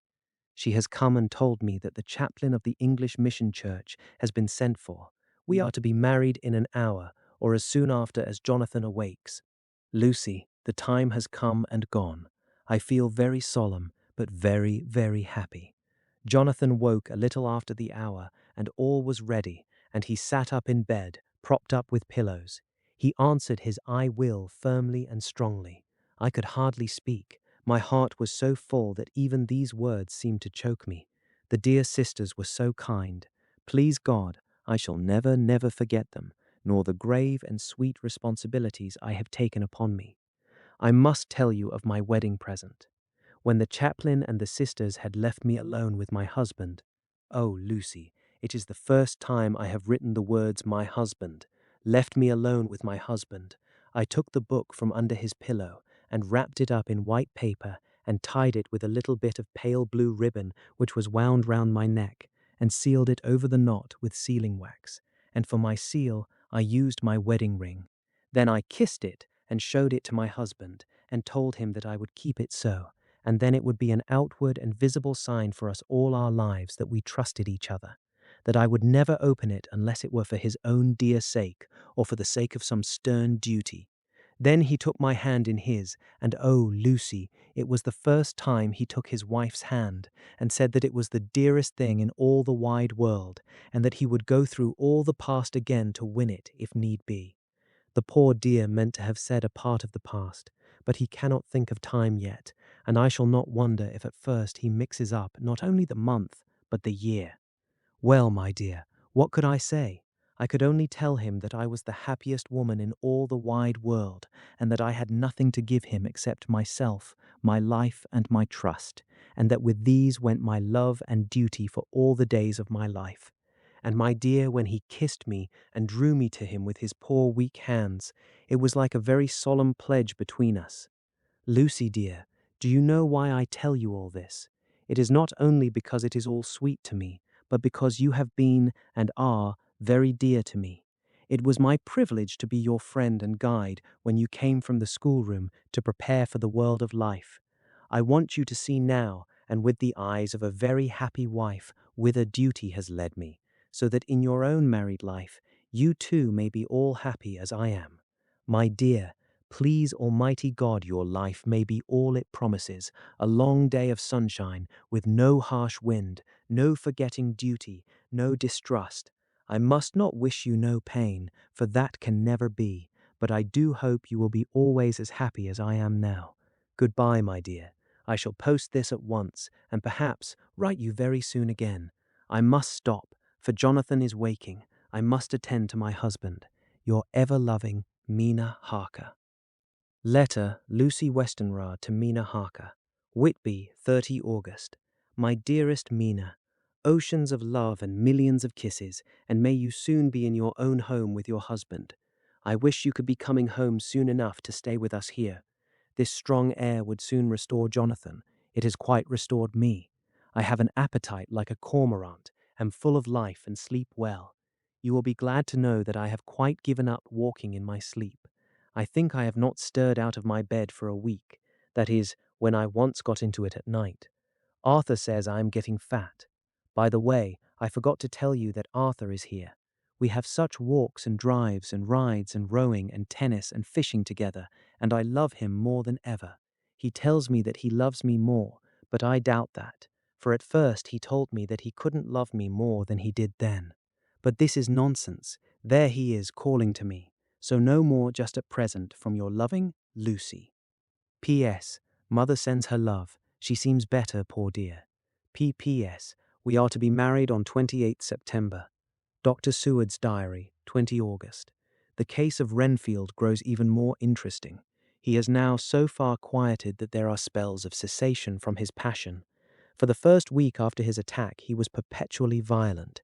Then one night, just as the moon rose, he grew quiet and kept murmuring to himself, "Now I can wait. Now I can wait." The attendant came to tell me, so I ran down at once to have a look at him. He was still in the strait waistcoat and in the padded room, but the suffused look had gone from his face, and his eyes had something of their old pleading, I might almost say cringing, softness. I was satisfied with his present condition and directed him to be relieved. The attendants hesitated, but finally carried out my wishes without protest. It was a strange thing that the patient had humor enough to see their distrust, for coming close to me, he said in a whisper, all the while looking furtively at them, "They think I could hurt you. Fancy me hurting you, the fools. It was soothing somehow to the feelings to find myself dissociated even in the mind of this poor madman from the others, but all the same I do not follow his thought. Am I to take it that I have anything in common with him, so that we are, as it were, to stand together, or has he to gain from me some good so stupendous that my well-being is needful to him? I must find out later on. Tonight he will not speak. Even the offer of a kitten or even a full-grown cat will not tempt him. He will only say, "I don't take any stock in cats. I have more to think of now, and I can wait. I can wait." After a while I left him. The attendant tells me that he was quiet until just before dawn, and then he began to get uneasy and at length violent, until at last he fell into a paroxysm which exhausted him so that he swooned into a sort of coma. 3 nights has the same thing happened, violent all day, then quiet from moonrise to sunrise. I wish I could get some clue to the cause. It would almost seem as if there was some influence which came and went. Happy thought, we shall tonight play sane wits against mad ones. He escaped before without our help. Tonight he shall escape with it. We shall give him a chance and have the men ready to follow in case they are required. 23 August. The unexpected always happens. How well Disraeli knew life. Our bird, when he found the cage open, would not fly, so all our subtle arrangements went for naught. At any rate, we have proved one thing, that the spells of quietness last a reasonable time. We shall in future be able to ease his bond for a few hours each day. I have given orders to the night attendant merely to shut him in the padded room when once he is quiet, until an hour before sunrise. The poor soul's body will enjoy the relief even if his mind cannot appreciate it. Hark, the unexpected again. I am called. The patient has once more escaped. Later, another night adventure. Renfield artfully waited until the attendant was entering the room to inspect. Then he dashed out past him and flew down the passage. I sent word for the attendants to follow. Again we went into the ground of the deserted house, and we found him in the same place, pressed against the old chapel door. When he saw me, he became furious, and had not the attendants seized him in time, he would have tried to kill me. As we were holding him, a strange thing happened. He suddenly redoubled his efforts, and then he suddenly grew calm. I looked round instinctively, but could see nothing. Then I caught the patient's eye and followed it, but could trace nothing as it looked into the moonlit sky, except a big bat, which was flapping its silent and ghostly way to the west.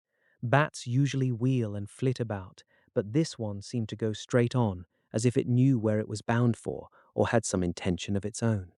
The patient grew calmer every instant, and presently said, "You needn't tie me. I shall go quietly." Without trouble, we came back to the house. I feel there is something ominous in his calm, and shall not forget this night. Lucy Westenra's diary. Hillingham, 24 August. I must imitate Mina and keep writing things down. Then we can have long talks when we do meet. I wonder when it will be. I wish she were with me again, for I feel so unhappy. Last night I seemed to be dreaming again just as I was at Whitby. Perhaps it is the change of air, or getting home again. It is all dark and horrid to me, for I can remember nothing, but I am full of vague fear, and I feel so weak and worn out. When Arthur came to lunch, he looked quite grieved when he saw me, and I hadn't the spirit to be cheerful. I wonder if I could sleep in Mother's room tonight. I shall make an excuse and try. 25 August. Another bad night. Mother did not seem to take to my proposal.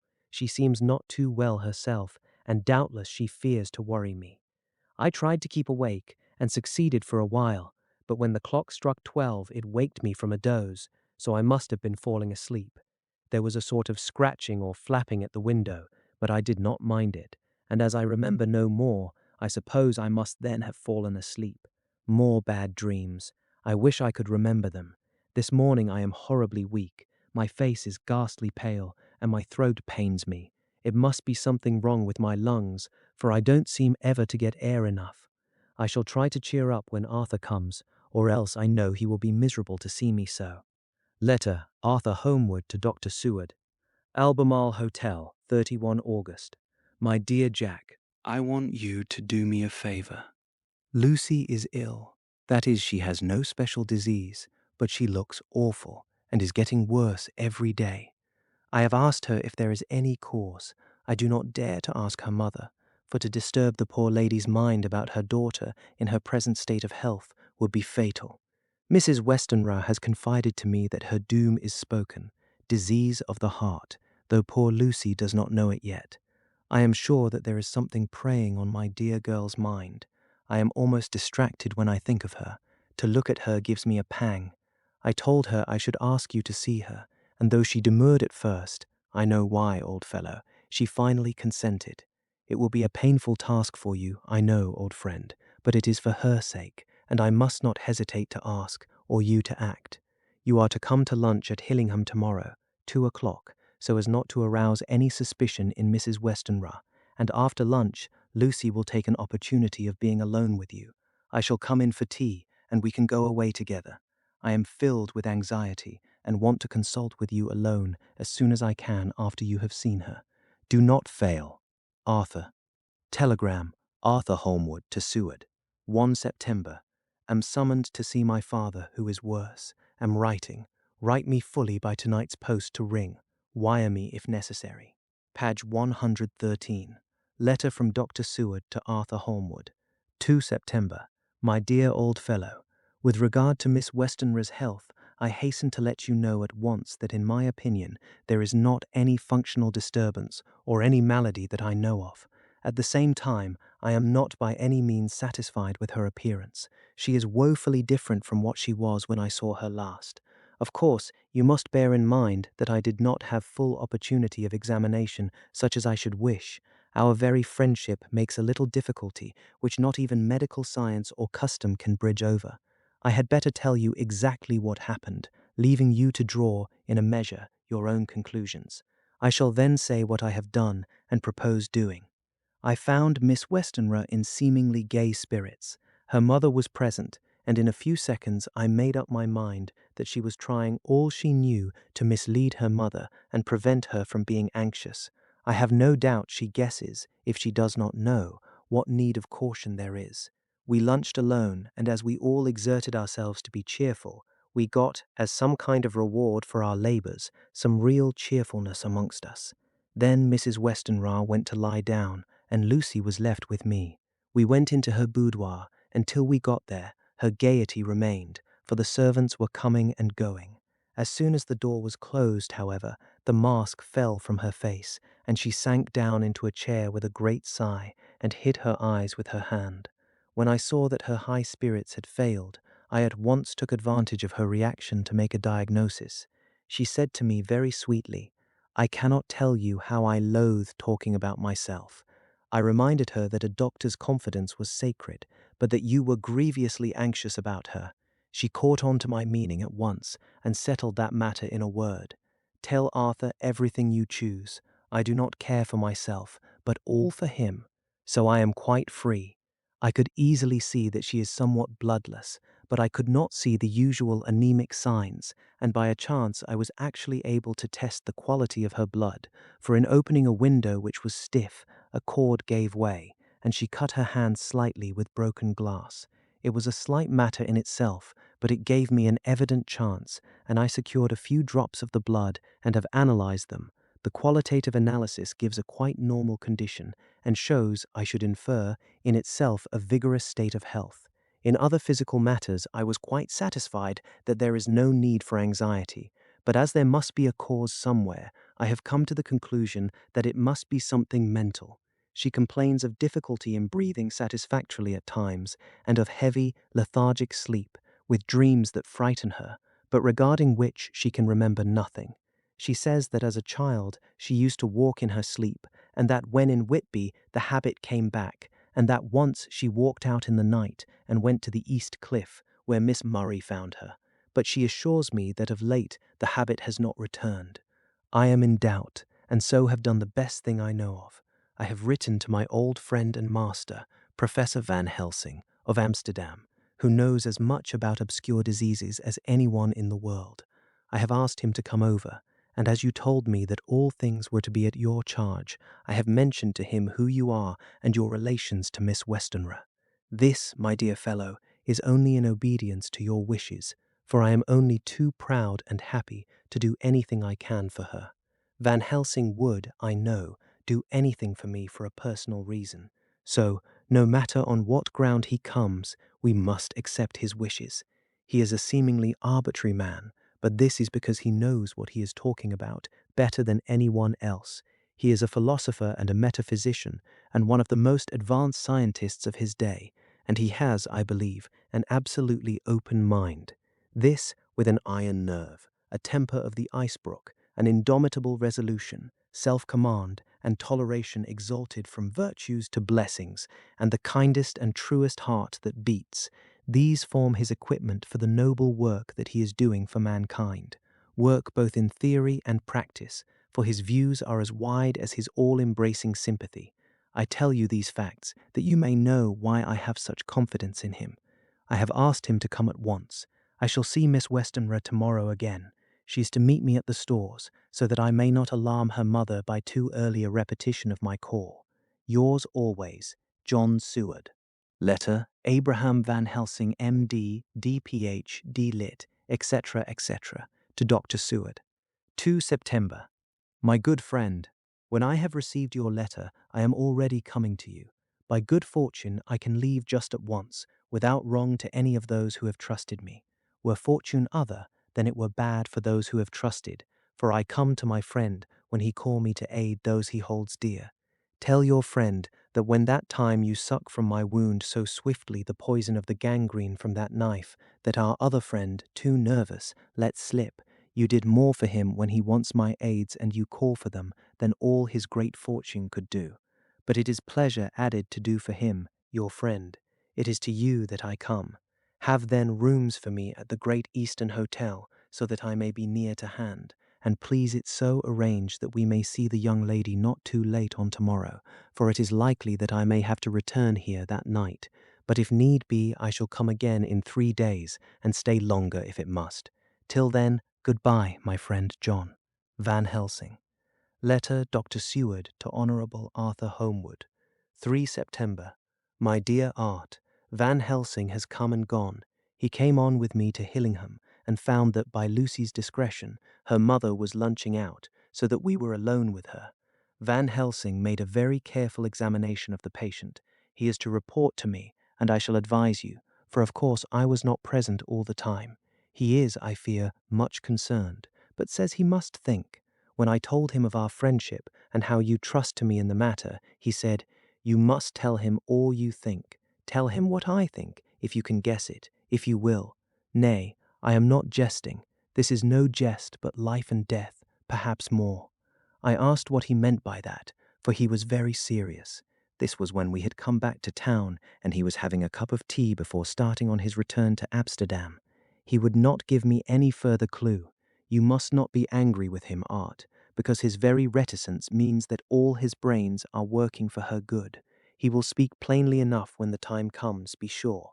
So I told him I would simply write an account of our visit, just as if I were doing a descriptive special article for the Daily Telegraph. He seemed not to notice, but remarked that the smuts in London were not quite so bad as they used to be when he was a student here.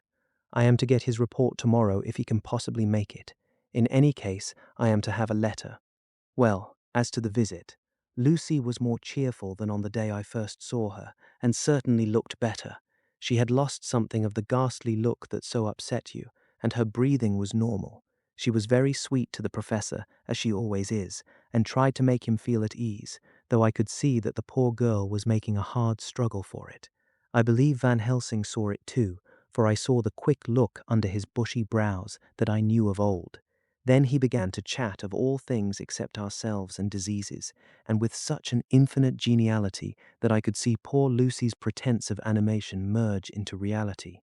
Then, without any seeming change, he brought the conversation gently round to his visit, and suavely said, "My dear young miss, I have the so great pleasure because you are much beloved. That is much, my dear, even were there that which I do not see. They told me you were down in the spirit, and that you were of a ghastly pale. To them I say, poof," and he snapped his fingers at me and went on. "But you and I shall show them how wrong they are. How can he?" And he pointed at me with the same look and gesture as that with which once he pointed me out to his class. on or rather after a particular occasion which he never fails to remind me of. Know anything of a young lady's. He has his madmans to play with, and to bring them back to happiness and to those that love them. It is much to do, and oh, but there are rewards in that we can bestow such happiness. But the young ladies, he has no wife nor daughter, and the young do not tell themselves to the young, but to the old, like me, who have known so many sorrows and the causes of them. So, my dear, we will send him away to smoke the cigarette in the garden, whiles you and I have little talk all to ourselves. I took the hint and strolled about, and presently the professor came to the window and called me in. He looked grave, but said, "I have made careful examination, but there is no functional cause. With you I agree that there has been much blood lost. It has been, but is not. But the conditions of her are in no way anemic. I have asked her to send me her maid, that I may ask just 1 or 2 questions, that so I may not chance to miss nothing. I know well what she will say, and yet there is cause. There is always cause for everything. I must go back home and think.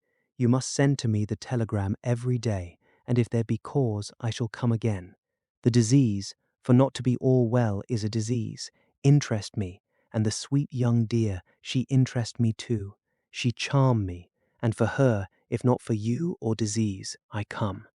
As I tell you, he would not say a word more, even when we were alone. And so now, Art, you know all I know. I shall keep stern watch. I trust your poor father is rallying. It must be a terrible thing to you, my dear old fellow, to be placed in such a position between 2 people who are both so dear to you.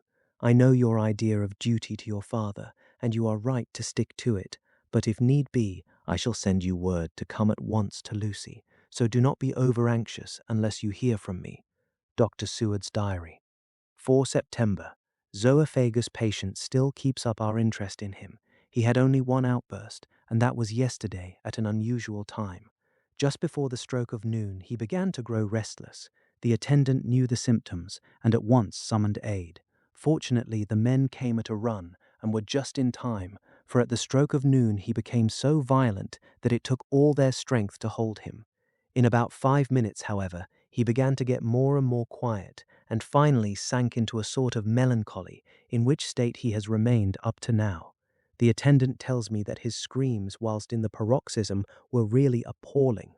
I found my hands full when I got in, attending to some of the other patients who were frightened by him. Indeed, I can quite understand the effect, for the sounds disturbed even me, though I was some distance away. It is now after the dinner hour of the asylum, and as yet my patient sits in a corner, brooding, with a dull, sullen, woe-begone look in his face, which seems rather to indicate than to show something directly. I cannot quite understand it. Later, another change in my patient. At 5 o'clock I looked in on him, and found him seemingly as happy and contented as he used to be. He was catching flies and eating them, and was keeping note of his capture by making nail marks on the edge of the door between the ridges of padding. When he saw me, he came over and apologized for his bad conduct, and asked me in a very humble, cringing way to be let back to his own room and to have his notebook again. I thought it well to humor him, so he is back in his room with the window open. He has the sugar of his tea spread out on the windowsill and is reaping quite a harvest of flies. He is not now eating them, but putting them in a box as of old, and is already examining the corners of his room to find a spider. I tried to get him to talk about the past few days, for any clue of his thoughts would be of immense help to me, but he would not rise. For a moment or two he looked very sad, and said in a sort of faraway voice, as though saying it rather to himself than to me, "All over, all over.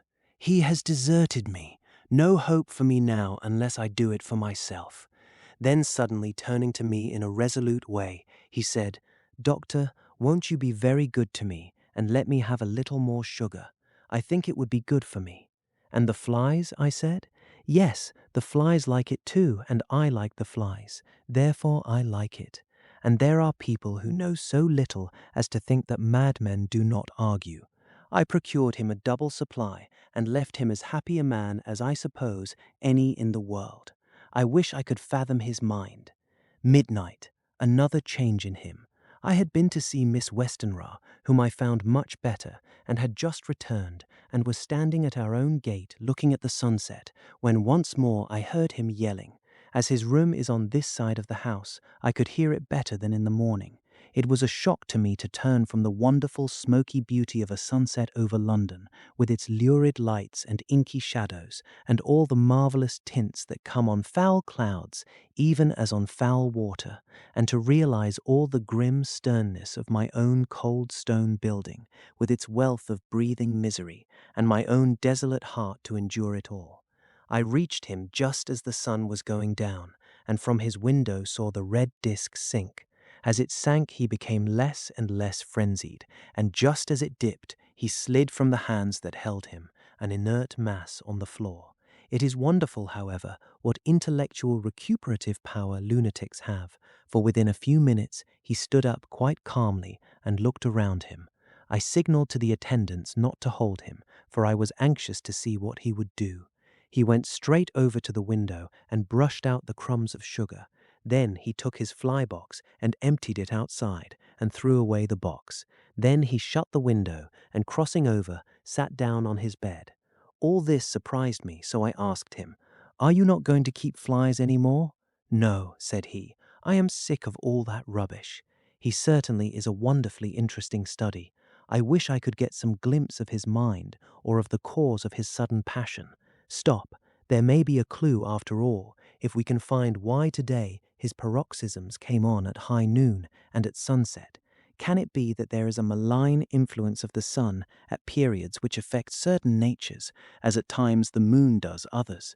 We shall see. Telegram Seward, London, to Van Helsing, Amsterdam, 4 September. Patient still better today. Telegram Seward, London, to Van Helsing, Amsterdam, 5 September. Patient greatly improved, good appetite, sleeps naturally, good spirits, colour coming back.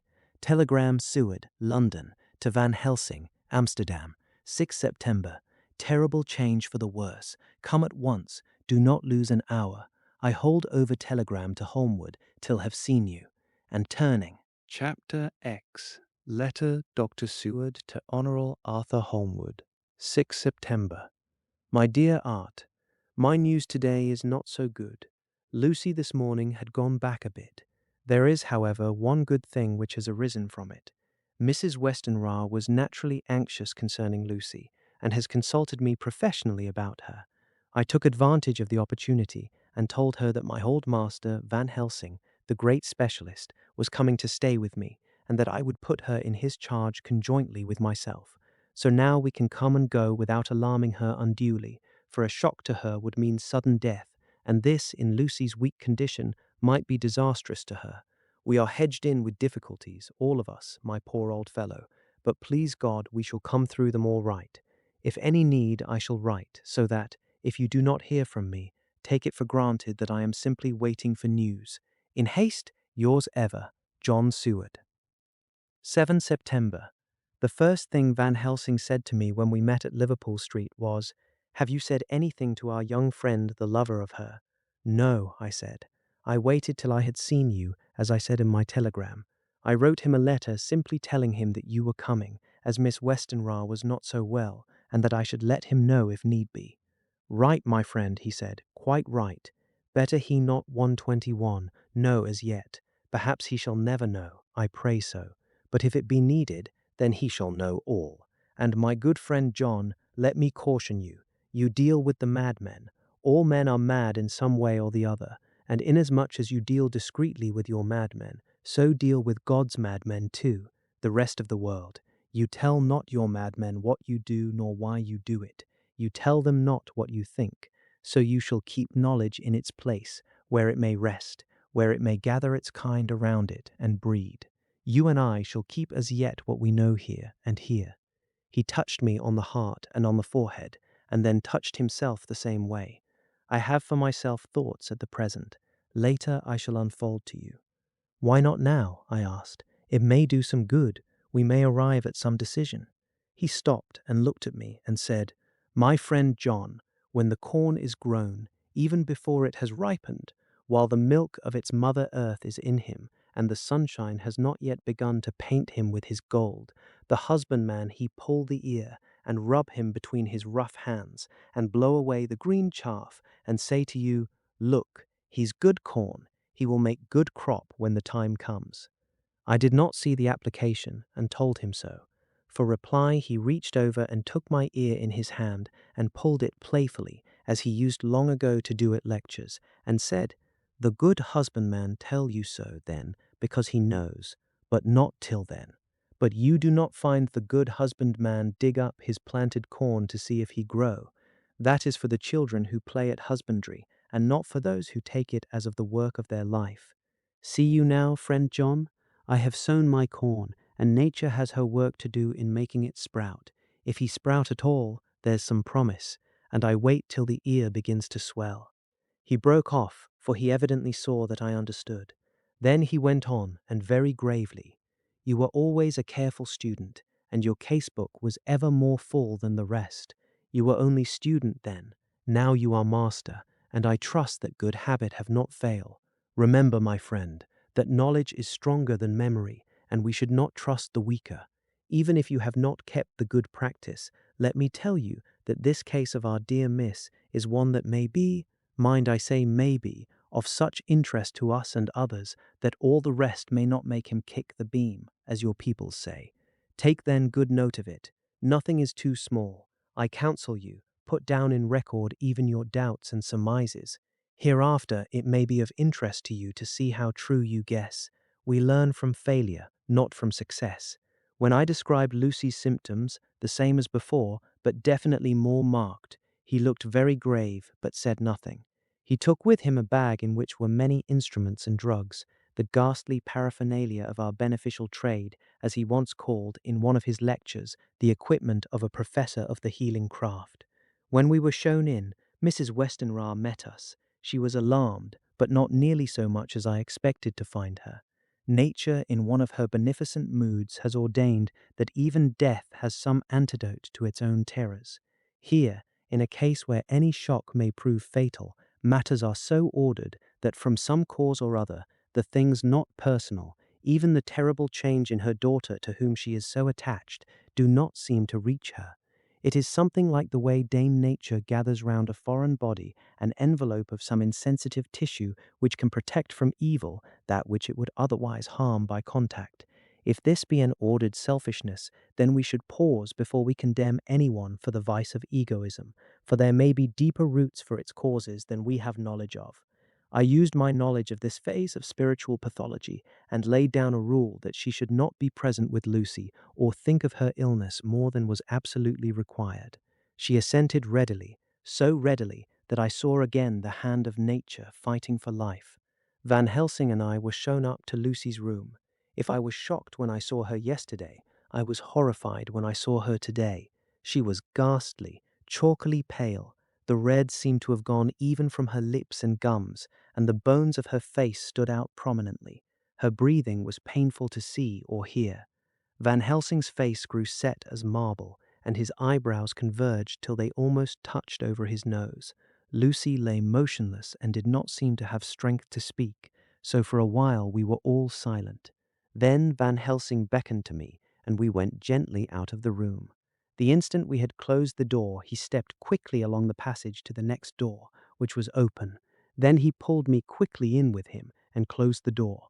My God, he said, this is dreadful. There is no time to be lost. She will die for sheer want of blood to keep the heart's action as it should be. There must be transfusion of blood at once. Is it you or me? I am younger and stronger, Professor. It must be me. Then get ready at once. I will bring up my bag. I am prepared. I went downstairs with him, and as we were going, there was a knock at the hall door. When we reached the hall, the maid had just opened the door, and Arthur was stepping quickly in. He rushed up to me, saying in an eager whisper, Jack, I was so anxious. I read between the lines of your letter, and have been in an agony. The dad was better, so I ran down here to see for myself. Is not that gentleman Dr. Van Helsing? I am so thankful to you, sir, for coming. When first the professor's eye had lit upon him, he had been angry at any interruption at such a time, but now, As he took in his stalwart proportions and recognized the strong young manhood which seemed to emanate from him, his eyes gleamed. Without a pause, he said to him gravely as he held out his hand, "Sir, you have come in time. You are the lover of our dear miss. She is bad, very, very bad. Nay, my child, do not go like that." For he suddenly grew pale and sat down in a chair almost fainting. "You are to help her. You can do more than any that live, and your courage is your best help." "What can I do?" asked Arthur hoarsely. "Tell me, and I shall do it. My life is hers, and I would give the last drop of blood in my body for her." The professor has a strongly humorous side, and I could from old knowledge detect a trace of its origin in his answer. "My young sir, I do not ask so much as that, not the last. What shall I do?" There was fire in his eyes, and his open nostrils quivered with intent. Van Helsing slapped him on the shoulder. "Come," he said, "you are a man, and it is a man we want. You are better than me, better than my friend John." Arthur looked bewildered, and the professor went on by explaining in a kindly way. "Young miss is bad, very bad. She wants blood, and blood she must have or die. My friend John and I have consulted, and we are about to perform what we call transfusion of blood, to transfer from full veins of one to the empty veins which pine for him. John was to give his blood, as he is the more young and strong than me." Here Arthur took my hand and wrung it hard in silence. "But now you are here, you are more good than us, old or young, who toil much in the world of thought. Our nerves are not so calm, and our blood not so bright than yours." Arthur turned to him and said, "If you only knew how gladly I would die for her, you would understand."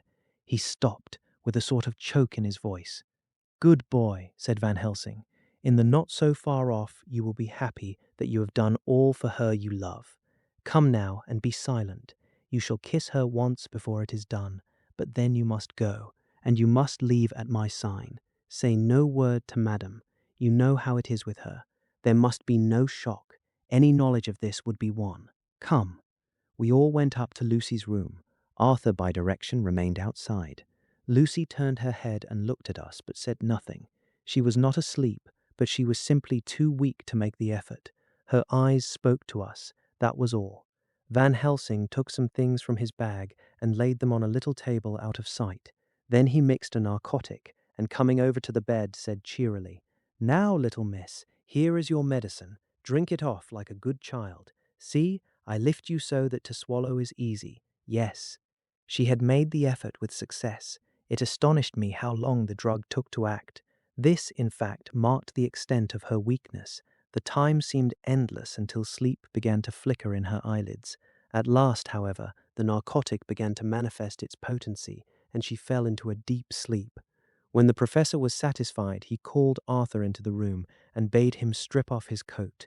Then he added, "You may take that one little kiss whilst I bring over the table. Friend John, help to me." So neither of us looked whilst he bent over her.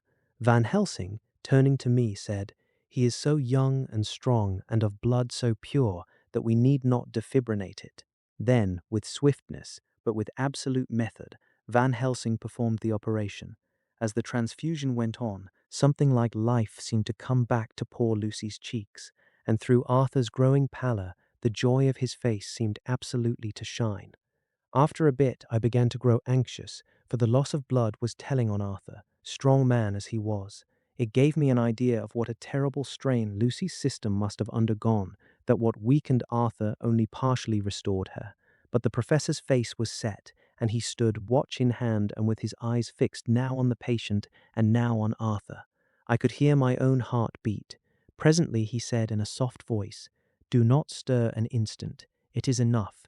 You attend him, I will look to her." When all was over, I could see how much Arthur was weakened. I dressed the wound and took his arm to bring him away, when Van Helsing spoke without turning round. The man seems to have eyes in the back of his head. "The brave lover, I think, deserve another kiss, which he shall have presently." And as he had now finished his operation, he adjusted the pillow to the patient's head.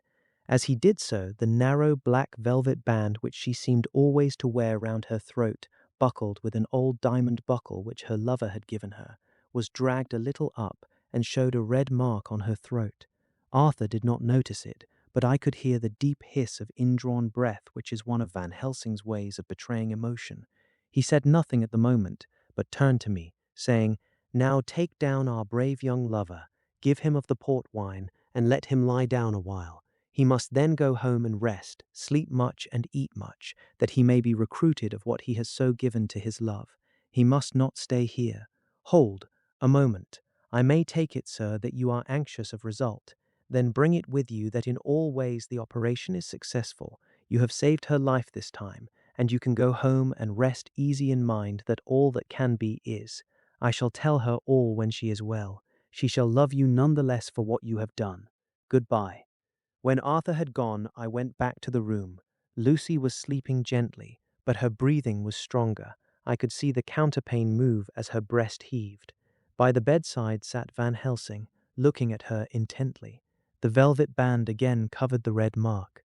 I asked the professor in a whisper, "What do you make of that mark on her throat? What do you make of it?" "I have not seen it yet," I answered, and then and there proceeded to loose the band. Just over the external jugular vein there were 2 punctures, not large, but not wholesome looking. There was no sign of disease, but the edges were white and worn looking, as if by some trituration. It at once occurred to me that this wound, or whatever it was, might be the means of that manifest loss of blood, but I abandoned the idea as soon as formed, for such a thing could not be. The whole bed would have been drenched to a scarlet with the blood which the girl must have lost to leave such a pallor as she had before the transfusion. "Well," said Van Helsing. "Well," said I can make nothing of it." The professor stood up. "I must go back to Amsterdam tonight," he said. "There are books and things there which I want. You must remain here all the night, and you must not let your sight pass from her." Shall I have a nurse? I asked. "We are the best nurses, you and I. You keep watch all night. See that she is well fed and that nothing disturbs her. You must not sleep all the night. Later on we can sleep, you and I. I shall be back as soon as possible, and then we may begin." "May begin?" I said. "What on earth do you mean?" "We shall see," he answered as he hurried out. He came back a moment later and put his head inside the door and said, with warning finger held up, "Remember, she is your charge. If you leave her and harm befall, you shall not sleep easy hereafter." Dr. Seward's diary continued. 8 September. I sat up all night with Lucy.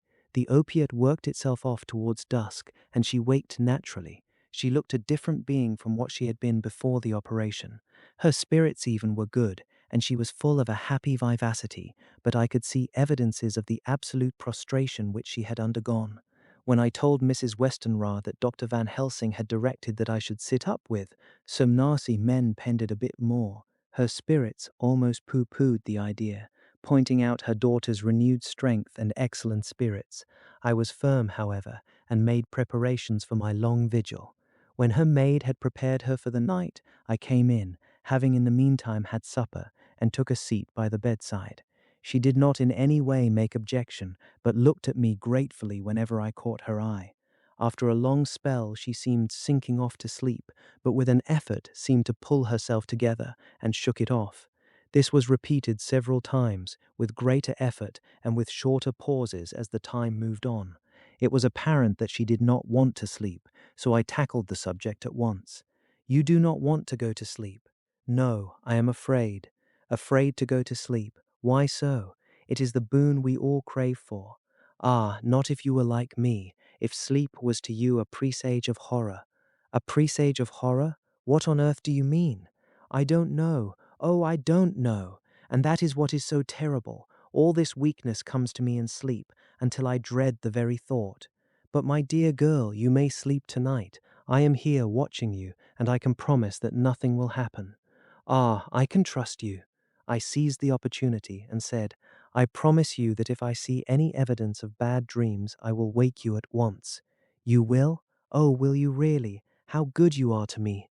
Then I will sleep." And almost at the word she gave a deep sigh of relief and sank back asleep. All night long I watched by her. She never stirred, but slept on and on in a deep, tranquil, life-giving, health-giving sleep. Her lips were slightly parted, and her breast rose and fell with the regularity of a pendulum. There was a smile on her face, and it was evident that no bad dreams had come to disturb her peace of mind. In the early morning her maid came, and I left her in her care and took myself back home, for I was anxious about many things. I sent a short wire to Van Helsing and to Arthur, telling them of the excellent result of the operation. My own work, with its manifold arrears, took me all day to clear off. It was dark when I was able to inquire about my zoophagous patient. The report was good. He had been quite quiet for the past day and night. A telegram came from Van Helsing at Amsterdam whilst I was at dinner, suggesting that I should be at Hillingham tonight, as it might be well to be at hand, and stating that he was leaving by the night mail and would join me early in the morning. 9 September.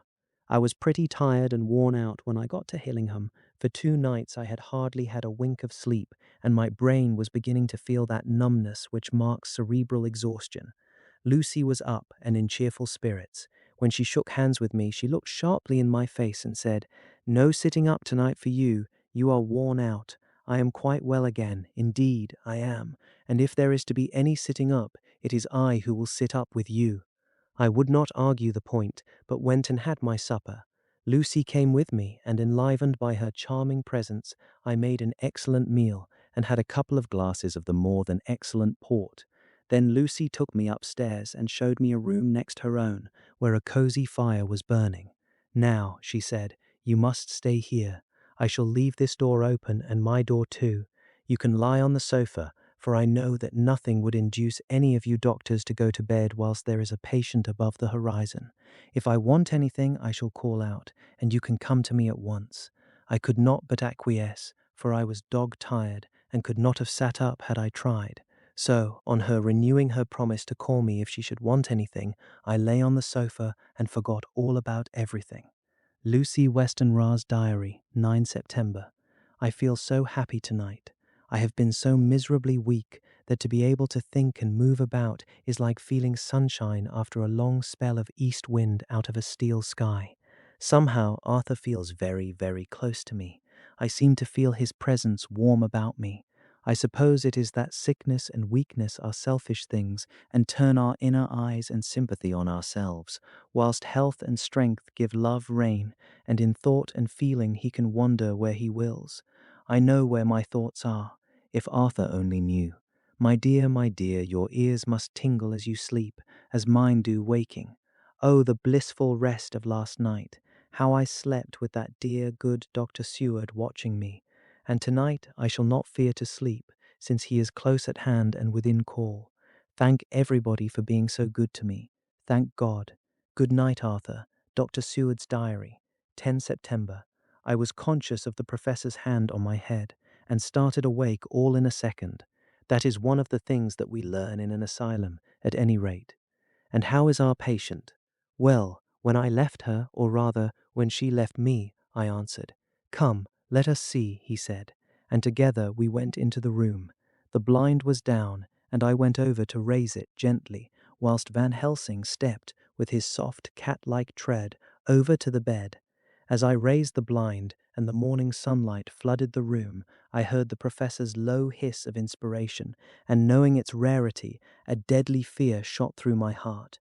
As I passed over, he moved back, and his exclamation of horror, "Gott in Himmel," needed no enforcement from his agonized face.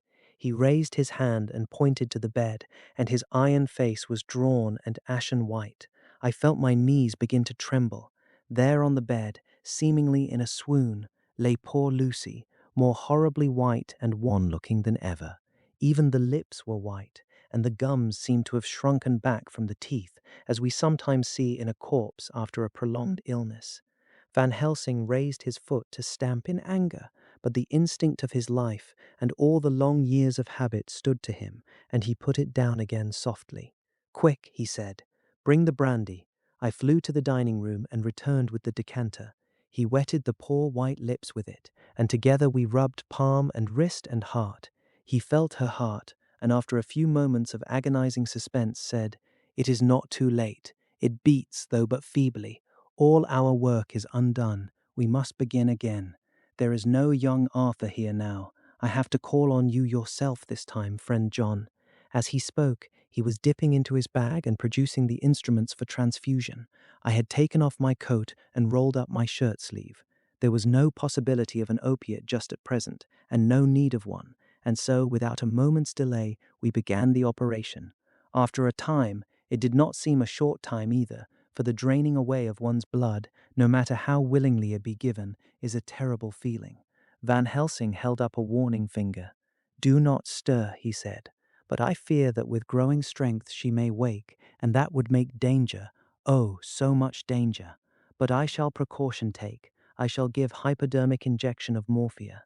He proceeded then, swiftly and deftly, to carry out his intent. The effect on Lucy was not bad, for the faint seemed to merge subtly into the narcotic sleep. It was with a feeling of personal pride that I could see a faint tinge of color steal back into the pallid cheeks and lips.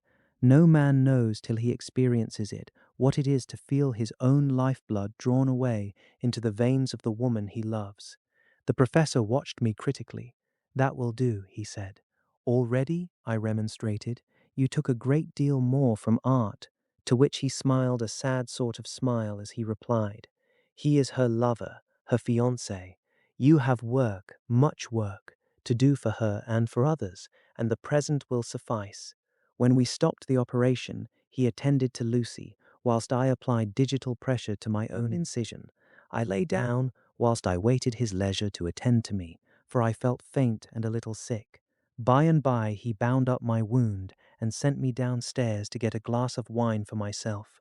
As I was leaving the room, he came after me and half whispered, "Mind, nothing must be said of this. If our young lover should turn up unexpected, as before, no word to him. It would at once frighten him and enjealous him too. There must be none. So." When I came back, he looked at me carefully and then said, "You are not much the worse. Go into the room and lie on your sofa and rest a while, then have much breakfast and come here to me." I followed out his orders, for I knew how right and wise they were. I had done my part, and now my next duty was to keep up my strength. I felt very weak, and in the weakness lost something of the amazement at what had occurred. I fell asleep on the sofa, however, wondering over and over again how Lucy had made such a retrograde movement, and how she could have been drained of so much blood with no sign anywhere to show for it. I think I must have continued my wonder in my dreams, for sleeping and waking, my thoughts always came back to the little punctures in her throat and the ragged, exhausted appearance of their edges, tiny though they were. Lucy slept well into the day, and when she woke she was fairly well and strong, though not nearly so much as the day before.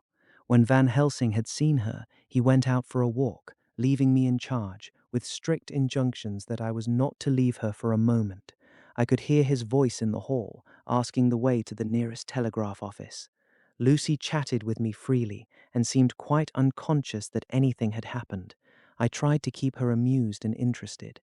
When her mother came up to see her, she did not seem to notice any change whatever, but said to me gratefully, "We owe you so much, Dr. Seward, for all you have done, but you really must now take care not to overwork yourself.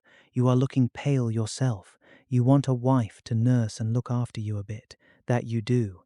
As she spoke, Lucy turned crimson, though it was only momentarily, for her poor wasted veins could not stand for long such an unwanted drain to the head. The reaction came in excessive pallor as she turned imploring eyes on me. I smiled and nodded and laid my finger on my lips. With a sigh, she sank back amid her pillows. Van Helsing returned in a couple of hours and presently said to me, "Now you go home and eat much and drink enough. Make yourself strong. I stay here tonight, and I shall sit up with little miss myself. You and I must watch the case, and we must have none other to know. I have grave reasons. No, do not ask them. Think what you will. Do not fear to think even the most not probable. Good night." In the hall, two of the maids came to me and asked if they or either of them might not sit up with Miss Lucy. They implored me to let them, and when I said it was Dr. Van Helsing's wish that either he or I should sit up, they asked me quite piteously to intercede with the foreign gentleman. I was much touched by their kindness, Perhaps it is because I am weak at present, and perhaps it was on Lucy's account that their devotion was manifested, for over and over again have I seen similar instances of woman's kindness. I got back here in time for a late dinner, went my rounds, all well, and set this down whilst waiting for sleep. It is coming, 11 September. This afternoon I went over to Hillingham, found Van Helsing in excellent spirits, and Lucy much better. Shortly after I had arrived, a big parcel from abroad came for the professor. He opened it with much impressment, assumed, of course, and showed a great bundle of white flowers. "These are for you, Miss Lucy," he said. "For me? Oh, Dr. Van Helsing. Yes, my dear, but not for you to play with. These are medicines." Here Lucy made a wry face. "Nay, but they are not to take in a decoction or in nauseous form, so you need not snub that so charming nose, or I shall point out to my friend Arthur what woes he may have to endure in seeing so much beauty that he so loves so much distort. Aha, my pretty miss, that bring the so nice nose all straight again. This is medicinal, but you do not know how. I put him in your window, I make pretty wreath, and hang him round your neck, so that you sleep well. Oh yes, they, like the lotus flower, make your trouble forgotten. It smells so like the waters of Lethe, and of that fountain of youth that the conquistadors sought for in the Floridas, and find him all too late." Whilst he was speaking, Lucy had been examining the flowers and smelling them. Now she threw them down, saying, with half laughter and half disgust, "Oh, Professor, I believe you are only putting up a joke on me. Why, these flowers are only common garlic." To my surprise, Van Helsing rose up and said with all his sternness, his iron jaw set, and his bushy eyebrows meeting, "No trifling with me. I never jest. There is grim purpose in all I do, and I warn you that you do not thwart me. Take care, for the sake of others, if not for your own." Then, seeing poor Lucy scared, as she might well be, he went on more gently. "Oh, little miss, my dear, do not fear me. I only do for your good, but there is much virtue to you in those so common flower. See, I place them myself in your room. I make myself the wreath that you are to wear. But hush, no telling to others that make so inquisitive questions. We must obey, and silence is a part of obedience, and obedience is to bring you strong and well into loving arms that wait for you. Now sit still a while. Come with me, friend John, and you shall help me deck the room with my garlic, which is all the way from Harlem, where my friend Vanderpool raised herb in his glass houses all the year. I had to telegraph yesterday, or they would not have been here." We went into the room, taking the flowers with us. The professor's actions were certainly odd, and not to be found in any pharmacopoeia that I ever heard of. First, he fastened up the windows and latched them securely. Next, taking a handful of the flowers, he rubbed them all over the sashes, as though to ensure that every whiff of air that might get in would be laden with the garlic smell. Then, with the wisp, he rubbed all over the jamb of the door, above, below, and at each side, and round the fireplace in the same way. It all seemed grotesque to me, and presently I said, "Well, Professor, I know you always have a reason for what you do, but this certainly puzzles me. It is well we have no skeptic here, or he would say that you were working some spell to keep out an evil spirit." "Perhaps I am," he answered quietly as he began to make the wreath which Lucy was to wear round her neck. We then waited whilst Lucy made her toilet for the night, and when she was in bed he came and himself fixed the wreath of garlic round her neck. The last words he said to her were, "Take care you do not disturb it, and even if the room feel close, do not tonight open the window or the door." "I promise," said Lucy, "and thank you both 1,000 times for all your kindness to me. Oh, what have I done to be blessed with such friends?" As we left the house in my fly, which was waiting, Van Helsing said, "Tonight I can sleep in peace, and sleep I want. 2 nights of travel, much reading in the day between, and much anxiety on the day to follow, and a night to sit up, without to wink. Tomorrow in the morning early you call for me, and we come together to see our pretty miss, so much more strong for my spell, which I have work. Ho ho." He seemed so confident that I, remembering my own confidence 2 nights before, and with the baneful result, felt awe and vague terror. It must have been my weakness that made me hesitate to tell it to my friend, but I felt it all the more, like unshed tears. Page 135. Chapter 11. Lucy Westenra's Diary, 12 September. How good they all are to me. I quite love that dear Dr. Van Helsing. I wonder why he was so anxious about these flowers. He positively frightened me, he was so fierce. And yet he must have been right, for I feel comfort from them already.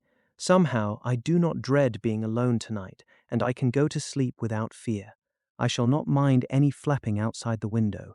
Oh, the terrible struggle that I have had against sleep so often of late, the pain of the sleeplessness, or the pain of the fear of sleep, with such unknown horrors as it has for me. How blessed are some people whose lives have no fears, no dreads, to whom sleep is a blessing that comes nightly and brings nothing but sweet dreams. Well, here I am tonight, hoping for sleep, and lying like Ophelia in the play, with virgin krantz and maiden struments. I never liked garlic before, but tonight it is delightful. There is peace in its smell. I feel sleep coming already. Good night, everybody. Dr. Seward's Diary, 13 September. Called at the Berkeley and found Van Helsing, as usual, up to time. The carriage ordered from the hotel was waiting. The professor took his bag, which he always brings with him now. Let all be put down exactly. Van Helsing and I arrived at Hillingham at 8 o'clock. It was a lovely morning. The bright sunshine and all the fresh feeling of early autumn seemed like the completion of nature's annual work. The leaves were turning to all kinds of beautiful colors, but had not yet begun to drop from the trees. When page 136 we entered, we met Mrs. Westenra coming out of the morning room. She is always an early riser. She greeted us warmly and said, "You will be glad to know that Lucy is better. The dear child is still asleep. I looked into her room and saw her, but did not go in, lest I should disturb her." The professor smiled and looked quite jubilant. He rubbed his hands together and said, "Aha! I thought I had diagnosed the case. My treatment is working," to which she answered, "You must not take all the credit to yourself, doctor. Lucy's state this morning is due in part to me." "How do you mean, ma'am?" asked the professor. "Well, I was anxious about the dear child in the night, and went into her room. She was sleeping soundly, so soundly that even my coming did not wake her. But the room was awfully stuffy. There were a lot of those horrible, strong-smelling flowers about everywhere, and she had actually a bunch of them round her neck. I feared that the heavy odor would be too much for the dear child in her weak state, so I took them all away and opened a bit of the window to let in a little fresh air. You will be pleased with her, I am sure." She moved off into her boudoir, where she usually breakfasted early. As she had spoken, I watched the professor's face and saw it turn ashen grey. He had been able to retain his self-command whilst the poor lady was present, for he knew her state and how mischievous a shock would be. He actually smiled on her as he held open the door for her to pass into her room. But the instant she had disappeared, he pulled me, suddenly and forcibly, into the dining room and closed the door. Then, for the first time in my life, I saw Van Helsing break down.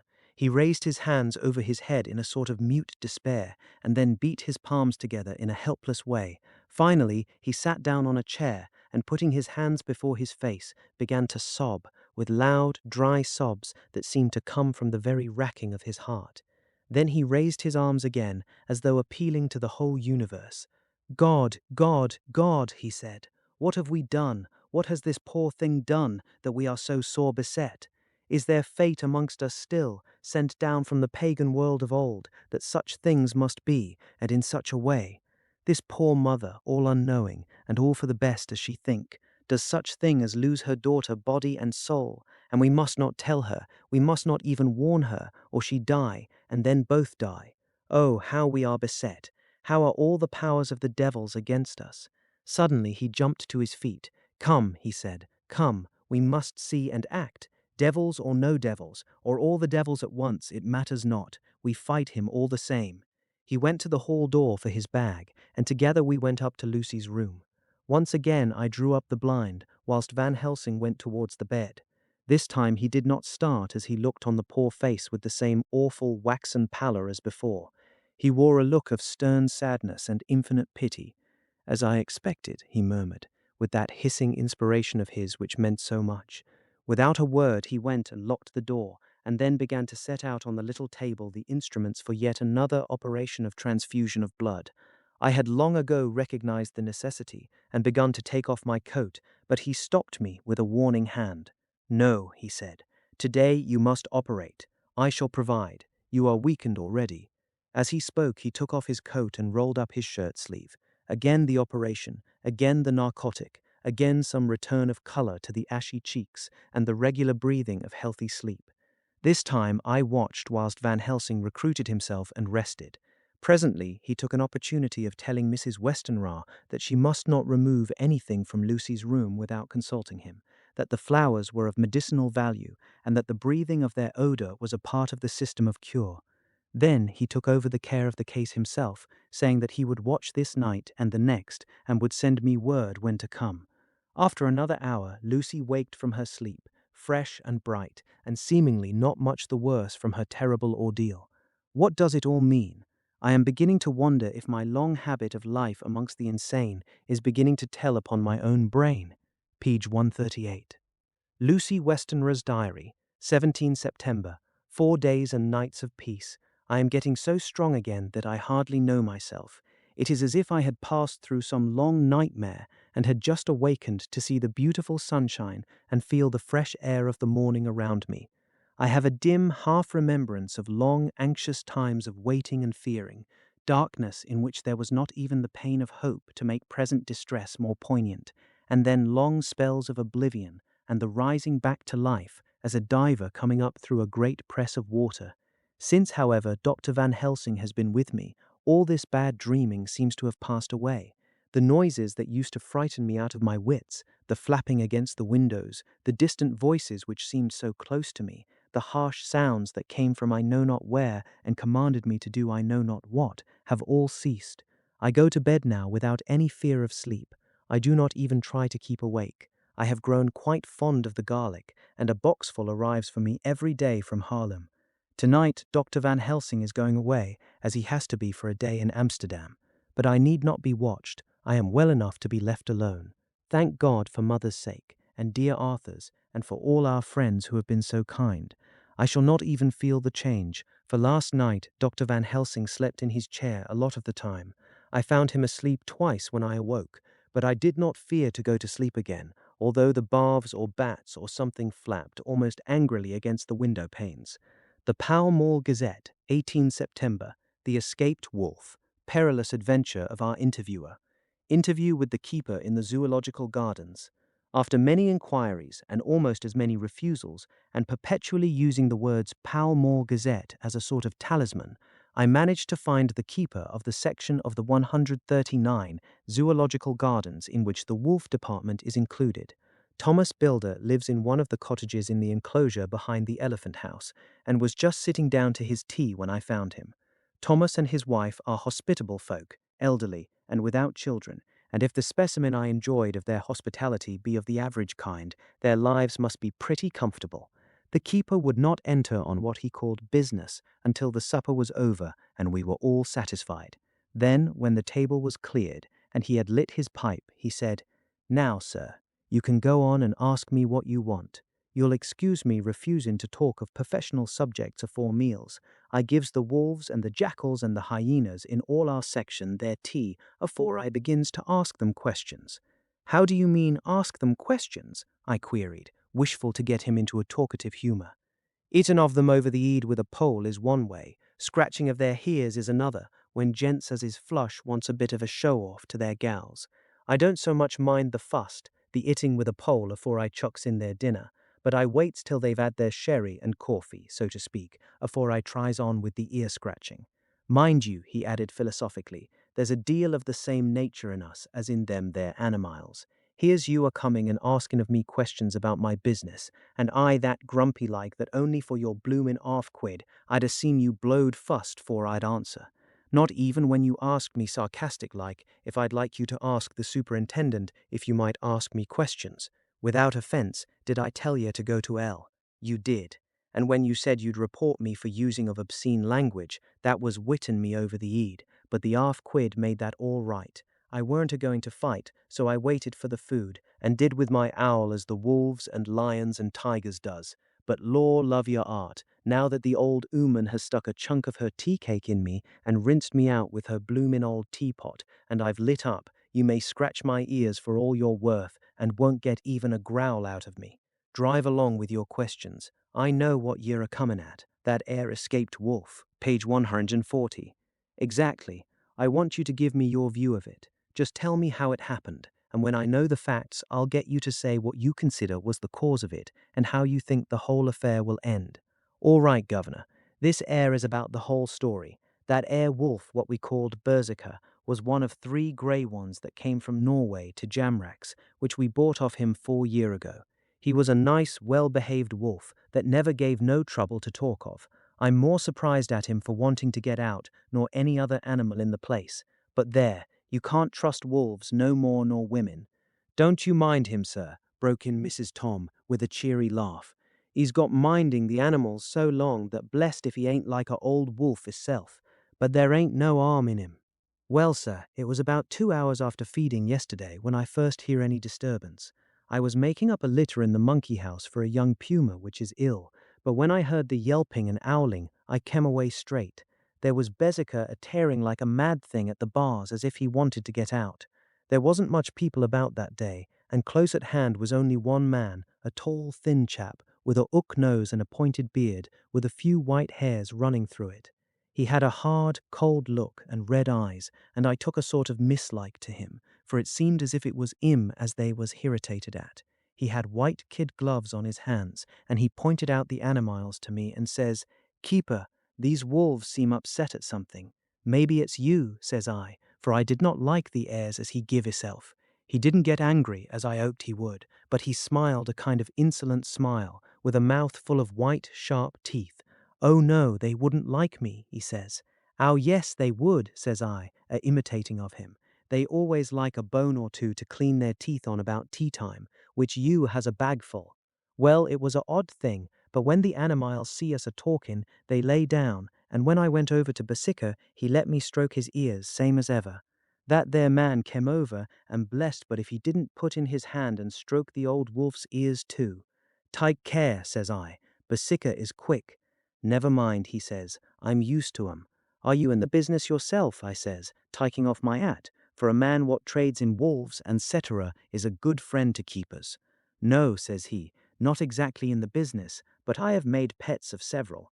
And with that he lifts his hat as polite as a lord and walks away. Old Berserker kept a looking arter him till he was out of sight, and then went and lay down in a corner and wouldn't come hout the old evening. Well, last night, so soon as the moon was up, the wolves here all began a-owling. There warn't nothing for them to owl at. There warn't no one near, except someone that was evidently a-calling a dog somewheres out back of the gardings in the Park Road. Once or twice I went out to see that all was right, and it was, and then the owling stopped.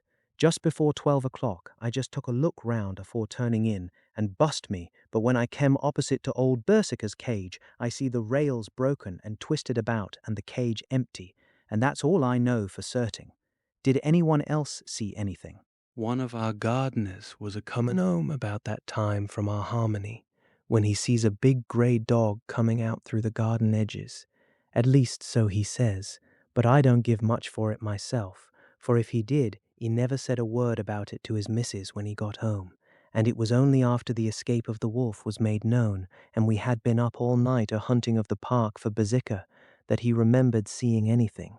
My own belief was that the harmony had got into his head. Now, Mr. Builder, can you account in any way for the escape of the wolf? Well, sir, he said, with a suspicious sort of modesty, I think I can, but I don't know as how you'd be satisfied with the theory. Certainly I shall, if a man like you, who knows the animals from experience, can't hazard a good guess at any rate, who is even to try? Well then, sir, I accounts for it this way. It seems to me that Herr Wolf escaped simply because he wanted to get out.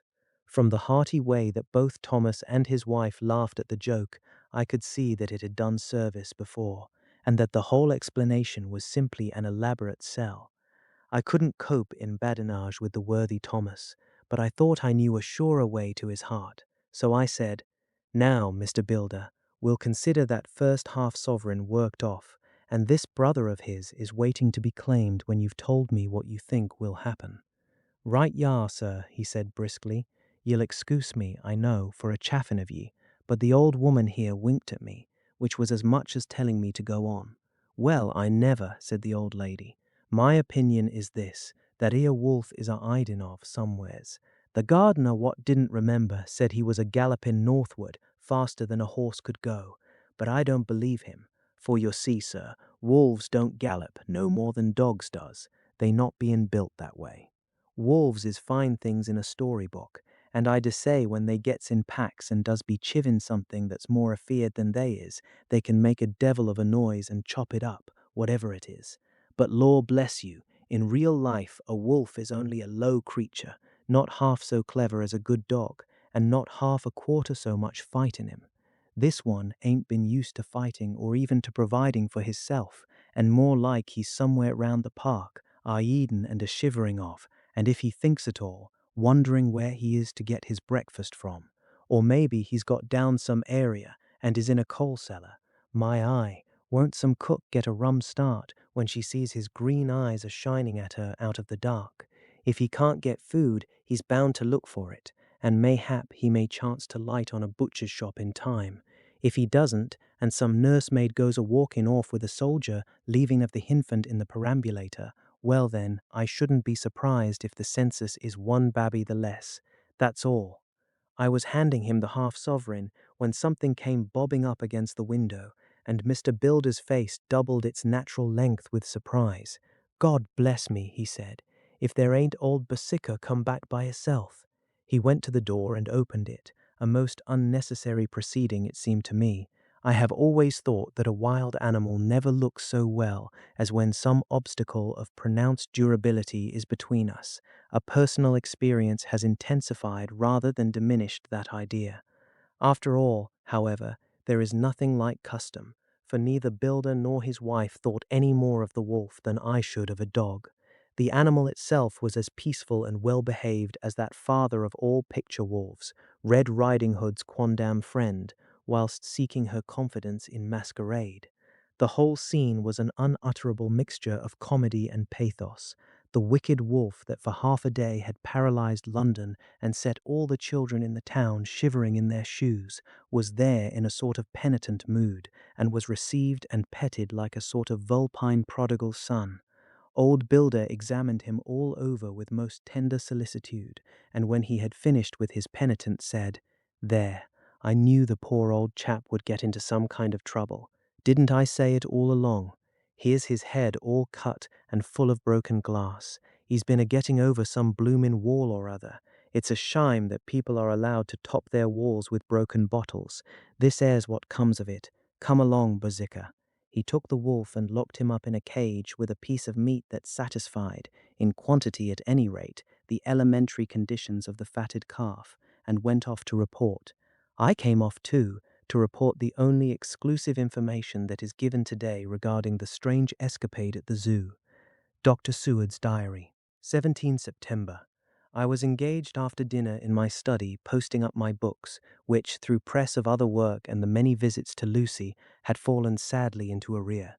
Suddenly the door was burst open, and in rushed my patient, with his face distorted with passion.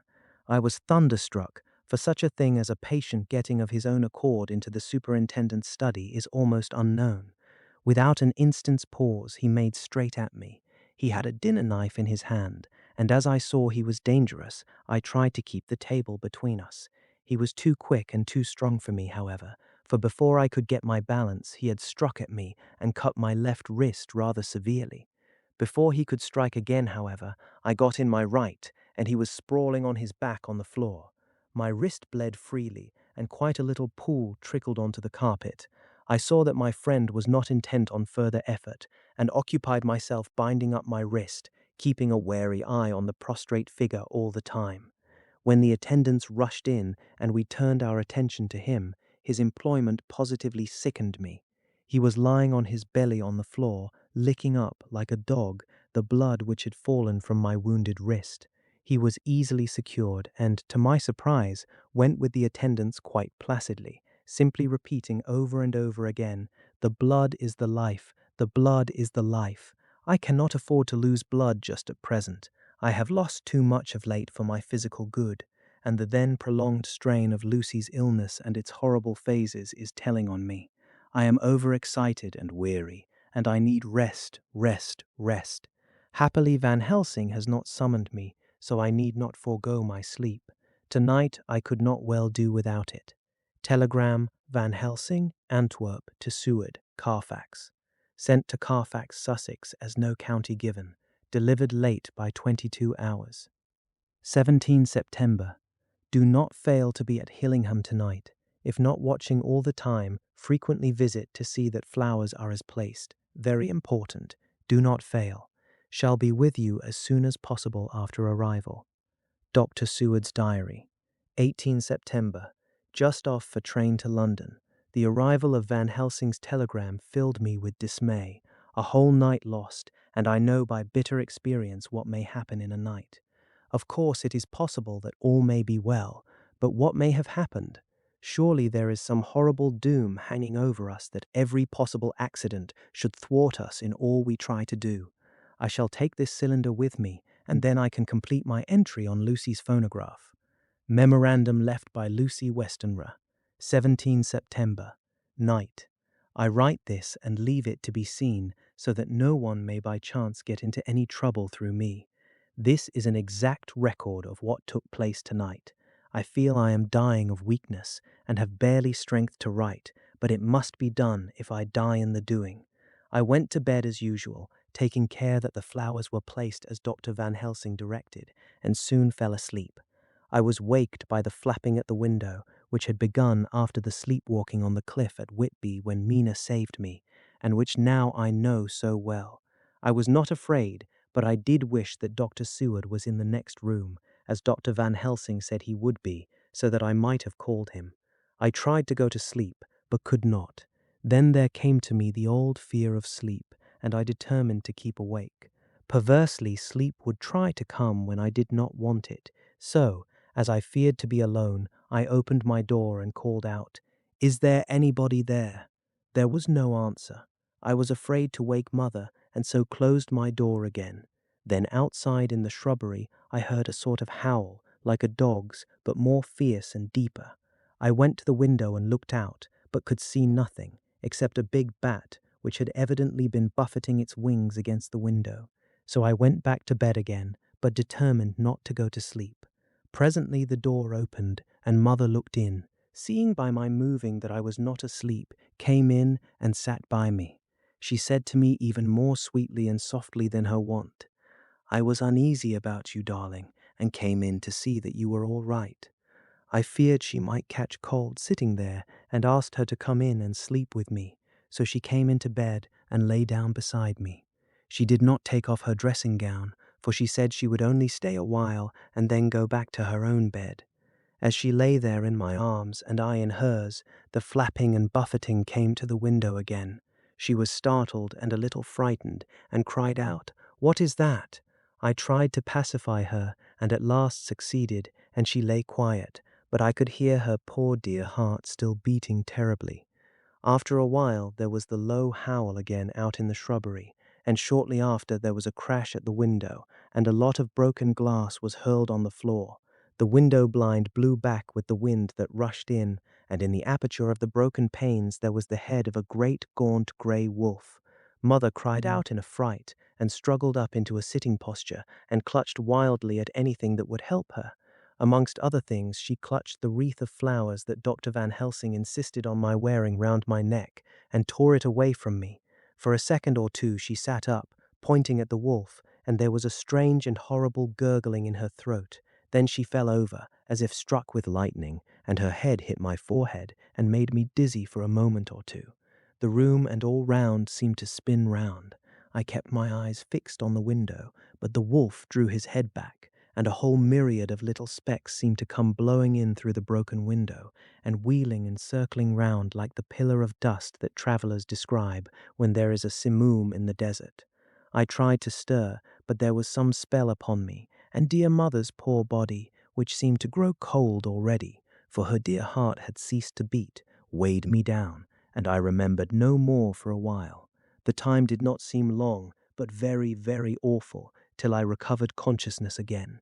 Somewhere near, a passing bell was tolling. The dogs all round the neighborhood were howling, and in our shrubbery, seemingly just outside, a nightingale was singing.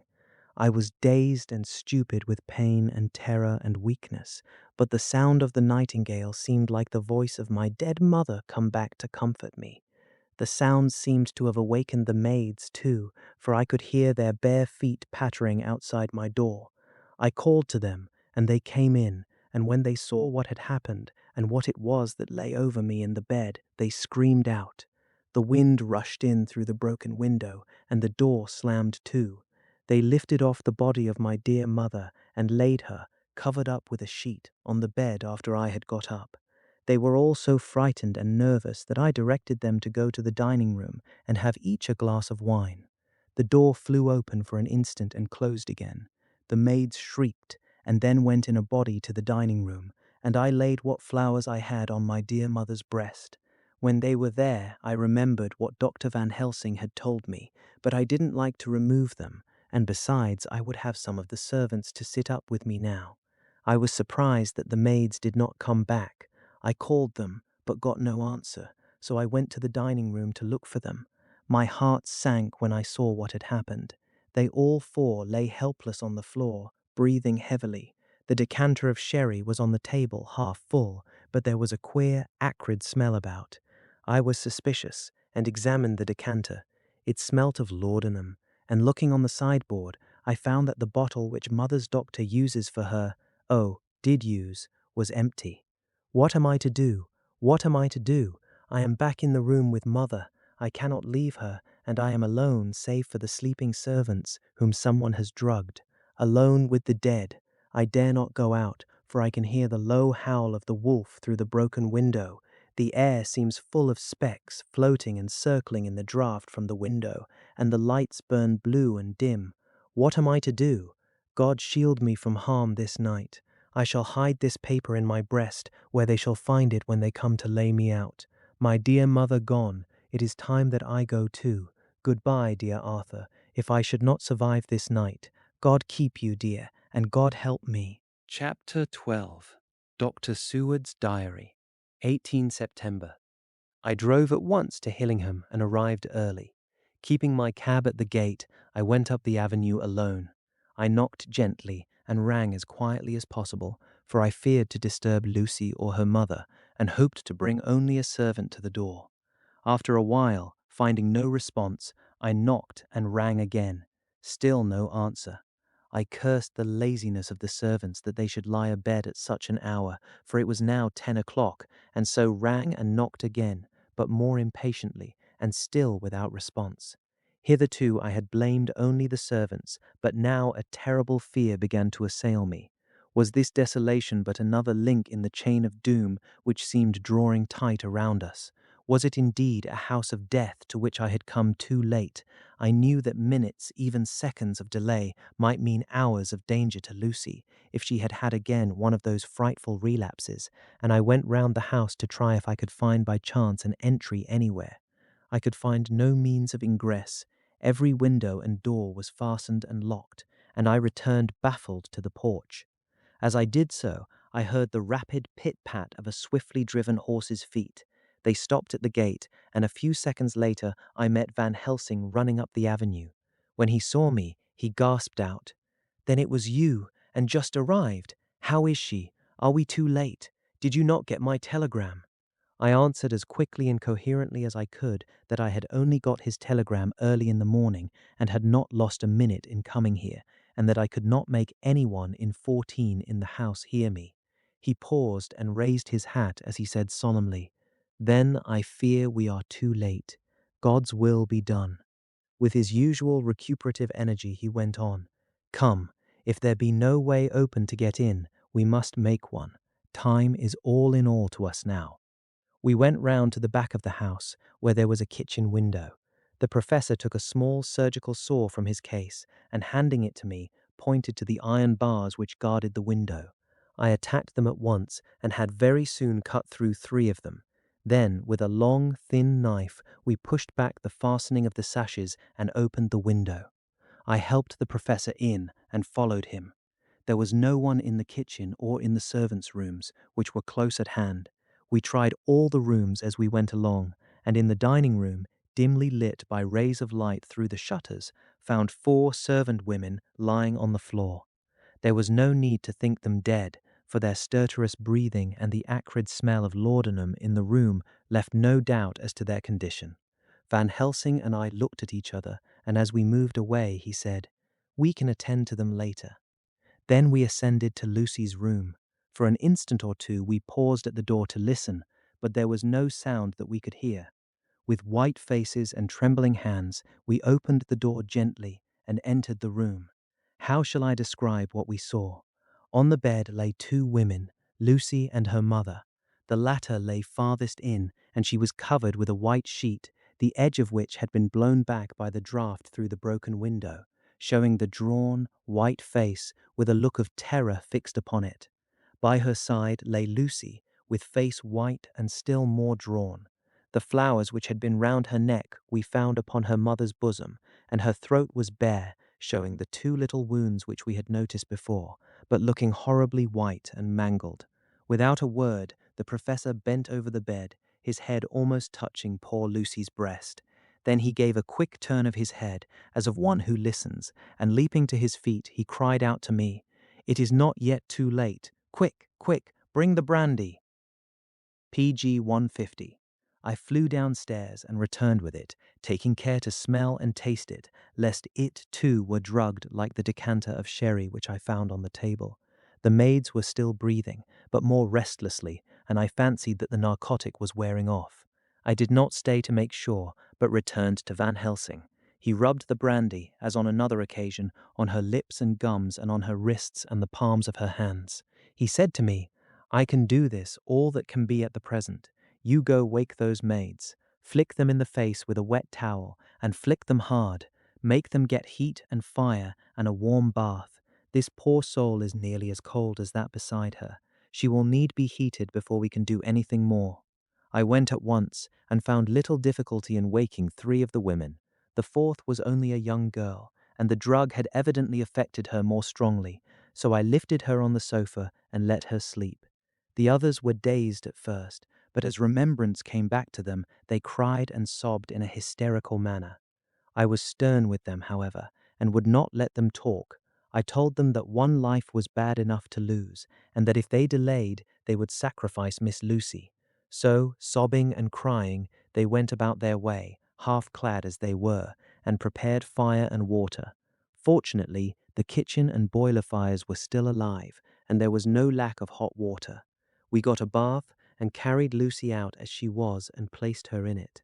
Whilst we were busy chafing her limbs, there was a knock on the hall door.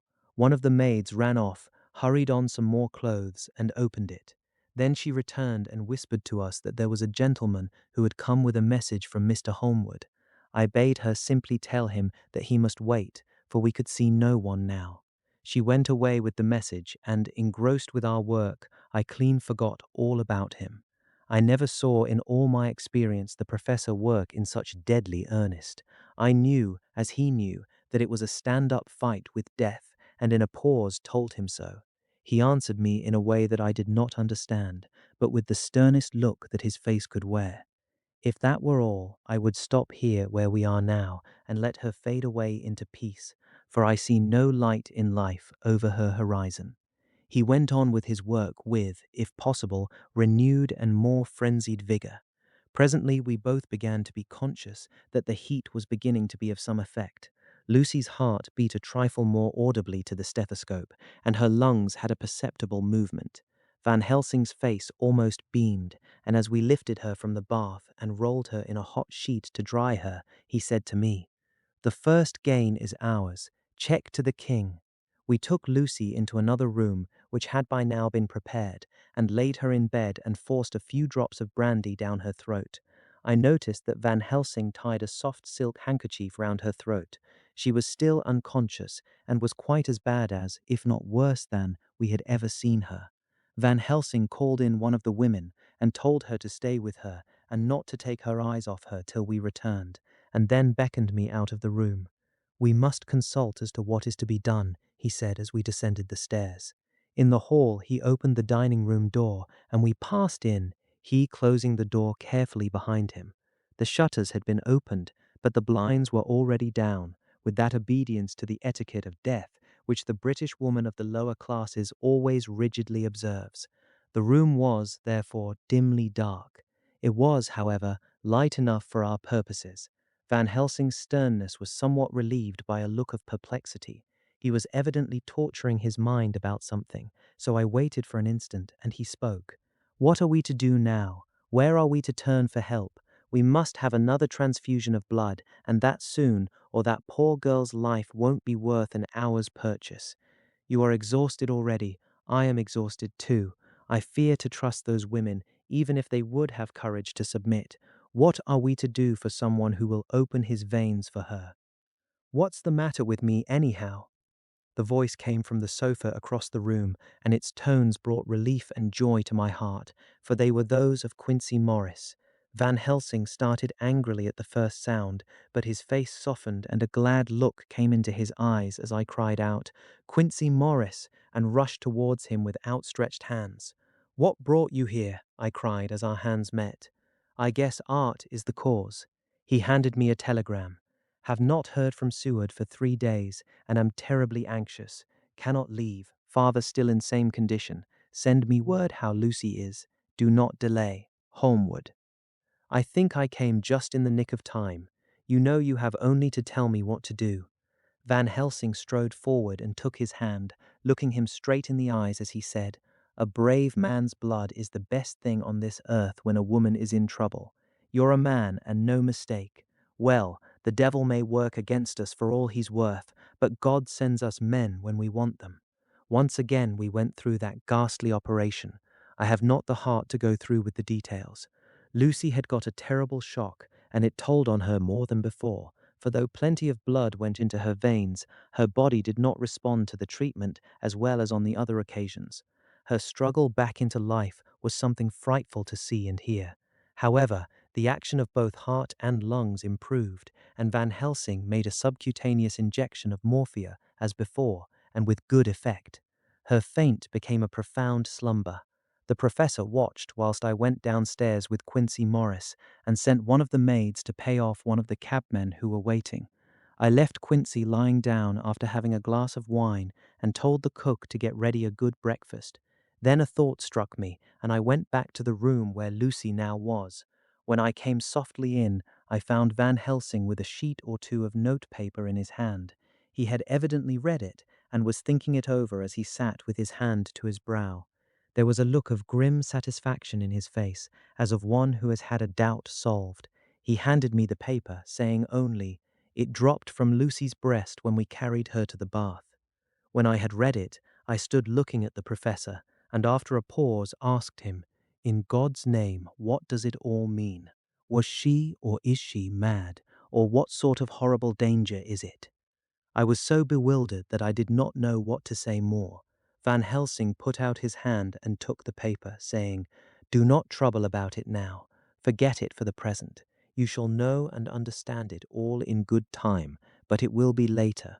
And now, what is that you came to me to say?" This brought me back to fact, and I was all myself again.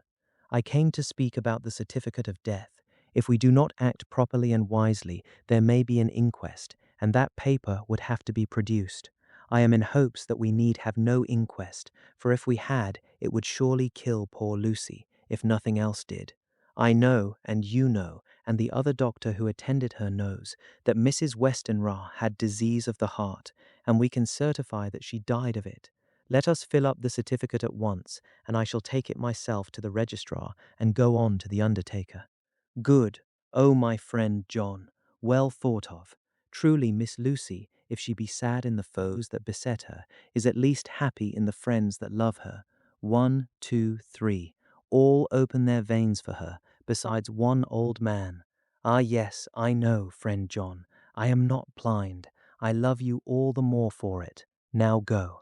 In the hall, I met Quincy Morris, with a telegram for Arthur, telling him that Mrs. Westenra was dead, that Lucy also had been ill, but was now going on better, and that Van Helsing and I were with her.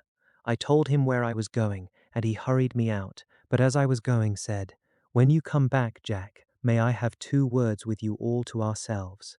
I nodded in reply and went out. I found no difficulty about the registration and arranged with the local undertaker to come up in the evening to measure for the coffin and to make arrangements. When I got back, Quincy was waiting for me. I told him I would see him as soon as I knew about Lucy and went up to her room. She was still sleeping, and the professor seemingly had not moved from his seat at her side. From his putting his finger to his lips, I gathered that he expected her to wake before long and was afraid of forestalling nature.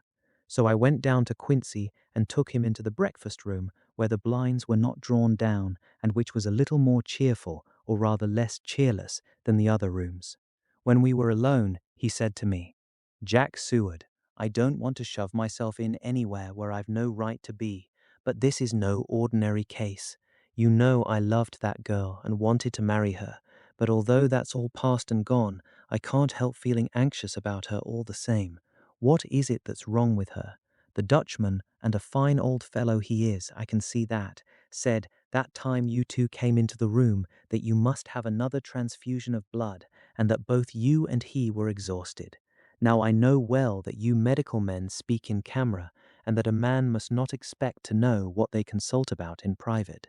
But this is no common matter, and whatever it is, I have done my part. Is not that so?" "That's so," I said, and he went on. "I take it that both you and Van Helsing had done already what I did today. Is not that so?" "That's so." And I guess Art was in it too. When I saw him 4 days ago down at his own place, he looked queer. I have not seen anything pulled down so quick since I was on the pampas and had a mare that I was fond of go to grass all in a night. One of those big bats that they call vampires had got at her in the night, and what with his gorge and the vein left open, there wasn't enough blood in her to let her stand up, and I had to put a bullet through her as she lay. Jack, if you may tell me without betraying confidence, Arthur was the first. Is not that so?" As he spoke, the poor fellow looked terribly anxious. He was in a torture of suspense regarding the woman he loved, and his utter ignorance of the terrible mystery which seemed to surround her intensified his pain. His very heart was bleeding, and it took all the manhood of him, and there was a royal lot of it too, to keep him from breaking down. I paused before answering, for I felt that I must not betray anything which the professor wished kept secret, but already he knew so much and guessed so much that there could be no reason for not answering, so I answered in the same phrase. "That's so. And how long has this been going on?" "About 10 days." 10 days! Then I guess, Jack Seward, that that poor pretty creature that we all love has had put into her veins within that time the blood of 4 strong men. Man alive, her whole body wouldn't hold it. Then coming close to me, he spoke in a fierce half-whisper. "What took it out?" I shook my head. "That," I said, "is the crux. Van Helsing is simply frantic about it, and I am at my wits' end. I can't even hazard a guess. There has been a series of little circumstances which have thrown out all our calculations as to Lucy being properly watched, but these shall not occur again. Here we stay until all be well or ill." Quincy held out his hand. "Count me in," he said. "You and the Dutchman will tell me what to do, and I'll do it." When she woke late in the afternoon, Lucy's first movement was to feel in her breast, and to my surprise, produced the paper which Van Helsing had given me to read. The careful professor had replaced it where it had come from, lest on waking she should be alarmed. Her eye then lit on Van Helsing and on me too, and gladdened. Then she looked round the room, and seeing where she was, shuddered. She gave a loud cry, and put her poor thin hands before her pale face. We both understood what that meant, that she had realized to the full her mother's death, so we tried what we could to comfort her. Doubtless sympathy eased her somewhat, but she was very low in thought and spirit, and wept silently and weakly for a long time. We told her that either or both of us would now remain with her all the time, and that seemed to comfort her. Towards dusk she fell into a doze. Here a very odd thing occurred. Whilst still asleep, she took the paper from her breast and tore it in two. Van Helsing stepped over and took the pieces from her. All the same, however, she went on with the action of tearing, as though the material was still in her hands. Finally, she lifted her hands and opened them, as though scattering the fragments. Van Helsing seemed surprised, and his brows gathered as if in thought, but he said nothing. 19 September. All last night she slept fitfully, being always afraid to sleep, and something weaker when she woke from it. The professor and I took it in turns to watch, and we never left her for a moment unattended. Quincy Morris said nothing about his intention, but I knew that all night long he patrolled round and round the house. When the day came, its searching light showed the ravages in poor Lucy's strength. She was hardly able to turn her head, and the little nourishment which she could take seemed to do her no good. At times she slept, and both Van Helsing and I noticed the difference in her between sleeping and waking. Whilst asleep she looked stronger, although more haggard, and her breathing was softer. Her open mouth showed the pale gums drawn back from the teeth, which thus looked positively longer and sharper than usual. When she woke, the softness of her eyes evidently changed the expression, for she looked her own self, although a dying one. In the afternoon she asked for Arthur, and we telegraphed for him. Quincy went off to meet him at the station. When he arrived, it was nearly 6 o'clock, and the sun was setting full and warm, and the red light streamed in through the window and gave more color to the pale cheeks. When he saw her, Arthur was simply choked with emotion, and none of us could speak.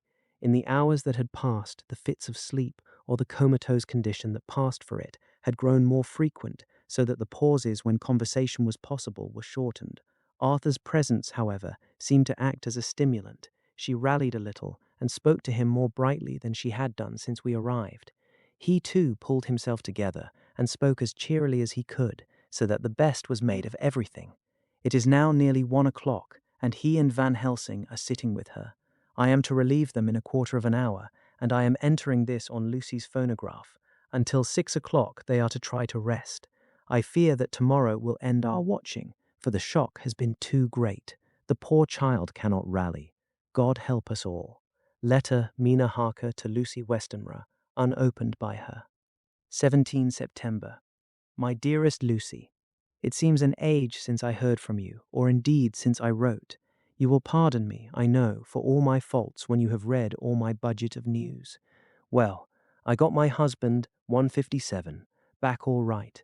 When we arrived at Exeter there was a carriage waiting for us, and in it, though he had an attack of gout, Mr. Hawkins. He took us to his own house, where there were rooms for us all, nice and comfortable, and we dined together. After dinner, Mr. Hawkins said, "My dears, I want to drink your health and prosperity, and may every blessing attend you both. I know you both from children, and have, with love and pride, seen you grow up. Now I want you to make your home here with me. I have left to me neither chick nor child, all are gone, and in my will I have left you everything." I cried, Lucy dear, as Jonathan and the old man clasped hands. Our evening was a very, very happy one. So here we are, installed in this beautiful old house, and from both my bedroom and drawing room I can see the great elms of the cathedral close, with their great black stems standing out against the old yellow stone of the cathedral. And I can hear the rooks overhead cawing and chattering and gossiping all day after the manner of rooks and humans. I am busy, I need not tell you, arranging things and housekeeping. Jonathan and Mr. Hawkins are busy all day, for now that Jonathan is a partner, Mr. Hawkins wants to tell him all about the clients. How is your dear mother getting on? I wish I could run up to town for a day or two to see you, dear, but I dare not go yet, with so much on my shoulders, and Jonathan wants looking after still. He is beginning to put some flesh on his bones again, but he was terribly weakened by the long illness. Even now he sometimes starts out of his sleep in a sudden way and awakes all trembling until I can coax him back to his usual placidity. However, thank God, these occasions grow less frequent as the days go on, and they will in time pass away altogether, I trust. And now I have told you my news, let me ask yours. When are you to be married, and where, and who is to perform the ceremony, and what are you to wear, and is it to be a public or a private wedding? Tell me all about it, dear. Tell me all about everything, for there is nothing which interests you which will not be dear to me. Jonathan asks me to send his respectful duty, but I do not think that is good enough from the junior partner of the important firm of Hawkins and Harker, And so, as you love me, and he loves me, and I love you with all the moods and tenses of the verb, I send you simply his love instead. Goodbye, my dearest Lucy, and all blessings on you. Yours, Mina Harker. Report from Patrick Hennessy, MD, MRCS, LKQCPI, etc., etc., to John Seward, MD, 20 September. My dear sir, in accordance with your wishes, I enclose report of the conditions of everything left in my charge. With regard to patient Renfield, there is more to say. He has had another outbreak which might have had a dreadful ending, but which, as it fortunately happened, was unattended with any unhappy results. This afternoon, a carrier's cart with 2 men made a call at the empty house whose grounds abut on ours, the house to which, you will remember, the patient twice ran away. The men stopped at our gate to ask the porter their way, as they were strangers. I was myself looking out of the study window, having a smoke after dinner, and saw one of them come up to the house. As he passed the window of Renfield's room, the patient began to rate him from within, and called him all the foul names he could lay his tongue to. The man, who seemed a decent fellow enough, contented himself by telling him to shut up for a foul-mouthed beggar, whereon our man accused him of robbing him and wanting to murder him, and said that he would hinder him if he were to swing for it. I opened the window and signed to the man not to notice, so he contented himself, after looking the place over and making up his mind as to what kind of place he had got to, by saying, "Law bless ye, sir, I wouldn't mind what was said to me in a bloomin' madhouse. I pity ye and the governor for having to live in the house with a wild beast like that." Then he asked the way civilly enough, and I told him where the gate of the empty house was. He went away, followed by threats and curses and revilings from our man. I went down to see if I could make out any cause for his anger, since he is usually such a well-behaved man, and except his violent fits, nothing of the kind had ever occurred. I found him, to my astonishment, quite composed and most genial in his manner. I tried to get him to talk of the incident, but he blandly asked me questions as to what I meant, and led me to believe that he was completely oblivious of the affair. It was, I am sorry to say, however, only another instance of his cunning, for within half an hour I heard of him again. This time he had broken out through the window of his room and was running down the avenue. I called to the attendants to follow me, and ran after him, for I feared he was intent on some mischief. My fear was justified when I saw the same cart which had passed before coming down the road, having on it some great wooden boxes. The men were wiping their foreheads and were flushed in the face as if with violent exercise. Before I could get up to him, the patient rushed at them, and pulling one of them off the cart, began to knock his head against the ground. If I had not seized him just at the moment, I believe he would have killed the man there and then. The other fellow jumped down and struck him over the head with the butt end of his heavy whip. It was a terrible blow, but he did not seem to mind it, but seized him also and struggled with the 3 of us, pulling us to and fro as if we were kittens. You know I am no light weight, and the others were both burly men. At first he was silent in his fighting, but as we began to master him, and the attendants were putting a strait waistcoat on him, he began to shout, "I'll frustrate them. They shan't rob me. They shan't murder me by inches. I'll fight for my lord and master," and all sorts of similar incoherent ravings. It was with very considerable difficulty that they got him back to the house and put him in the padded room. One of the attendants, Hardy, had a finger broken. However, I set it all right, and he is going on well. The 2 carriers were at first loud in their threats of actions for damages, and promised to rain all the penalties of the law on us. Their threats were, however, mingled with some sort of indirect apology for the defeat of the 2 of them by a feeble madman. They said that if it had not been for the way their strength had been spent in carrying and raising the heavy boxes to the cart, they would have made short work of him. They gave as another reason for their defeat the extraordinary state of drouth to which they had been reduced by the dusty nature of their occupation and the reprehensible distance from the scene of their labours of any place of public entertainment. I quite understood their drift, and after a stiff glass of grog, or rather more of the same, and with each a sovereign in hand, they made light of the attack, and swore that they would encounter a worse madman any day for the pleasure of meeting so bloomin' good a bloke as your correspondent. I took their names and addresses in case they might be needed. They are as follows: Jack Smollett of Dudding's Rents, King George's Road, Great Walworth, and Thomas Snelling, Peter Parley's Row, Guide Court, Bethnal Green. They are both in the employment of Harris and Sons, Moving and Shipment Company, Orange Masters Yard, Soho. I shall report to you any matter of interest occurring here, and shall wire you at once if there is anything of importance. Believe me, dear sir, yours faithfully, Patrick Hennessy. Letter, Mina Harker to Lucy Westenra, unopened by her. 18 September.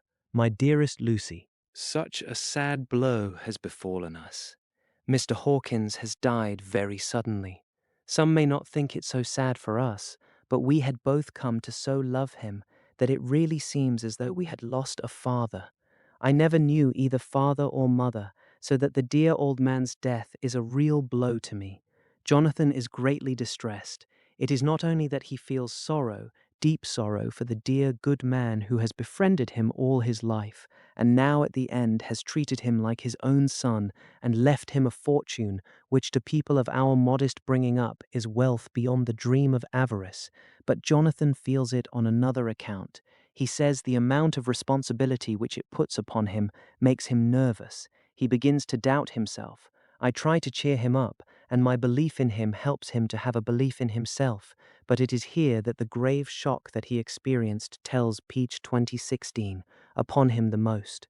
Oh, it is too hard that a sweet, simple, noble, strong nature such as his, a nature which enabled him by our dear good friend's aid to rise from clerk to master in a few years, should be so injured that the very essence of its strength is gone. Forgive me, dear, if I worry you with my troubles in the midst of your own happiness, but Lucy, dear, I must tell someone, for the strain of keeping up a brave and cheerful appearance to Jonathan tries me, and I have no one here that I can confide in. I dread coming up to London, as we must do the day after tomorrow, for poor Mr. Hawkins left in his will that he was to be buried in the grave with his father. As there are no relations at all, Jonathan will have to be chief mourner. I shall try to run over to see you, dearest, if only for a few minutes. Forgive me for troubling you. With all blessings, your loving Mina Harker. Dr. Seward's Diary. 20 September. Only resolution and habit can let me make an entry tonight. I am too miserable, too low-spirited, too sick of the world and all in it, including life itself, and I would not care if I heard this moment the flapping of the wings of the angel of death. And he has been flapping those grim wings to some purpose of late, Lucy's mother and Arthur's father, and now, let me get on with my work. I duly relieved Van Helsing in his watch over Lucy. We wanted Arthur to go to rest also, but he refused at first. It was only when I told him that we should want him to help us during the day, and that we must not all break down for want of rest, lest Lucy should suffer, that he agreed to go. Van Helsing was very kind to him. "Come, my child," he said, "come with me. You are sick and weak, and have had much sorrow and much mental pain, as well as that tax on your strength that we know of. You must not be alone, for to be alone is to be full of fears and alarms. Come to the drawing room, where there is a big fire, and there are 2 sofas. You shall lie on one, and I on the other, and our sympathy will be comfort for each other, even though we do not speak, and even if we sleep." Arthur went off with him, casting back a longing look on Lucy's face, which lay on her pillow, almost whiter than the lawn. She lay quite still, and I looked round the room to see that all was as it should be. I could see that the professor had carried out in this room, as in the other, his purpose of using the garlic. The whole of the window sashes reeked with it, and round Lucy's neck, over the silk handkerchief which Van Helsing made her keep on, was a rough chaplet of the same odorous flowers. Lucy was breathing somewhat stertorously, and her face was at its worst, for the open mouth showed the pale gums. Her teeth, in the dim, uncertain light, seemed longer and sharper than they had been in the morning. In particular, by some trick of the light, the canine teeth looked longer and sharper than the rest. I sat down by her, and presently she moved uneasily. At the same moment there came a sort of dull flapping or buffeting at the window. I went over to it softly and peeped out by the corner of the blind. There was a full moonlight, and I could see that the noise was made by a great bat, which wheeled round, doubtless attracted by the light, although so dim, and every now and again struck the window with its wings. When I came back to my seat, I found that Lucy had moved slightly and had torn away the garlic flowers from her throat. I replaced them as well as I could and sat watching her. Presently she woke, and I gave her food, as Van Helsing had prescribed. She took but a little, and that languidly. There did not seem to be with her now the unconscious struggle for life and strength that had hitherto so marked her illness. It struck me as curious that the moment she became conscious, she pressed the garlic flowers close to her. It was certainly odd that whenever she got into that lethargic state, with the stertorous breathing, she put the flowers from her, but that when she waked, she clutched them close. There was no possibility of making any mistake about this, for in the long hours that followed, she had many spells of sleeping and waking, and repeated both actions many times. At 6 o'clock, Van Helsing came to relieve me. Arthur had then fallen into a doze, and he mercifully let him sleep on. When he saw Lucy's face, I could hear the hissing indraw of his breath, and he said to me in a sharp whisper, "Draw up the blind, I want light." Then he bent down and, with his face almost touching Lucy's, examined her carefully. He removed the flowers and lifted the silk handkerchief from her throat. As he did so, he started back, and I could hear his ejaculation, "Mein Gott," as it was smothered in his throat. I bent over and looked too, and as I noticed, some queer chill came over me. The wounds on the throat had absolutely disappeared. For fully 5 minutes Van Helsing stood looking at her, with his face at its sternest. Then he turned to me and said calmly, "She is dying. It will not be long now. It will be much difference, mark me, whether she dies conscious or in her sleep. Wake that poor boy, and let him come and see the last. He trusts us, and we have promised him." I went to the dining room and waked him. He was dazed for a moment, but when he saw the sunlight streaming in through the edges of the shutters, he thought he was late and expressed his fear. I assured him that Lucy was still asleep, but told him as gently as I could that both Van Helsing and I feared that the end was near. He covered his face with his hands and slid down on his knees by the sofa, where he remained, perhaps a minute, with his hands buried, praying, whilst his shoulders shook with grief. I took him by the hand and raised him up. "Come," I said, "my dear old fellow, summon all your fortitude. It will be best and easiest for her." When we came into Lucy's room, I could see that Van Helsing had, with his usual forethought, been putting matters straight and making everything look as pleasing as possible. He had even brushed Lucy's hair so that it lay on the pillow in its usual sunny ripples. When we came into the room, she opened her eyes and, seeing him, whispered softly, "Arthur, oh my love, I am glad you have come." He was stooping to kiss her when Van Helsing motioned him back. "No," he whispered, "not yet. Hold her hand, it will comfort her more." So Arthur took her hand and knelt beside her, and she looked her best, with all the soft lines matching the angelic beauty of her eyes. Then gradually her eyes closed, and she sank to sleep. For a little bit her breast heaved softly, and her breath came and went like a tired child's. Enley Gwentel, pushing her what we call a cressing cot. Her breathing grew stertorous, the mouth opened, and the pale gums, drawn back, made the teeth look longer and sharper than ever. In a sort of sleep-waking, vague, unconscious way, she opened her eyes, which were now dull and hard at once, and said in a soft, voluptuous voice, such as I had never heard from her lips, "Arthur, oh my love, I am so glad you have come. Kiss me." Arthur bent eagerly over to kiss her, but at that instant Van Helsing, who, like me, had been startled by her voice, swooped upon him, and catching him by the neck with both hands, dragged him back with a fury of strength which I never thought he could have possessed, and actually hurled him almost across the room. "Not for your life," he said, "not for your living soul and hers," and he stood between them like a lion at bay. Arthur was so taken aback that he did not for a moment know what to do or say, and before any impulse of violence could seize him, he realized the place and the occasion, and he stood silent, waiting. I kept my eyes fixed on Lucy, as did Van Helsing, and we saw a spasm as of rage flit like a shadow over her face, the sharp teeth champed together. Then her eyes closed, and she breathed heavily. Very shortly after, she opened her eyes in all their softness, and putting out her poor, pale, thin hand, took Van Helsing's great brown one. Drawing it to her, she kissed it. "My true friend," she said, in a faint voice, but with untellable pathos. "My true friend, and his. Oh, guard him, and give me peace."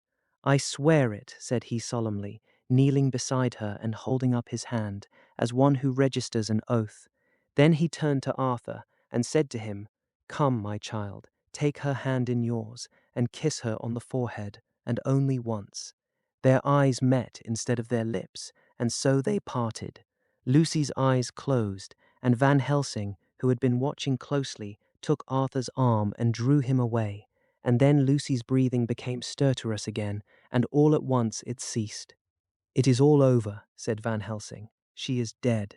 I took Arthur by the arm and led him away to the drawing room, where he sat down and covered his face with his hands, sobbing in a way that nearly broke me down to see. I went back to the room and found Van Helsing looking at poor Lucy, and his face was sterner than ever. Some change had come over her body. Death had given back part of her beauty, for her brow and cheeks had recovered some of their flowing lines. Even the lips had lost their deadly pallor. It was as if the blood, no longer needed for the working of the heart, had gone to make the harshness of death as little rude as might be. We thought her dying whilst she slept, and sleeping when she died.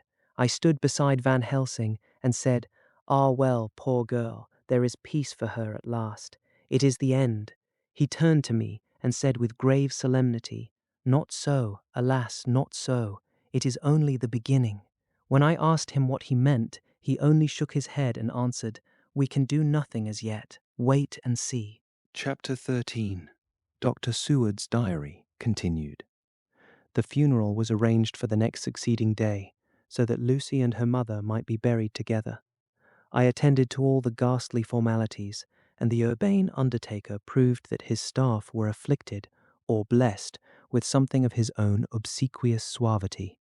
Even the woman who performed the last offices for the dead remarked to me in a confidential, brother-professional way when she had come out from the death chamber, "She makes a very beautiful corpse, sir.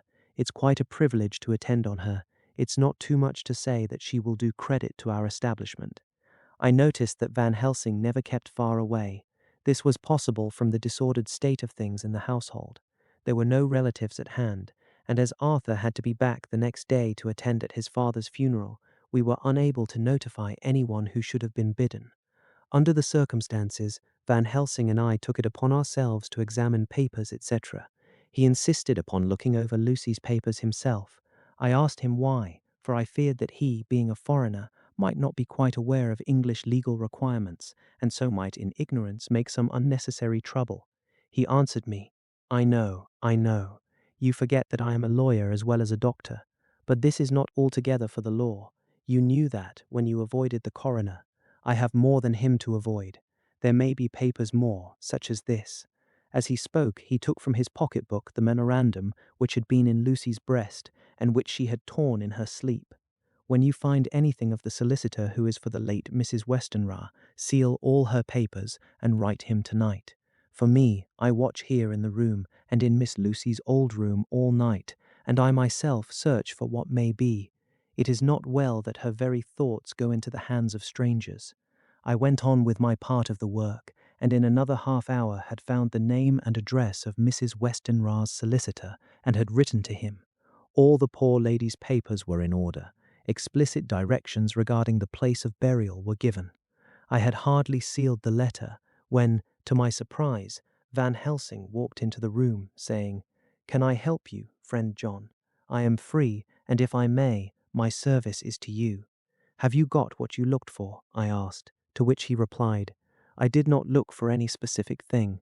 I only hoped to find, and find I have, all that there was, only some letters and a few memoranda, and a diary new begun. But I have them here, and we shall for the present say nothing of them.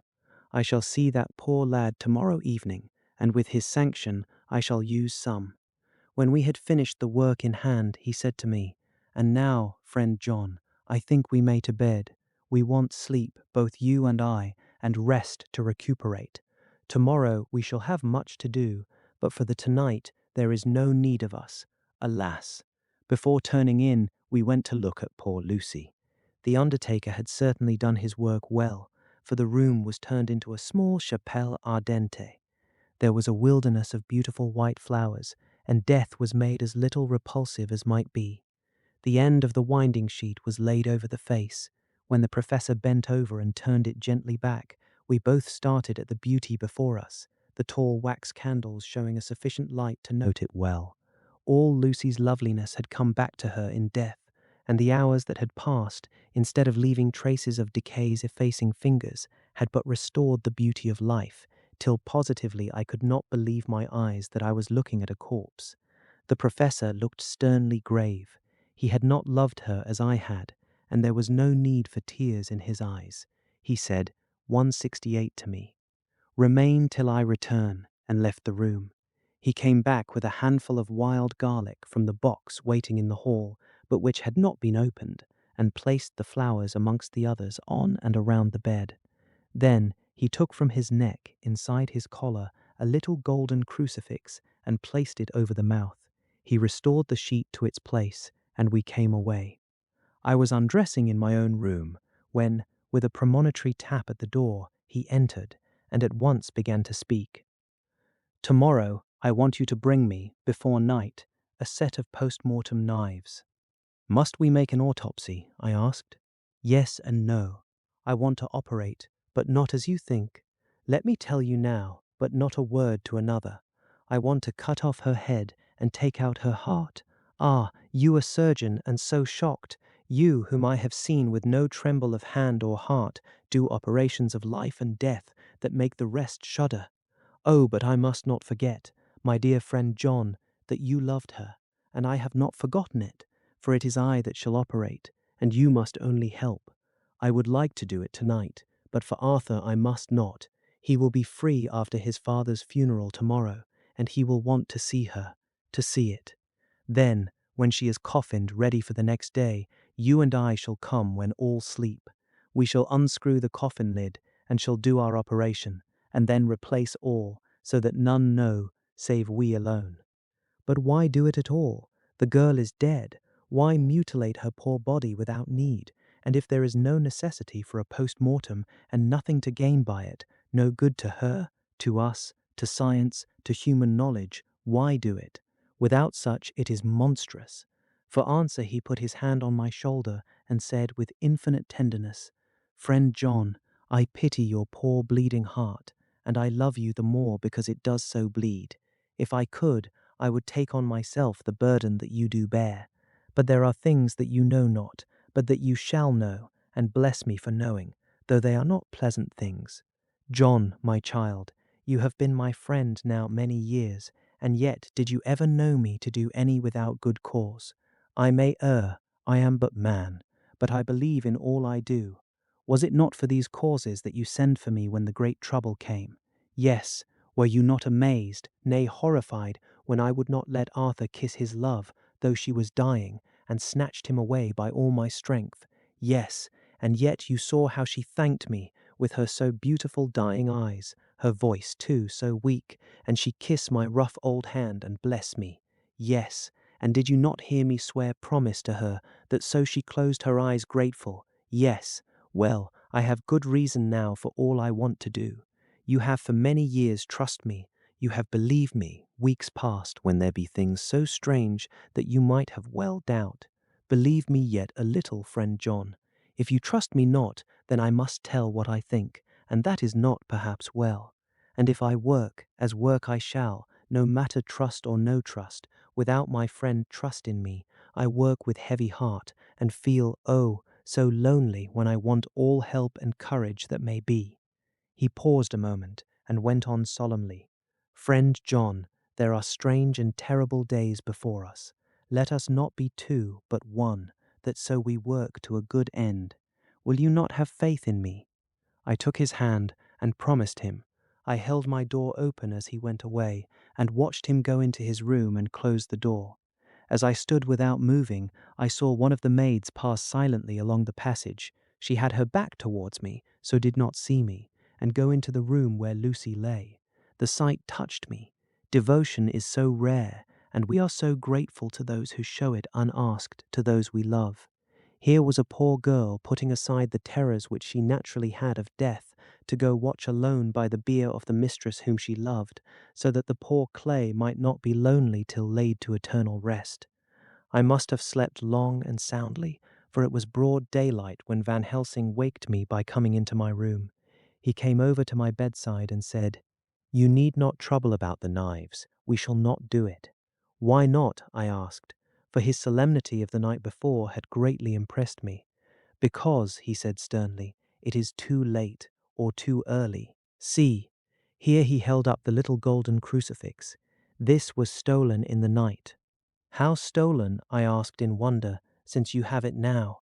"Because I get it back from the worthless wretch who stole it, from the woman who robbed the dead and the living. Her punishment will surely come, but not through me. She knew not altogether what she did, and thus unknowing, she only stole. Now we must wait." He went away on the word, leaving me with a new mystery to think of, a new puzzle to grapple with. The forenoon was a dreary time, but at noon the solicitor came, Mr. Marquand, of Holman, Sons, Marquand and Lidderdale. He was very genial and very appreciative of what we had done, and took off our hands all cares as to details. During lunch, he told us that Mrs. Westenra had for some time expected sudden death from her heart, and had put her affairs in absolute order. He informed us that with the exception of a certain entailed property of Lucy's father, which now, in default of direct issue, went back to a distant branch of the family, the whole estate, real and personal, was left absolutely to Arthur Holmwood. When he had told us so much, he went on, "Frankly, we did our best to prevent such a testamentary disposition, and pointed out certain contingencies that might leave her daughter either penniless or not so free as she should be to act regarding a matrimonial alliance. Indeed, we pressed the matter so far that we almost came into collision, for she asked us if we were or were not prepared to carry out her wishes. Of course, we had then no alternative but to accept. We were right in principle, and 99 times out of 100 we should have proved, by the logic of events, the accuracy of our judgment. Frankly, however, I must admit that in this case any other form of disposition would have rendered impossible the carrying out of her wishes, for by her predeceasing her daughter, the latter would have come into possession of the property, and even had she only survived her mother by 5 minutes, her property would, in case there were no will, and a will was a practical impossibility in such a case, have been treated at her decease as under intestacy, in which case Lord Godalming, though so dear a friend, would have had no claim in the world, and the inheritors, being remote, would not be likely to abandon their just rights for sentimental reasons regarding an entire stranger. I assure you, my dear sirs, I am rejoiced at the result, perfectly rejoiced. He was a good fellow, but his rejoicing at the one little part in which he was officially interested of so great a tragedy was an object lesson in the limitations of sympathetic understanding. He did not remain long, but said he would look in later in the day and see Lord Godalming. His coming, however, had been a certain comfort to us, since it assured us that we should not have to dread hostile criticism as to any of our acts. Arthur was expected at 5 o'clock, so a little before that time we visited the death chamber. It was so in very truth, for now both mother and daughter lay in it. The undertaker, true to his craft, had made the best display he could of his goods, and there was a mortuary air about the place that lowered our spirits at once.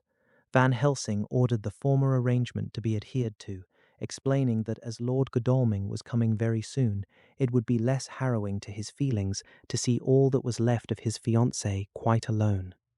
The undertaker seemed shocked at his own stupidity, and exerted himself to restore things to the condition in which we left them the night before, so that when Arthur came, such shocks to his feelings as we could avoid were saved. Poor fellow! He looked desperately sad and broken. Even his stalwart manhood seemed to have shrunk somewhat under the strain of his much-tried emotions. He had, I knew, been very genuinely and devotedly attached to his father, and to lose him, and at such a time, was a bitter blow to him. With me he was warm as ever, and to Van Helsing he was sweetly courteous, but I could not help seeing that there was some constraint with him. The professor noticed it too, and motioned me to bring him upstairs. I did so, and left him at the door of the room, as I felt he would like to be quite alone with her, but he took my arm and led me in, saying huskily, You loved her too, old fellow. She told me all about it, and there was no friend had a closer place in her heart than you. I don't know how to thank you for all you have done for her. I can't think yet." Here he suddenly broke down and threw his arms round my shoulders and laid his head on my breast, crying, "Oh, Jack, Jack, what shall I do? The whole of life seems gone from me all at once, and there is nothing in the wide world for me to live for." I comforted him as well as I could. In such cases, men do not need much expression.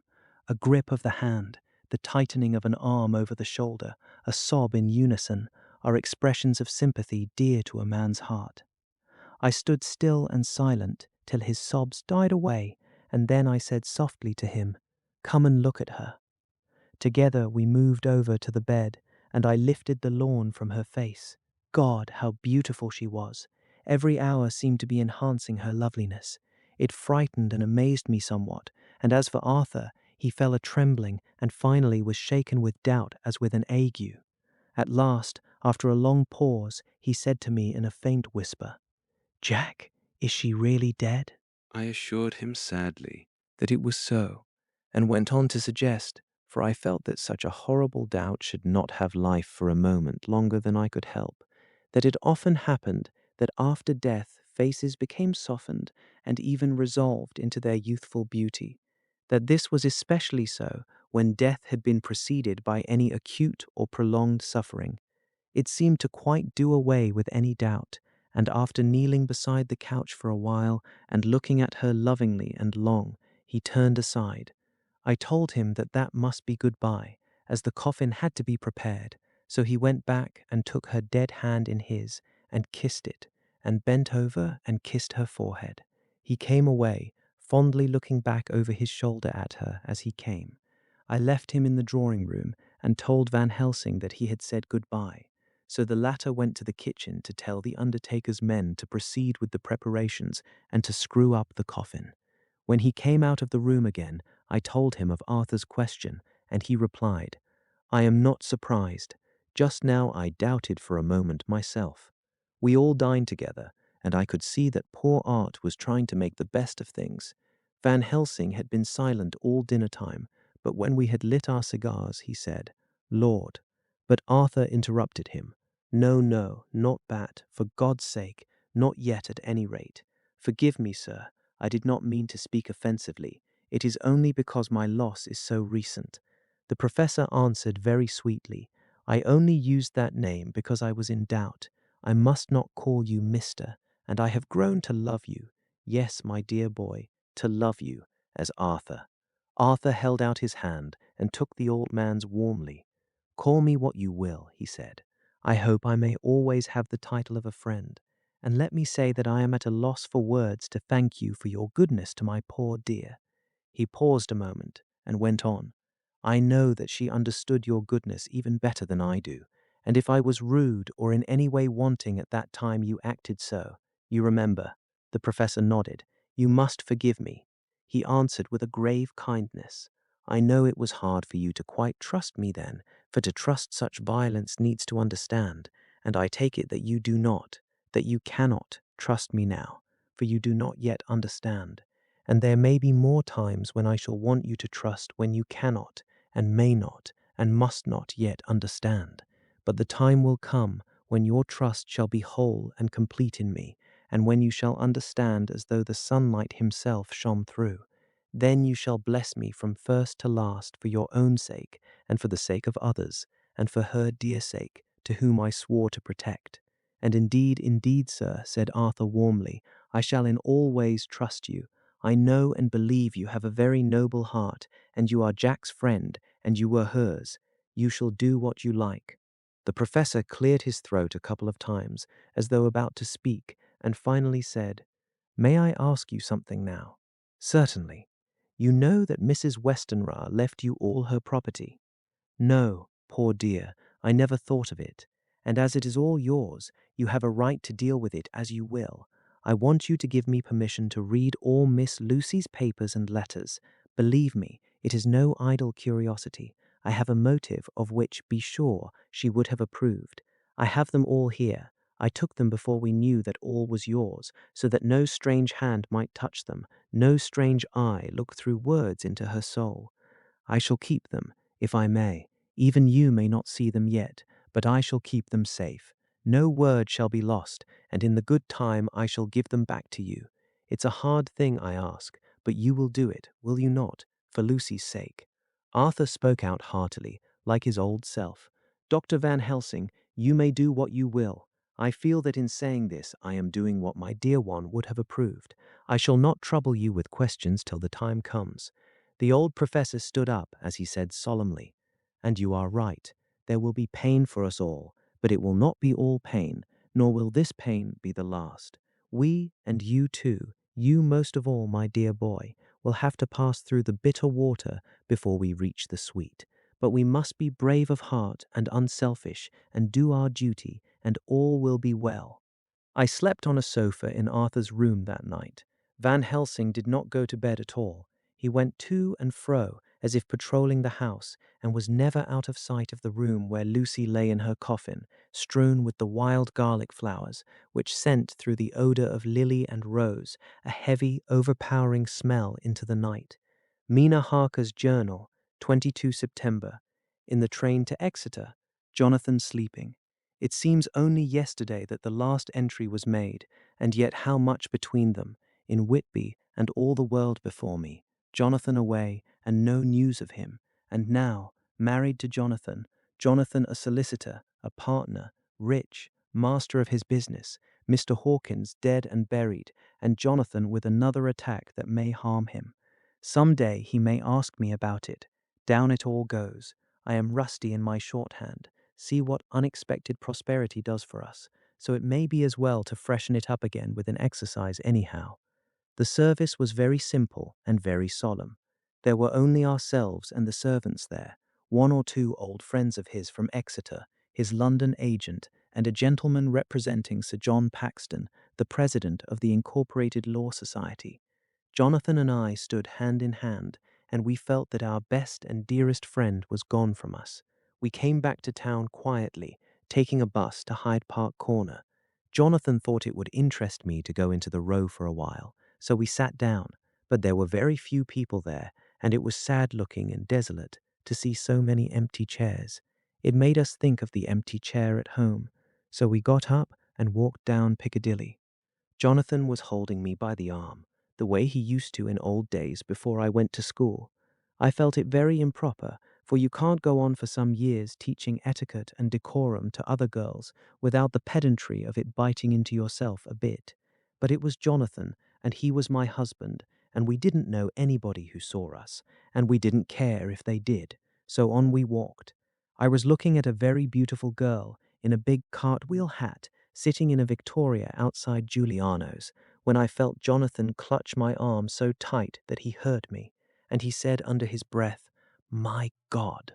I am always anxious about Jonathan, for I fear that some nervous fit may upset him again, so I turned to him quickly and asked him what it was that disturbed him.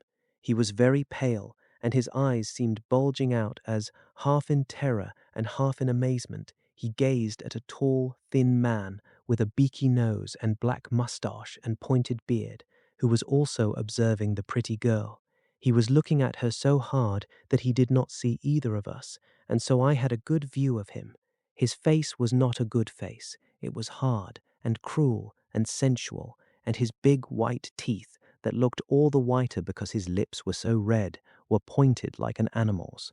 Jonathan kept staring at him till I was afraid he would notice. I feared he might take it ill, he looked so fierce and nasty.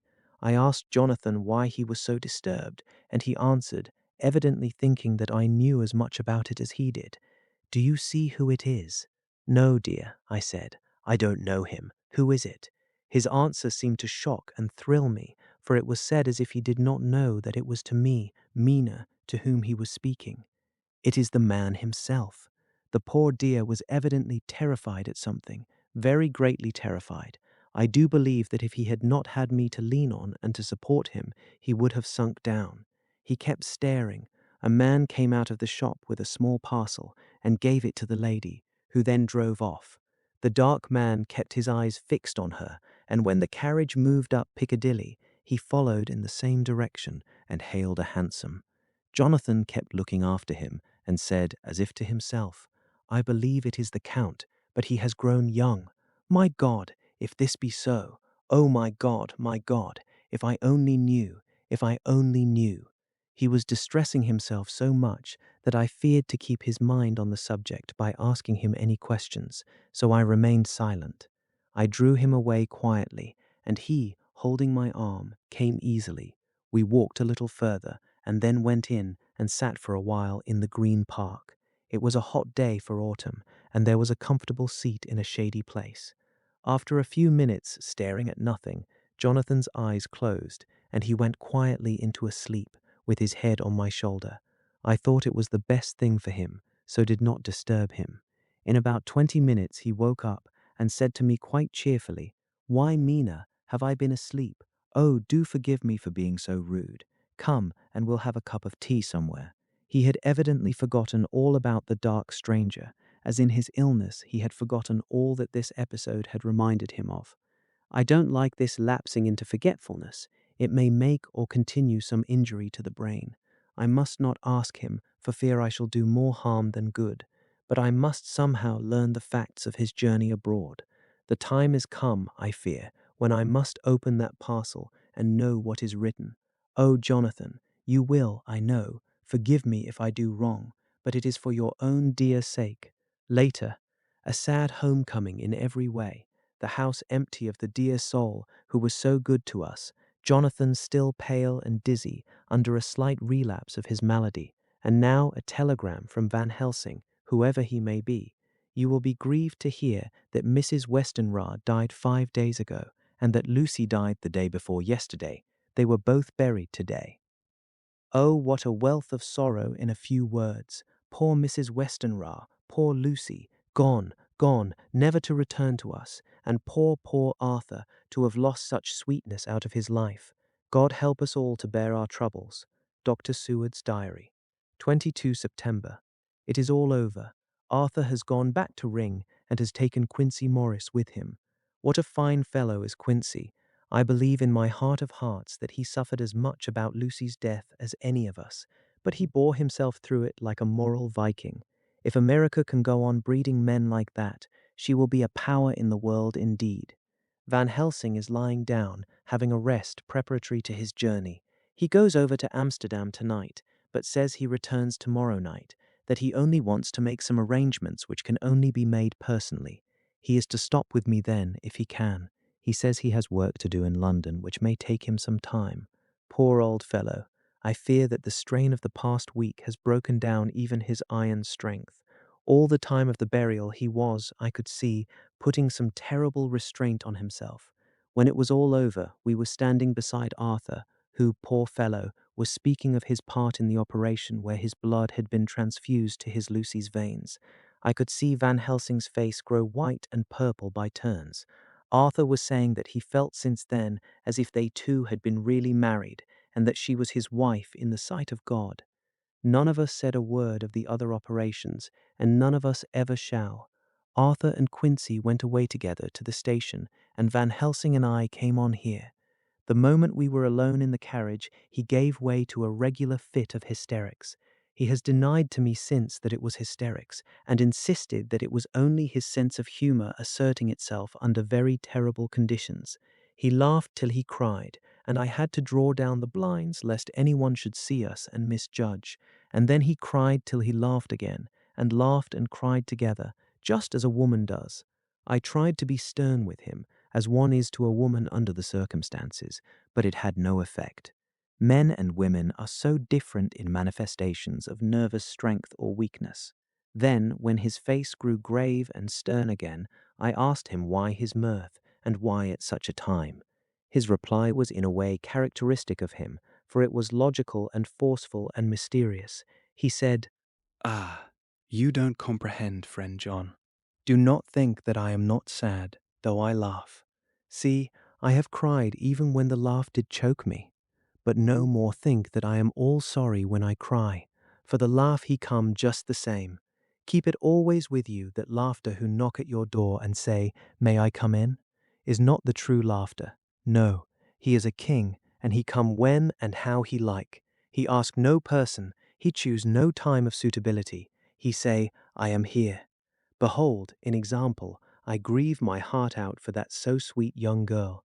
I give my blood for her, though I am old and worn. I give my time, my skill, my sleep. I let my other sufferers want that she may have all.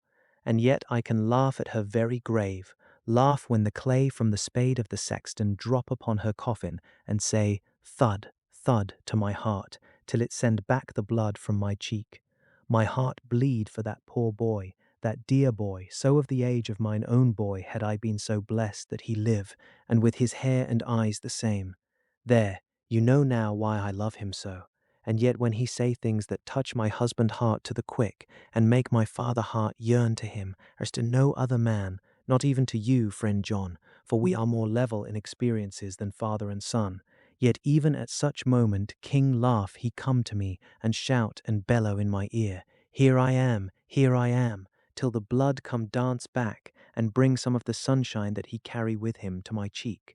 Oh, friend John, it is a strange world, a sad world, a world full of miseries and woes and troubles, and yet when King Laugh come, he make them all dance to the tune he play. Bleeding hearts and dry bones of the churchyard, and tears that burn as they fall, all dance together to the music that he make with that smileless mouth of him. And believe me, friend John, that he is good to come and kind. Ah, we men and women are like ropes drawn tight with strain that pull us different ways.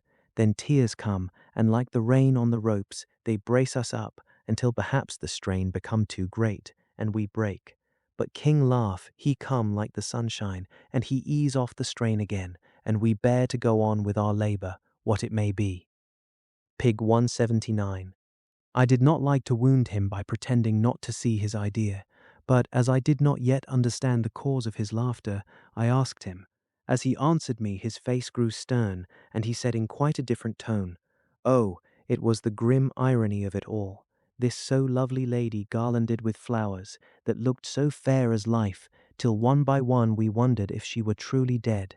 She laid in that so fine marble house in that lonely churchyard, where rest so many of her kin, laid there with the mother who loved her, and whom she loved, and that sacred bell going toll, toll, toll, so sad and slow, and those holy men with the white garments of the angel, pretending to read books, and yet all the time their eyes never on the page, and all us with the bowed head, and all for what? She is dead. So, is it not? Well, for the life of me, Professor, I said, I can't see anything to laugh at in all that. Why, your explanation makes it a harder puzzle than before. But even if the burial service was comic, what about poor Art and his trouble? Why, his heart was simply breaking. Just so. Said he not that the transfusion of his blood to her veins had made her truly his bride? Yes, and it was a sweet and comforting idea for him. Quite so.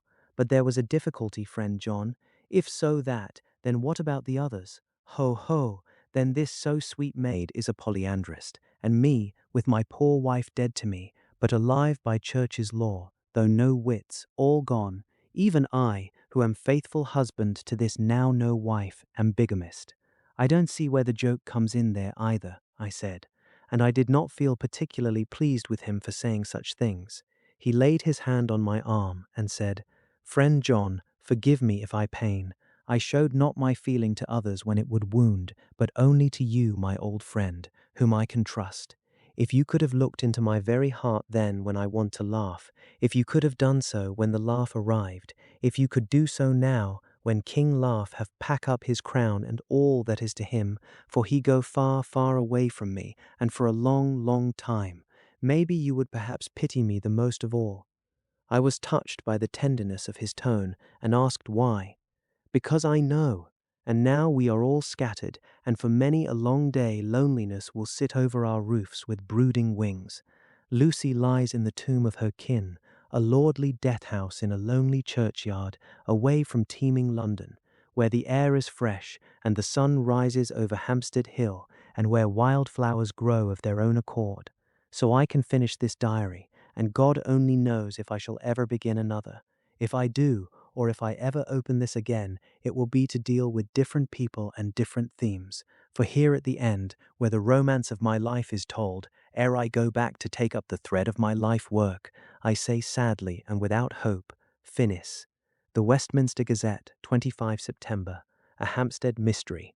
The neighbourhood of Hampstead is just at present exercised with a series of events which seem to run on lines parallel to those of what was known to the writers of headlines as the Kensington Horror, or the Stabbing Woman, or the Woman in Black. During the past 2 or 3 days, several cases have occurred of young children straying from home or neglecting to return from their playing on the heath. In all these cases, the children were too young to give any properly intelligible account of themselves, but the consensus of their excuses is that they had been with a bloofer lady. It has always been late in the evening when they have been missed, and on 2 occasions the children have not been found until early in the following morning. It is generally supposed in the neighbourhood that as the first child missed gave as his reason for being away that a bloofer lady had asked him to come for a walk, the others had picked up the phrase and used it as occasion served. This is the more natural, as the favourite game of the little ones at present is luring each other away by wiles. A correspondent writes us that to see some of the tiny tots pretending to be the bloofer lady is supremely funny.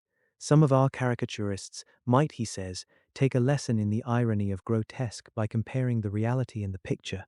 It is only in accordance with general principles of human nature that the bloofer lady should be the popular role at these al fresco performances. Our correspondent naively says that even Ellen Terry could not be so winningly attractive as some of these grubby-faced little children pretend and even imagine themselves to be. There is, however, possibly a serious side to the question, for some of the children, indeed, all who have been missed at night, have been slightly torn or wounded in the throat. The wounds seem such as might be made by a rat or a small dog, and although of not much importance individually, would tend to show that whatever animal inflicts them has a system or method of its own. The police of the division have been instructed to keep a sharp lookout for straying children, especially when very young, in and around Hampstead Heath, and for any stray dog which may be about. The Westminster Gazette, 25 September. Extra Special. The Hampstead Horror. Another child injured. The bloofer lady. We have just received intelligence that another child, missed last night, was only discovered late in the morning under a furze bush at the Shooter's Hill side of Hampstead Heath, which is, perhaps, less frequented than the other parts. It has the same tiny wound in the throat as has been noticed in other cases. It was terribly weak and looked quite emaciated. It too, when partially restored, had the common story to tell of being lured away by the bloofer lady. Page 182. Chapter 14. Mina H. Harker's Journal. 23 September. Jonathan is better after a bad night. I am so glad that he has plenty of work to do, for that keeps his mind off the terrible things. And oh, I am rejoiced that he is not now weighed down with the responsibility of his new position. I knew he would be true to himself, and now how proud I am to see my Jonathan rising to the height of his advancement and keeping pace in all ways with the duties that come upon him. He will be away all day till late, for he said he could not lunch at home. My household work is done, so I shall take his foreign journal and lock myself up in my room and read it. 24 September. I hadn't the heart to write last night. That terrible record of Jonathan's upset me so. Poor dear, how he must have suffered, whether it be true or only imagination. I wonder if there is any truth in it at all. Did he get his brain fever and then write all those terrible things, or had he some cause for it all? I suppose I shall never know, for I dare not open the subject to him. And yet that man we saw yesterday, he seemed quite certain of him. Poor fellow, I suppose it was the funeral upset him and sent his mind back on some train of thought. He believes it all himself. I remember how on our wedding day he said, "Unless some solemn duty come upon me to go back to the bitter hours, asleep or awake, mad or sane, there seems to be through it all some thread of continuity. That fearful Count was coming to London. If it should be, and he came to London, with its teeming millions, there may be a solemn duty, and if it come, we must not shrink from it. I shall be prepared. I shall get my 118 Prave right typer this very hour and begin transcribing. Then we shall be ready for other eyes if required. And if it be wanted, then, perhaps, if I am ready, poor Jonathan may not be upset, for I can speak for him and never let him be troubled or worried with it all. If ever Jonathan quite gets over the nervousness, he may want to tell me of it all, and I can ask him questions and find out things and see how I may comfort him. Letter, Van Helsing to Mrs. Harker, 24 September, Confidence. Dear Madam, I pray you to pardon my writing, in that I am so far friend as that I send to you sad news of Miss Lucy Westenra's death. By the kindness of Lord Godalming, I am empowered to read her letters and papers, for I am deeply concerned about certain matters vitally important. In them I find some letters from you, which show how great friends you were, and how you love her. O Madam Mina, by that love I implore you, help me. It is for others' good that I ask, to redress great wrong, and to lift much and terrible troubles that may be more great than you can know. May it be that I see you. You can trust me. I am a friend of Dr. John Seward and of Lord Godalming, that was Arthur of Miss Lucy. I must keep it private for the present from all. I should come to Exeter to see you at once if you tell me I am privileged to come, and where and when. I implore your pardon, madam. I have read your letters to poor Lucy, and know how good you are, and how your husband suffer. So I pray you, if it may be, enlighten him not, lest it may harm. Again your pardon, and forgive me. Van Helsing. Telegram, Mrs. Harker to Van Helsing, 25 September. Come today by 10:15 train if you can catch it. Can see you any time you call. Wilhelmina Harker. Mina Harker's Journal, 25 September. I cannot help feeling terribly excited as the time draws near for the visit of Dr. Van Helsing, for somehow I expect it will throw some light upon Jonathan's sad experience, and as he attended poor dear Lucy in her last illness, he can tell me all about her. That is the reason for his coming. It is concerning Lucy and her sleepwalking, and not about Jonathan. Then I shall never know the real truth now. How silly I am. That awful journal gets hold of my imagination and tinges everything with something of its own colour. Of course it is about Lucy. That habit came back to the poor dear, and that awful night on the cliff must have made her ill. I had almost forgotten in my own affairs how ill she was afterwards. She must have told him of her sleepwalking adventure on the cliff, and that I knew all about it, and now he wants me to tell him about it, so that he may understand. I hope I did right in not saying anything of it to Mrs. Westenra. I should never forgive myself if any act of mine, were it even a negative one, brought harm on poor dear Lucy. I hope, too, Dr. Van Helsing will not blame me. I have had so much trouble and anxiety of late that I feel I cannot bear more just at present. I suppose a cry does us all good at times, clears the air as other rain does. Perhaps it was reading the journal yesterday that upset me, and then Jonathan went away this morning to stay away from me a whole day and night, the first time we have been parted since our marriage. I do hope the dear fellow will take care of himself, and that nothing will occur to upset him. It is 2 o'clock, and the doctor will be here soon now. I shall say nothing of Jonathan's journal unless he asks me. I am so glad I have typewritten out my own journal, so that, in case he asks about Lucy, I can hand it to him. It will save much questioning. Later. He has come and gone. Oh, what a strange meeting, and how it all makes my head whirl round. I feel like one in a dream. Can it be all possible, or even a part of it? If I had not read Jonathan's journal first, I should never have accepted even a possibility. Poor, poor, dear Jonathan, how he must have suffered. Please the good God all this may not upset him again. I shall try to save him from it, but it may be even a consolation and a help to him, terrible though it be and awful in its consequences, to know for certain that his eyes and ears and brain did not deceive him, and that it is all true. It may be that it is the doubt which haunts him, that when the doubt is removed, no matter which, waking or dreaming, may prove the truth, he will be more satisfied and better able to bear the shock. Dr. Van Helsing must be a good man as well as a clever one if he is Arthur's friend and Dr. Seward's, and if they brought him all the way from Holland to look after Lucy. I feel from having seen him that he is good and kind and of a noble nature. When he comes tomorrow, I shall ask him about Jonathan, and then, please God, all this sorrow and anxiety may lead to a good end.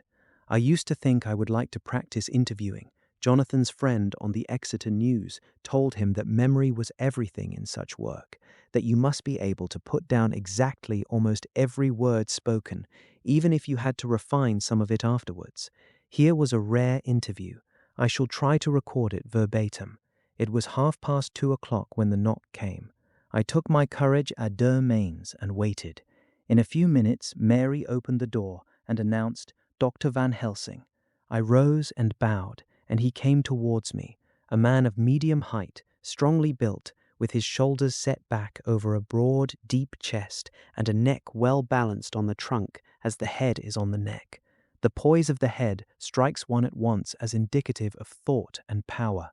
The head is noble, well-sized, broad, and large behind the ears.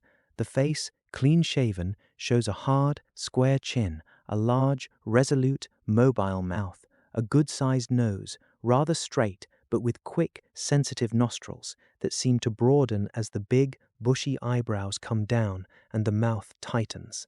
The forehead is broad and fine, rising at first almost straight and then sloping back above two bumps or ridges wide apart, such a forehead that the reddish hair cannot possibly tumble over it, but falls naturally back and to the sides.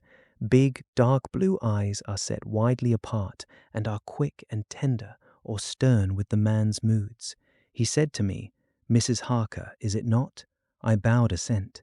That was Miss Mina Murray. Again I assented. It is Mina Murray that I came to see, that was friend of that poor dear child Lucy Westenra. Madam Mina, it is on account of the dead I come. Sir, I said, you could have no better claim on me than that you were a friend and helper of Lucy Westenra. And I held out my hand.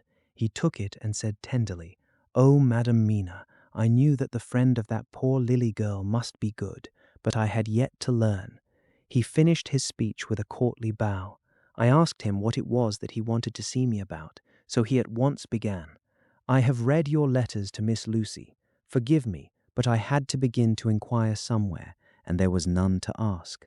I know that you were with her at Whitby. She sometimes kept a diary. You need not look surprised, Madam Mina. It was begun after you left, and was made in imitation of you. And in that diary she traces by inference certain things to a sleepwalking in which she puts down that you saved her. In great perplexity then I come to you, and ask you out of your so much kindness to tell me all of it that you remember. I can tell you, I think, Dr. Van Helsing, all about it." "Ah, then you have a good memory for facts, for details. It is not always so with young ladies." "No, doctor, but I wrote it all down at the time. I can show it to you if you like." "Oh, Madam Mina, I will be grateful. You will do me much favor." I could not resist the temptation of mystifying him a bit. I suppose it is some of the taste of the original apple that remains still in our mouths. So I handed him the shorthand diary. He took it with a grateful bow and said, "May I read it?" "If you wish," I answered as demurely as I could. He opened it, and for the instant his face fell. Then he stood up and bowed. "Oh, you so clever woman," he said. "I long knew that Mr. Jonathan was a man of much thankfulness, but see, his wife have all the good things. And will you not so much honour me and so help me as to read it for me? Alas, I know not the shorthand." By this time my little joke was over, and I was almost ashamed, so I took the typewritten copy from my work-basket and handed it to him. "Forgive me," I said, "I could not help it, but I had been thinking that it was of dear Lucy that you wished to ask, and so that you might not have to wait, not on my account, but because I know your time must be precious. I have written it out on the typewriter for you." He took it, and his eyes glistened. "You are so good," he said. "And may I read it now? I may want to ask you some things when I have read." "By all means," I said. "Read it over whilst I order lunch, and then you can ask me questions whilst we eat." He bowed and settled himself in a chair with his back to the light and became absorbed in the papers, whilst I went to see after lunch, chiefly in order that he might not be disturbed. When I came back, I found him walking hurriedly up and down the room, his face all ablaze with excitement. He rushed up to me and took me by both hands. "Oh, Madam Mina," he said, "how can I say what I owe to you? This paper is as sunshine. It opens the gate to me. I am dazzled with so much light, and yet clouds roll in behind the light every time. But that you do not, cannot comprehend. Oh, but I am grateful to you, you so clever woman. Madam, he said this very solemnly, if ever Abraham Van Helsing can do anything for you or yours, I trust you will let me know. It will be pleasure and delight if I may serve you as a friend, but all I have ever learned, all I can ever do, shall be for you and those you love. There are darknesses in life, and there are lights. You are one of the lights. You will have happy life and good life, and your husband will be blessed in you. But doctor, you praise me too much, and you do not know me. Not know you? I, who am old, and who have studied all my life men and women. I, who have made my speciality the brain and all that belongs to him, and all that follow from him. And I have read your diary that you have so goodly written for me, and which breathes out truth in every line. I, who have read your so sweet letter to poor Lucy of your marriage and your trust, not know you. Oh, Madam Mina, good women tell all their lives, and by day and by hour and by minute, such things that angels can read, and we men who wish to know have in us something of angels' eyes.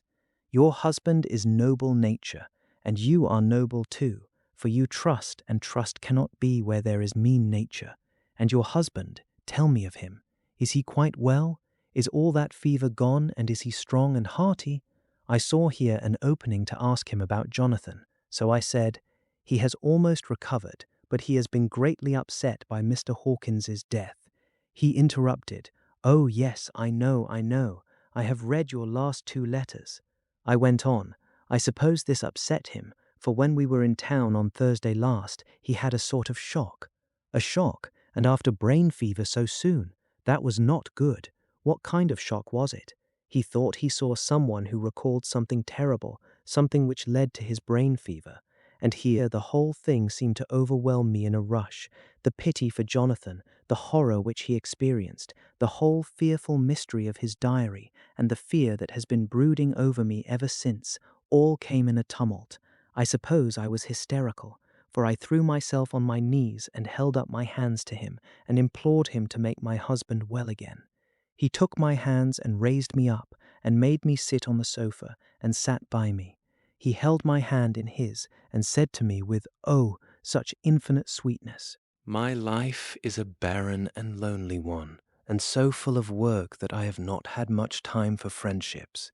But since I have been summoned to here by my friend John Seward, I have known so many good people and seen such nobility that I feel more than ever, and it has grown with my advancing years, the loneliness of my life.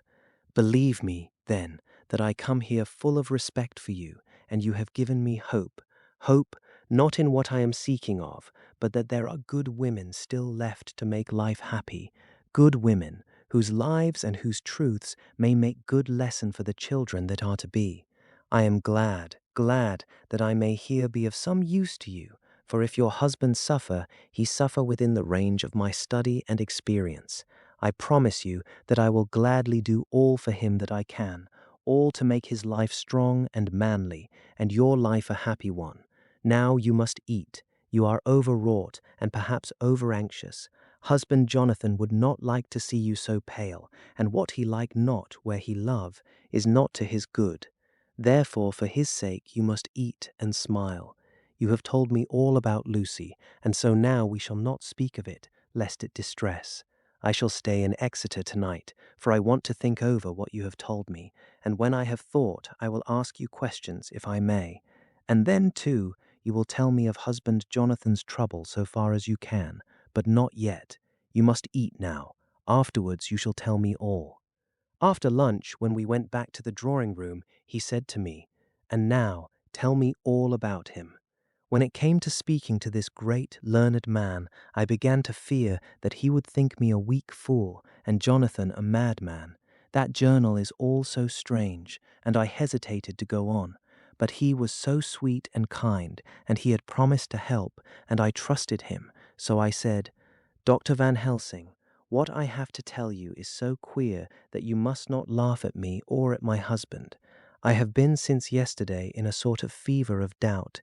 You must be kind to me, and not think me foolish that I have even half believed some very strange things.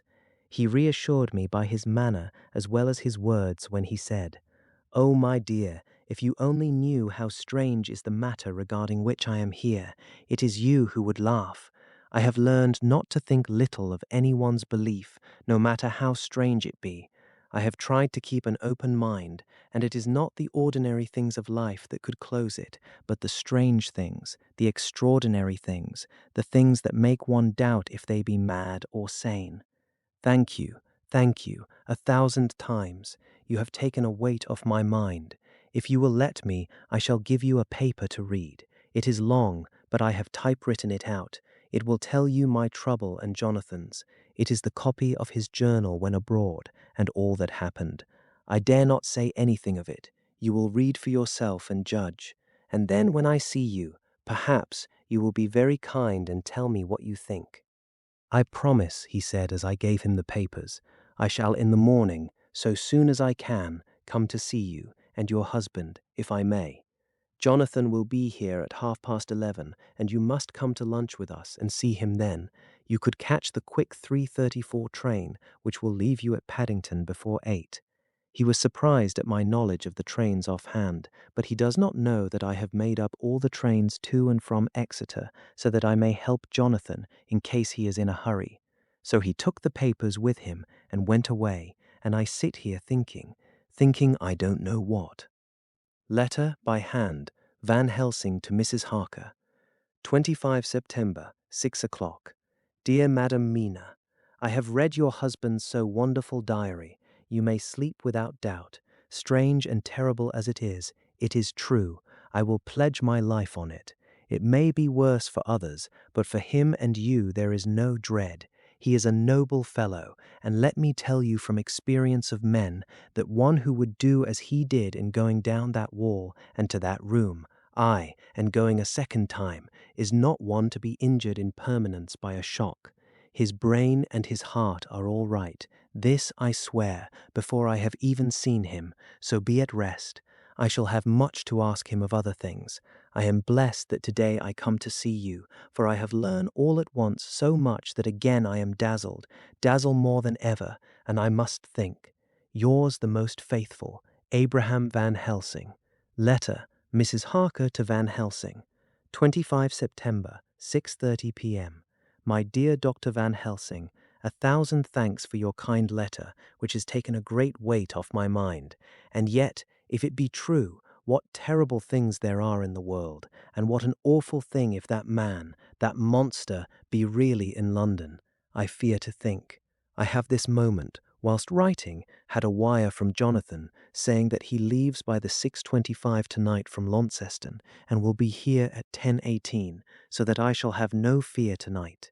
Will you therefore, instead of lunching with us, please come to breakfast at 8 o'clock if this be not too early for you. You can get away, if you are in a hurry, by the 10:30 train, which will bring you to Paddington by 2:35. Do not answer this, as I shall take it that if I do not hear, you will come to breakfast. Believe me, your faithful and grateful friend, Mina Harker. Jonathan Harker's Journal, 26 September. I thought never to write in this diary again, but the time has come. When I got home last night, Mina had supper ready, and when we had supped, she told me of Van Helsing's visit, and of her having given him the 2 diaries copied out, and of how anxious she had been about me. She showed me in the doctor's letter that all I wrote down was true. It seems to have made a new man of me. It was the doubt as to the reality of the whole thing that knocked me over. I felt impotent and in the dark and distrustful, but now that I know, I am not afraid, even of the Count. He has succeeded after all, then, in his design in getting to London, and it was he I saw. He has got younger, and how? Van Helsing is the man to unmask him and hunt him out, if he is anything like what Mina says. We sat late and talked it all over. Mina is dressing, and I shall call at the hotel in a few minutes and bring him over. He was, I think, surprised to see me. When I came into the room where he was and introduced myself, he took me by the shoulder and turned my face round to the light and said, after a sharp scrutiny, "But Madam Mina told me you were ill, that you had had a shock." It was so funny to hear my wife called Madam Mina by this kindly, strong-faced old man. I smiled and said, "I was ill. I have had a shock, but you have cured me already." "And how?" "By your letter to Mina last night. I was in doubt, and then everything took a hue of unreality, and I did not know what to trust, even the evidence of my own senses. Not knowing what to trust, I did not know what to do, and so had only to keep on working in what had hitherto been the groove of my life. The groove ceased to avail me, and I mistrusted myself. Doctor, you don't know what it is to doubt everything, even yourself. No, you don't. You couldn't with eyebrows like yours." He seemed pleased and laughed as he said, "So, you are physiognomist. I learn more here with each hour. I am with so much pleasure coming to you to breakfast, and oh, sir, you will pardon praise from an old man, but you are blessed in your wife." I would listen to him go on praising Mina for a day, so I simply nodded and stood silent. She is one of God's women, fashioned by his own hand to show us men and other women that there is a heaven where we can enter, and that its light can be here on earth. So true, so sweet, so noble, so little an egoist, and that, let me tell you, is much in this age, so skeptical and selfish. And you, sir, I have read all the letters to poor Miss Lucy, and some of them speak of you, so I know you since some days from the knowing of others, but I have seen your true self since last night. You will give me your hand, will you not, and let us be friends for all our lives." We shook hands, and he was so earnest and so kind that it made me quite choky. "And now," he said, "may I ask you for some more help? I have a great task to do, and at the beginning it is to know. You can help me here. Can you tell me what went before your going to Transylvania? Later on I may ask more help, and of a different kind, but at first this will do." "Look here, sir," I said, "does what you have to do concern the Count?" "It does," he said solemnly. "Then I am with you, heart and soul. As you go by the 10:30 train, you will not have time to read them, but I shall get the bundle of papers. You can take them with you and read them in the train." After breakfast, I saw him to the station.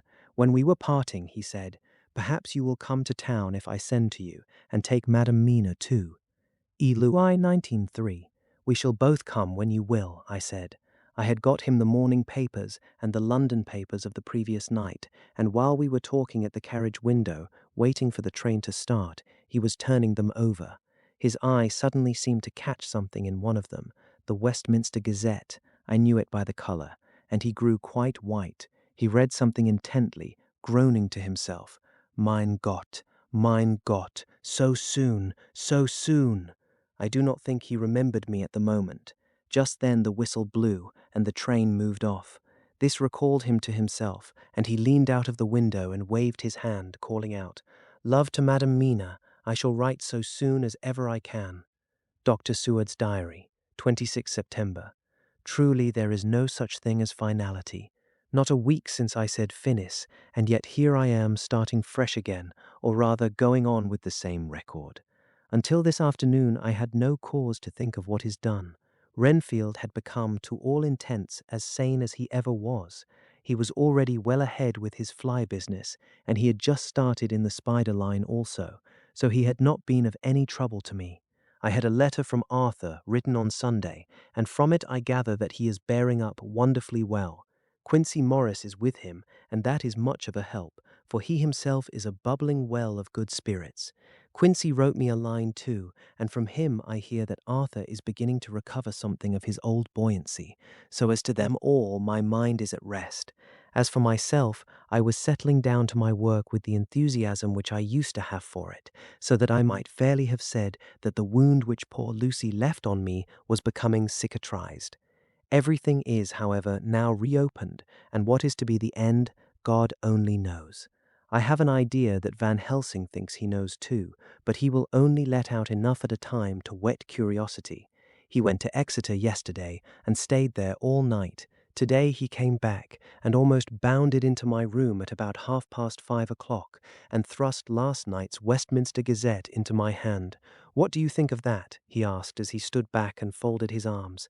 I looked over the paper, for I really did not know what he meant, but he took it from me and pointed out a paragraph about children being decoyed away at Hampstead. It did not convey much to me until I reached a passage where it described small punctured wounds on their throats. An idea struck me, and I looked up. "Well," he said, "it is like poor Lucy's, and what do you make of it? Simply that there is some cause in common. Whatever it was that injured her has injured them." I did not quite understand his answer. "That is true indirectly, but not directly." "How do you mean, Professor?" I asked. I was a little inclined to take his seriousness lightly, for after all, 4 days of rest and freedom from burning, harrowing anxiety does help to restore one's spirits. But when I saw his face, it sobered me. Never, even in the midst of our despair about poor Lucy, had he looked more stern. "Tell me," I said. "I can hazard no opinion. I do not know what to think, and I have no data on which to found a conjecture. Do you mean to tell me, friend John, that you have no suspicion as to what poor Lucy died of, not after all the hints given, not only by events, but by me? Of nervous prostration following on great loss or waste of blood, and how the blood lost or waste?" I shook my head. He stepped over and sat down beside me, and went on. "You are a clever man, friend John. You reason well, and your wit is bold, but you are too prejudiced. You do not let your eyes see nor your ears hear, and that which is outside your daily life is not of account to you. Do you not think that there are things which you cannot understand, and yet which are, that some people see things that others cannot? But there are things old and new which must not be contemplated by men's eyes, because they know, or think they know, some things which other men have told them. Ah, it is the fault of our science that it wants to explain all, and if it explain not, then it says there is nothing to explain. But yet we see around us every day the growth of new beliefs, which think themselves new, and which are yet but the old, which pretend to be young, like the fine ladies at the opera. I suppose now you do not believe in corporeal transference, no? Nor in materialization, no? Nor in astral bodies, no? Nor in the reading of thought, no? Nor in hypnotism?" Yes, I said. Charcot has proved that pretty well. He smiled as he went on. "Then you are satisfied as to it, yes? And of course then you understand how it act, and can follow the mind of the great Charcot, alas that he is no more, into the very soul of the patient that he influence. No? Then, friend John, am I to take it that you simply accept fact, and are satisfied to let from premise to conclusion be a blank? No? Then tell me, for I am student of the brain, how you accept the hypnotism and reject the thought reading. Let me tell you, my friend, that there are things done today in electrical science which would have been deemed unholy by the very men who discovered electricity, who would themselves not so long before have been burned as wizards. There are always mysteries in life. Why was it that Methuselah lived 900 years and old Pa 169, and yet that poor Lucy, with 4 men's blood in her poor veins, could not live even 1 day? For, had she lived 1 more day, we could have saved her. Do you know all the mystery of life and death? Do you know the altogether of comparative anatomy, and can say wherefore the qualities of brutes are in some men and not in others? Can you tell me why, when other spiders die small and soon, that one great spider lived for centuries in the tower of the old Spanish church and grew, till on descending he could drink the oil of all the church lamps? Can you tell me why in the Pampas, ay, and elsewhere, there are bats that come at night and open the veins of cattle and horses and suck dry their veins? How in some islands of the western seas there are bats which hang on the trees all day, that those who have seen describe as like giant nuts or pods, and that when the sailors sleep on the deck, because that it is hot, flit down on them, and then in the morning are found dead men, white as even Miss Lucy was. "Good God, Professor," I said, starting up, "do you mean to tell me that Lucy was bitten by such a bat, and that such a thing is here in London in the 19th century?" He waved his hand for silence and went on. Can you tell me why the tortoise lives more long than generations of men, why the elephant goes on and on till he have seen dynasties, and why the parrot never die only of bite of cat or dog or other complaint? Can you tell me why men believe in all ages and places that there are some few who live on always, if they be permit, that there are men and women who cannot die? We all know, because science has vouched for the fact, that there have been toads shut up in rocks for thousands of years, shut in one so small hole that only hold him since the youth of the world. Can you tell me how the Indian fakir can make himself to die and have been buried, and his grave sealed and corn sowed on it, and the corn reaped and be cut and sown and reaped and cut again, and then men come and take away the unbroken seal, and that there lie the Indian fakir, not dead, but that rise up and walk amongst them as before? Here I interrupted him. I was getting bewildered. He so crowded on my mind his list of nature's eccentricities and possible impossibilities that my imagination was getting fired. I had a dim idea that he was teaching me some lesson, as long ago he used to do in his study at Amsterdam, but he used then to tell me the thing, so that I could have the object of thought in mind all the time. But now I was without his help, yet I wanted to follow him, so I said, "Professor, let me be your pet student again. Tell me the thesis, so that I may apply your knowledge as you go on. At present I am going in my mind from point to point as a madman, and not a sane one follows an idea. I feel like a novice blundering through a bog in a mist, jumping from one tussock to another in the mere blind effort to move on without knowing where I am going." "That is good image," he said. "Well, I shall tell you. My thesis is this. I want you to believe. To believe what? To believe in things that you cannot. Let me illustrate. I heard once of an American who so defined faith, that which enables us to believe things which we know to be untrue. For one, I follow that man. He meant that we shall have an open mind and not let a little bit of truth check the rush of a big truth, like a small rock does a railway truck. We get the small truth first. Good. We keep him, and we value him, but all the same we must not let him think himself all the truth in the universe. Then you want me not to let some previous conviction injure the receptivity of my mind with regard to some strange matter. Do I read your lesson aright? Ah, you are my favorite pupil still. It is worth to teach you. Now that you are willing to understand, you have taken the first step to understand. You think then that those so small holes in the children's throats were made by the same that made the hole in Miss Lucy? I suppose so. He stood up and said solemnly, "Then you are wrong. Oh, would it were so, but alas, no. It is worse, far, far worse." "In God's name, Professor Van Helsing, what do you mean?" I cried. He threw himself with a despairing gesture into a chair and placed his elbows on the table, covering his face with his hands as he spoke. "They were made by Miss Lucy." Page 198. Chapter 15. Dr. Seward's Diary. Continued. For a while, sheer anger mastered me. It was as if he had during her life struck Lucy on the face. I smote the table hard and rose up as I said to him, "Dr. Van Helsing, are you mad?" He raised his head and looked at me, and somehow the tenderness of his face calmed me at once. "Would I were," he said. "Madness were easy to bear compared with truth like this. Oh, my friend, why, think you, did I go so far round? Why take so long to tell you so simple a thing? Was it because I hate you and have hated you all my life? Was it because I wished to give you pain? Was it that I wanted, now so late, revenge for that time when you saved my life and from a fearful death? Ah, no. Forgive me, said I. He went on. My friend, it was because I wished to be gentle in the breaking to you, for I know you have loved that so sweet lady. But even yet I do not expect you to believe. It is so hard to accept at once any abstract truth that we may doubt such to be possible when we have always believed the no of it. It is more hard still to accept so sad a concrete truth, and of such a one as Miss Lucy. Tonight I go to prove it. Dare you come with me? This staggered me. A man does not like to prove such a truth, Byron excepted from the category, jealousy, and prove the very truth he most abhorred. He saw my hesitation and spoke. The logic is simple, no madman's logic this time, jumping from tussock to tussock in a misty fog. If it be not true, then proof will be relief. At worst, it will not harm.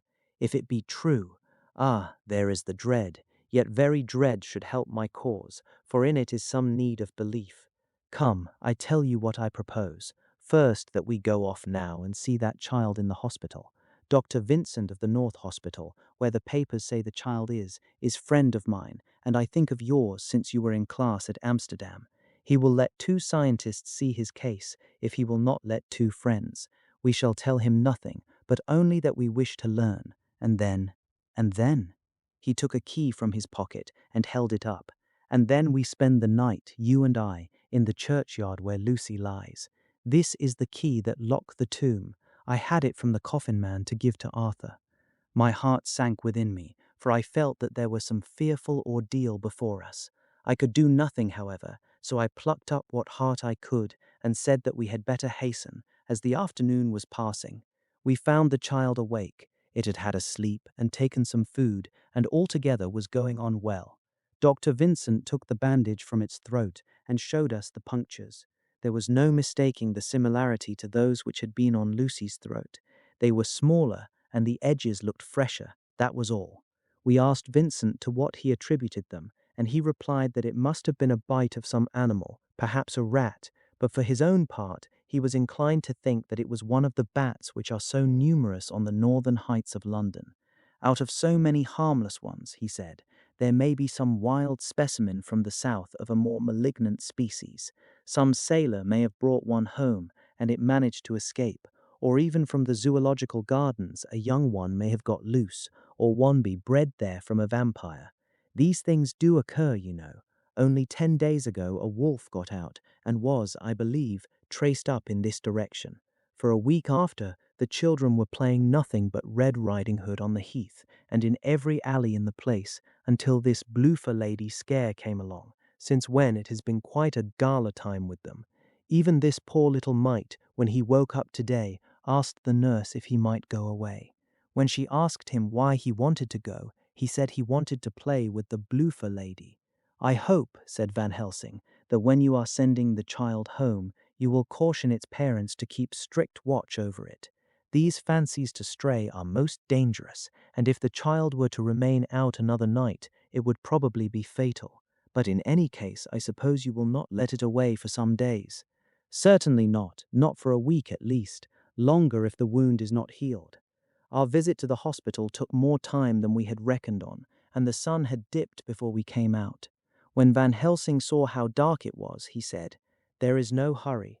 It is more late than I thought. Come, let us seek somewhere that we may eat, and then we shall go on our way." We dined at Jack Straw's castle, along with a little crowd of bicyclists and others who were genially noisy. About 10 o'clock we started from the inn. It was then very dark, and the scattered lamps made the darkness greater when we were once outside their individual radius. The professor had evidently noted the road we were to go, for he went on unhesitatingly, but as for me, I was in quite a mix-up as to locality. As we went further, we met fewer and fewer people, till at last we were somewhat surprised when we met even the patrol of horse police going their usual suburban round. At last we reached the wall of the churchyard, which we climbed over. With some little difficulty, for it was very dark, and the whole place seemed so strange to us, we found the Westenra tomb. The professor took the key, opened the creaky door, and standing back, politely but quite unconsciously, motioned me to precede him. There was a delicious irony in the offer, in the courtliness of giving preference on such a ghastly occasion. My companion followed me quickly, and cautiously drew the door to, after carefully ascertaining that the lock was a falling and not a spring one. In the latter case we should have been in a bad plight. Then he fumbled in his bag, and taking out a matchbox and a piece of candle, proceeded to make a light. The tomb in the daytime, and when wreathed with fresh flowers, had looked grim and gruesome enough, but now, some days afterwards, when the flowers hung lank and dead, their whites turning to rust and their greens to browns, when the spider and the beetle had resumed their accustomed dominance, when time-discoloured stone and dust-encrusted stone and rusty dank iron and tarnished brass and clouded silver plating gave back the feeble glimmer of a candle, the effect was more miserable and sordid than could have been imagined. It conveyed irresistibly the idea that life, animal life, was not the only thing which could pass away. Van Helsing went about his work systematically, holding his candle so that he could read the coffin plates, and so holding it that the sperm dropped in white patches which congealed as they touched the metal. He made assurance of Lucy's coffin. Another search in his bag, and he took out a turn screw. "What are you going to do?" I asked. "To open the coffin. You shall yet be convinced." Straightway he began taking out the screws, and finally lifted off the lid, showing the casing of lead beneath. The sight was almost too much for me. It seemed to be as much an affront to the dead as it would have been to have stripped off her clothing in her sleep whilst living. I actually took hold of his hand to stop him. He only said, "You shall see," and again fumbling in his bag, took out a tiny fret saw. Striking the turn screw through the lead with a swift downward stab, which made me wince, he made a small hole, which was, however, big enough to admit the point of the saw. I had expected a rush of gas from the weak old corpse. We doctors, who have had to study our dangers, have to become accustomed to such things, and I drew back towards the door. But the professor never stopped for a moment. He soared down a couple of feet along one side of the lead coffin, and then across, and down the other side.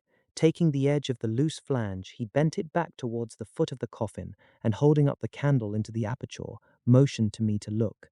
I drew near and looked. The coffin was empty.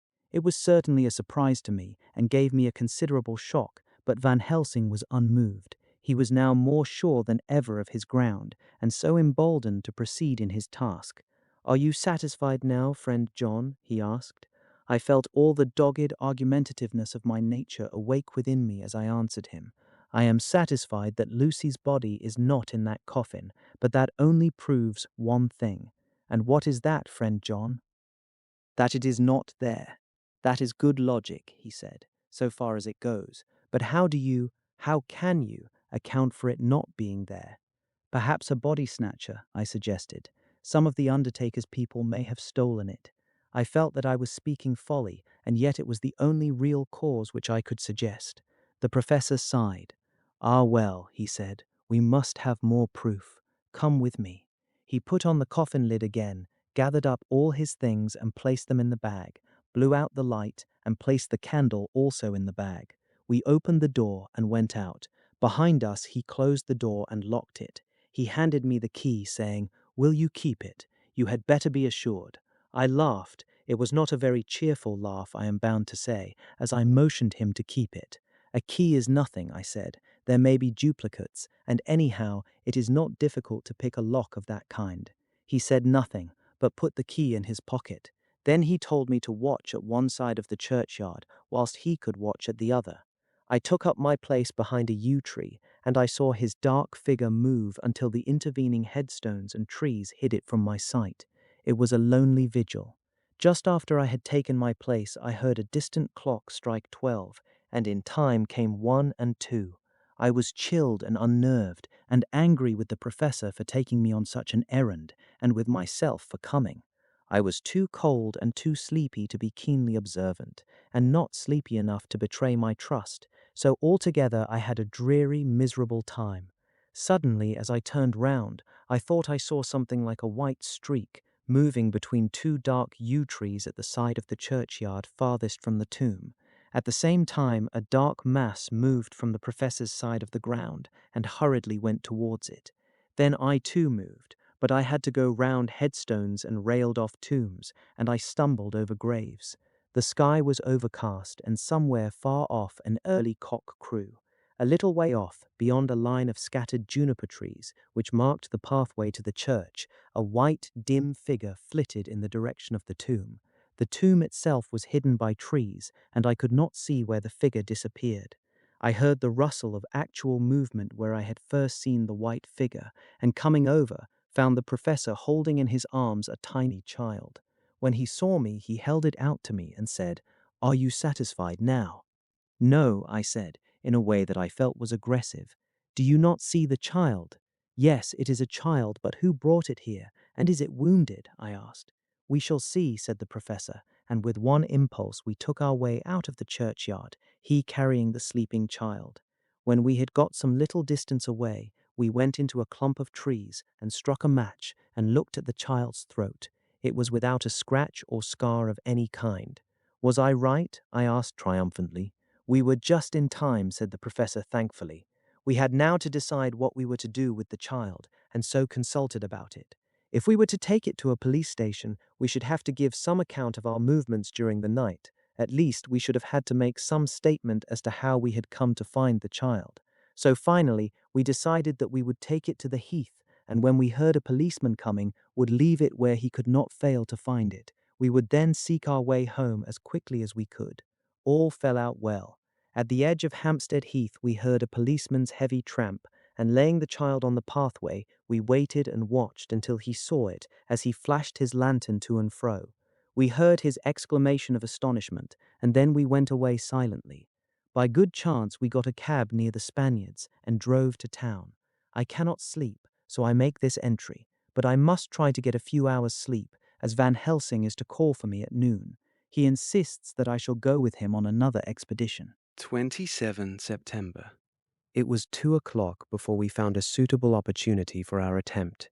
The funeral held at noon was all completed, and the last stragglers of the mourners had taken themselves lazily away, when, looking carefully from behind a clump of alder trees, we saw the sexton lock the gate after him.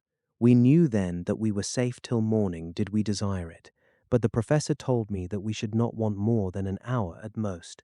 Again I felt that horrid sense of the reality of things, in which any effort of imagination seemed out of place, and I realized distinctly the perils of the law which we were incurring in our unhallowed work.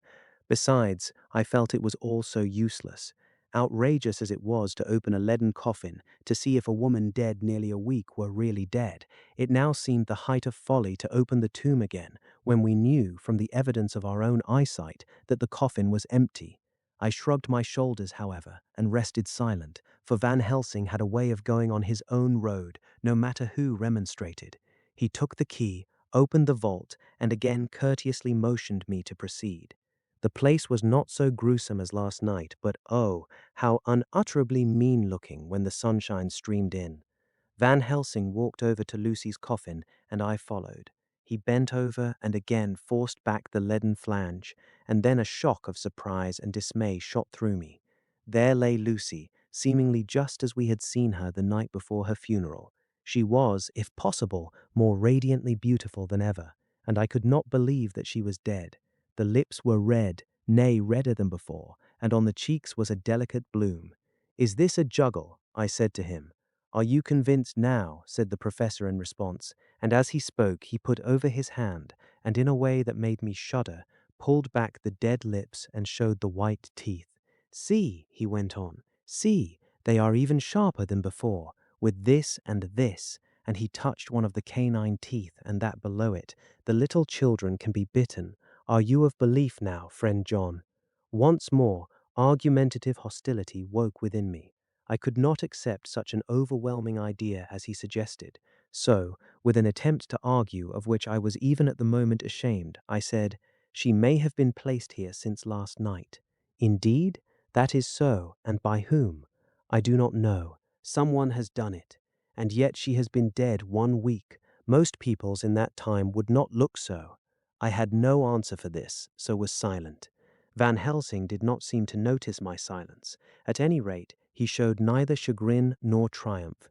He was looking intently at the face of the dead woman, raising the pinched 205 eyelids and looking at the eyes, and once more opening the lips and examining the teeth. Then he turned to me and said, "Here there is one thing which is different from all recorded. Here is some dual life that is not as the common. She was bitten by the vampire when she was in a trance, sleepwalking. Oh, you start. You do not know that, friend John, but you shall know it all later. And in trance could he best come to take more blood. In trance she died, and in trance she is undead too. So it is that she differ from all other. Usually, when the undead sleep at home," as he spoke he made a comprehensive sweep of his arm to designate what to a vampire was home, "their face show what they are, but this so sweet, that was, when she not undead she go back to the nothings of the common dead. There is no malign there, see, and so it make hard that I must kill her in her sleep." This turned my blood cold, and it began to dawn upon me that I was accepting Van Helsing's theories. But if she were really dead, what was there of terror in the idea of killing her? He looked up at me and evidently saw the change in my face, for he said almost joyously, "Ah, you believe now." I answered, "Do not press me too hard all at once. I am willing to accept. How will you do this bloody work?" "I shall cut off her head and fill her mouth with garlic, and I shall drive a stake through her body." It made me shudder to think of so mutilating the body of the woman whom I had loved, and yet the feeling was not so strong as I had expected. I was, in fact, beginning to shudder at the presence of this being, this undead, as Van Helsing called it, and to loathe it. Is it possible that love is all subjective or all objective? I waited a considerable time for Van Helsing to begin, but he stood as if wrapped in thought. Presently he closed the catch of his bag with a snap and said, "I have been thinking and have made up my mind as to what is best. If I did simply follow my inclining, I would do now, at this moment, what is to be done. But there are other things to follow, and things that are 1,000 times more difficult in that them we do not know. This is simple. She have yet no life taken, though that is of time, and to act now would be to take danger from her forever. But then we may have to want Arthur, and how shall we tell him of this? If you, who saw the wounds on Lucy's throat, and saw the wounds so similar on the child's at the hospital, if you, who saw the coffin empty last night, and full today with a woman who have not changed only to be more rose and more beautiful in a whole week after she die, if you know of this, and know of the white figure last night that brought the child to the churchyard, and yet of your own senses you did not believe, how then can I expect Arthur, who know none of those things, to believe? He doubted me when I took him from her kiss when she was dying. I know he has forgiven me, because in some mistaken idea I have done things that prevent him say goodbye as he ought, and he may think that in some more mistaken idea this woman was buried alive, and that in most mistake of all we have killed her. He will then argue back that it is we, mistaken ones, that have killed her by our ideas, and so he will be much unhappy always. Yet he never can be sure, and that is the worst of all. And he will sometimes think that she he loved was buried alive, and that will paint his dreams with horrors of what she must have suffered. And again, he will think that we may be right, and that his so beloved was, after all, an undead. No, I told him once, and since then I learn much. Now, since I know it is all true, 100,000 times more do I know that he must pass through the bitter waters to reach the sweet. He, poor fellow, must have 1 hour that will make the very face of heaven grow black to him. Then we can act for good all round and send him peace. My mind is made up. Let us go. You return home for tonight to your asylum, and see that all be well. As for me, I shall spend the night here in this churchyard in my own way. Tomorrow night you will come to me to the Berkeley Hotel at 10 of the clock. I shall send for Arthur to come too, and also that so fine young man of America that gave his blood. Later we shall all have work to do. I come with you so far as Piccadilly, and there dine, for I must be back here before the sunset. So we locked the tomb and came away, and got over the wall of the churchyard, which was not much of a task, and drove back to Piccadilly. Note left by Van Helsing in his portmanteau. Berkeley Hotel, directed to John Seward, M.D., not delivered. 27 September. Friend John, I write this in case anything should happen. I go alone to watch in that churchyard. It pleases me that the undead, Miss Lucy, shall not leave tonight, that so on the morrow night she may be more eager. Therefore I shall fix some things she like not, garlic and a crucifix, and so seal up the door of the tomb. She is young as undead, and will heed. Moreover, these are only to prevent her coming out. They may not prevail on her wanting to get in, for then the undead is desperate, and must find the line of least resistance, whatsoever it may be. I shall be at hand all the night, from sunset till after the sunrise, and if there be aught that may be learned, I shall learn it. For Miss Lucy, or from her, I have no fear, but that other to whom is there that she is undead, he have now the power to seek her tomb and find shelter. He is cunning, as I know from Mr. Jonathan, and from the way that all along he have fooled us when he played with us for Miss Lucy's life, and we lost. And in many ways the undead are strong. He have always the strength in his hand of 20 men, even we 4 who gave our strength to Miss Lucy, it also is all to him. Besides, he can summon his wolf, and I know not what. So if it be that he come thither on this night, he shall find me, but none other shall, until it be too late. But it may be that he will not attempt the place. There is no reason why he should. His hunting ground is more full of game than the churchyard where the undead woman sleep, and one old man watch. Therefore I write this in case. Take the papers that are with this, the diaries of Harker and the rest, and read them, and then find this great undead, and cut off his head, and burn his heart, or drive a stake through it, so that the world may rest from him. If it be so, farewell. Van Helsing.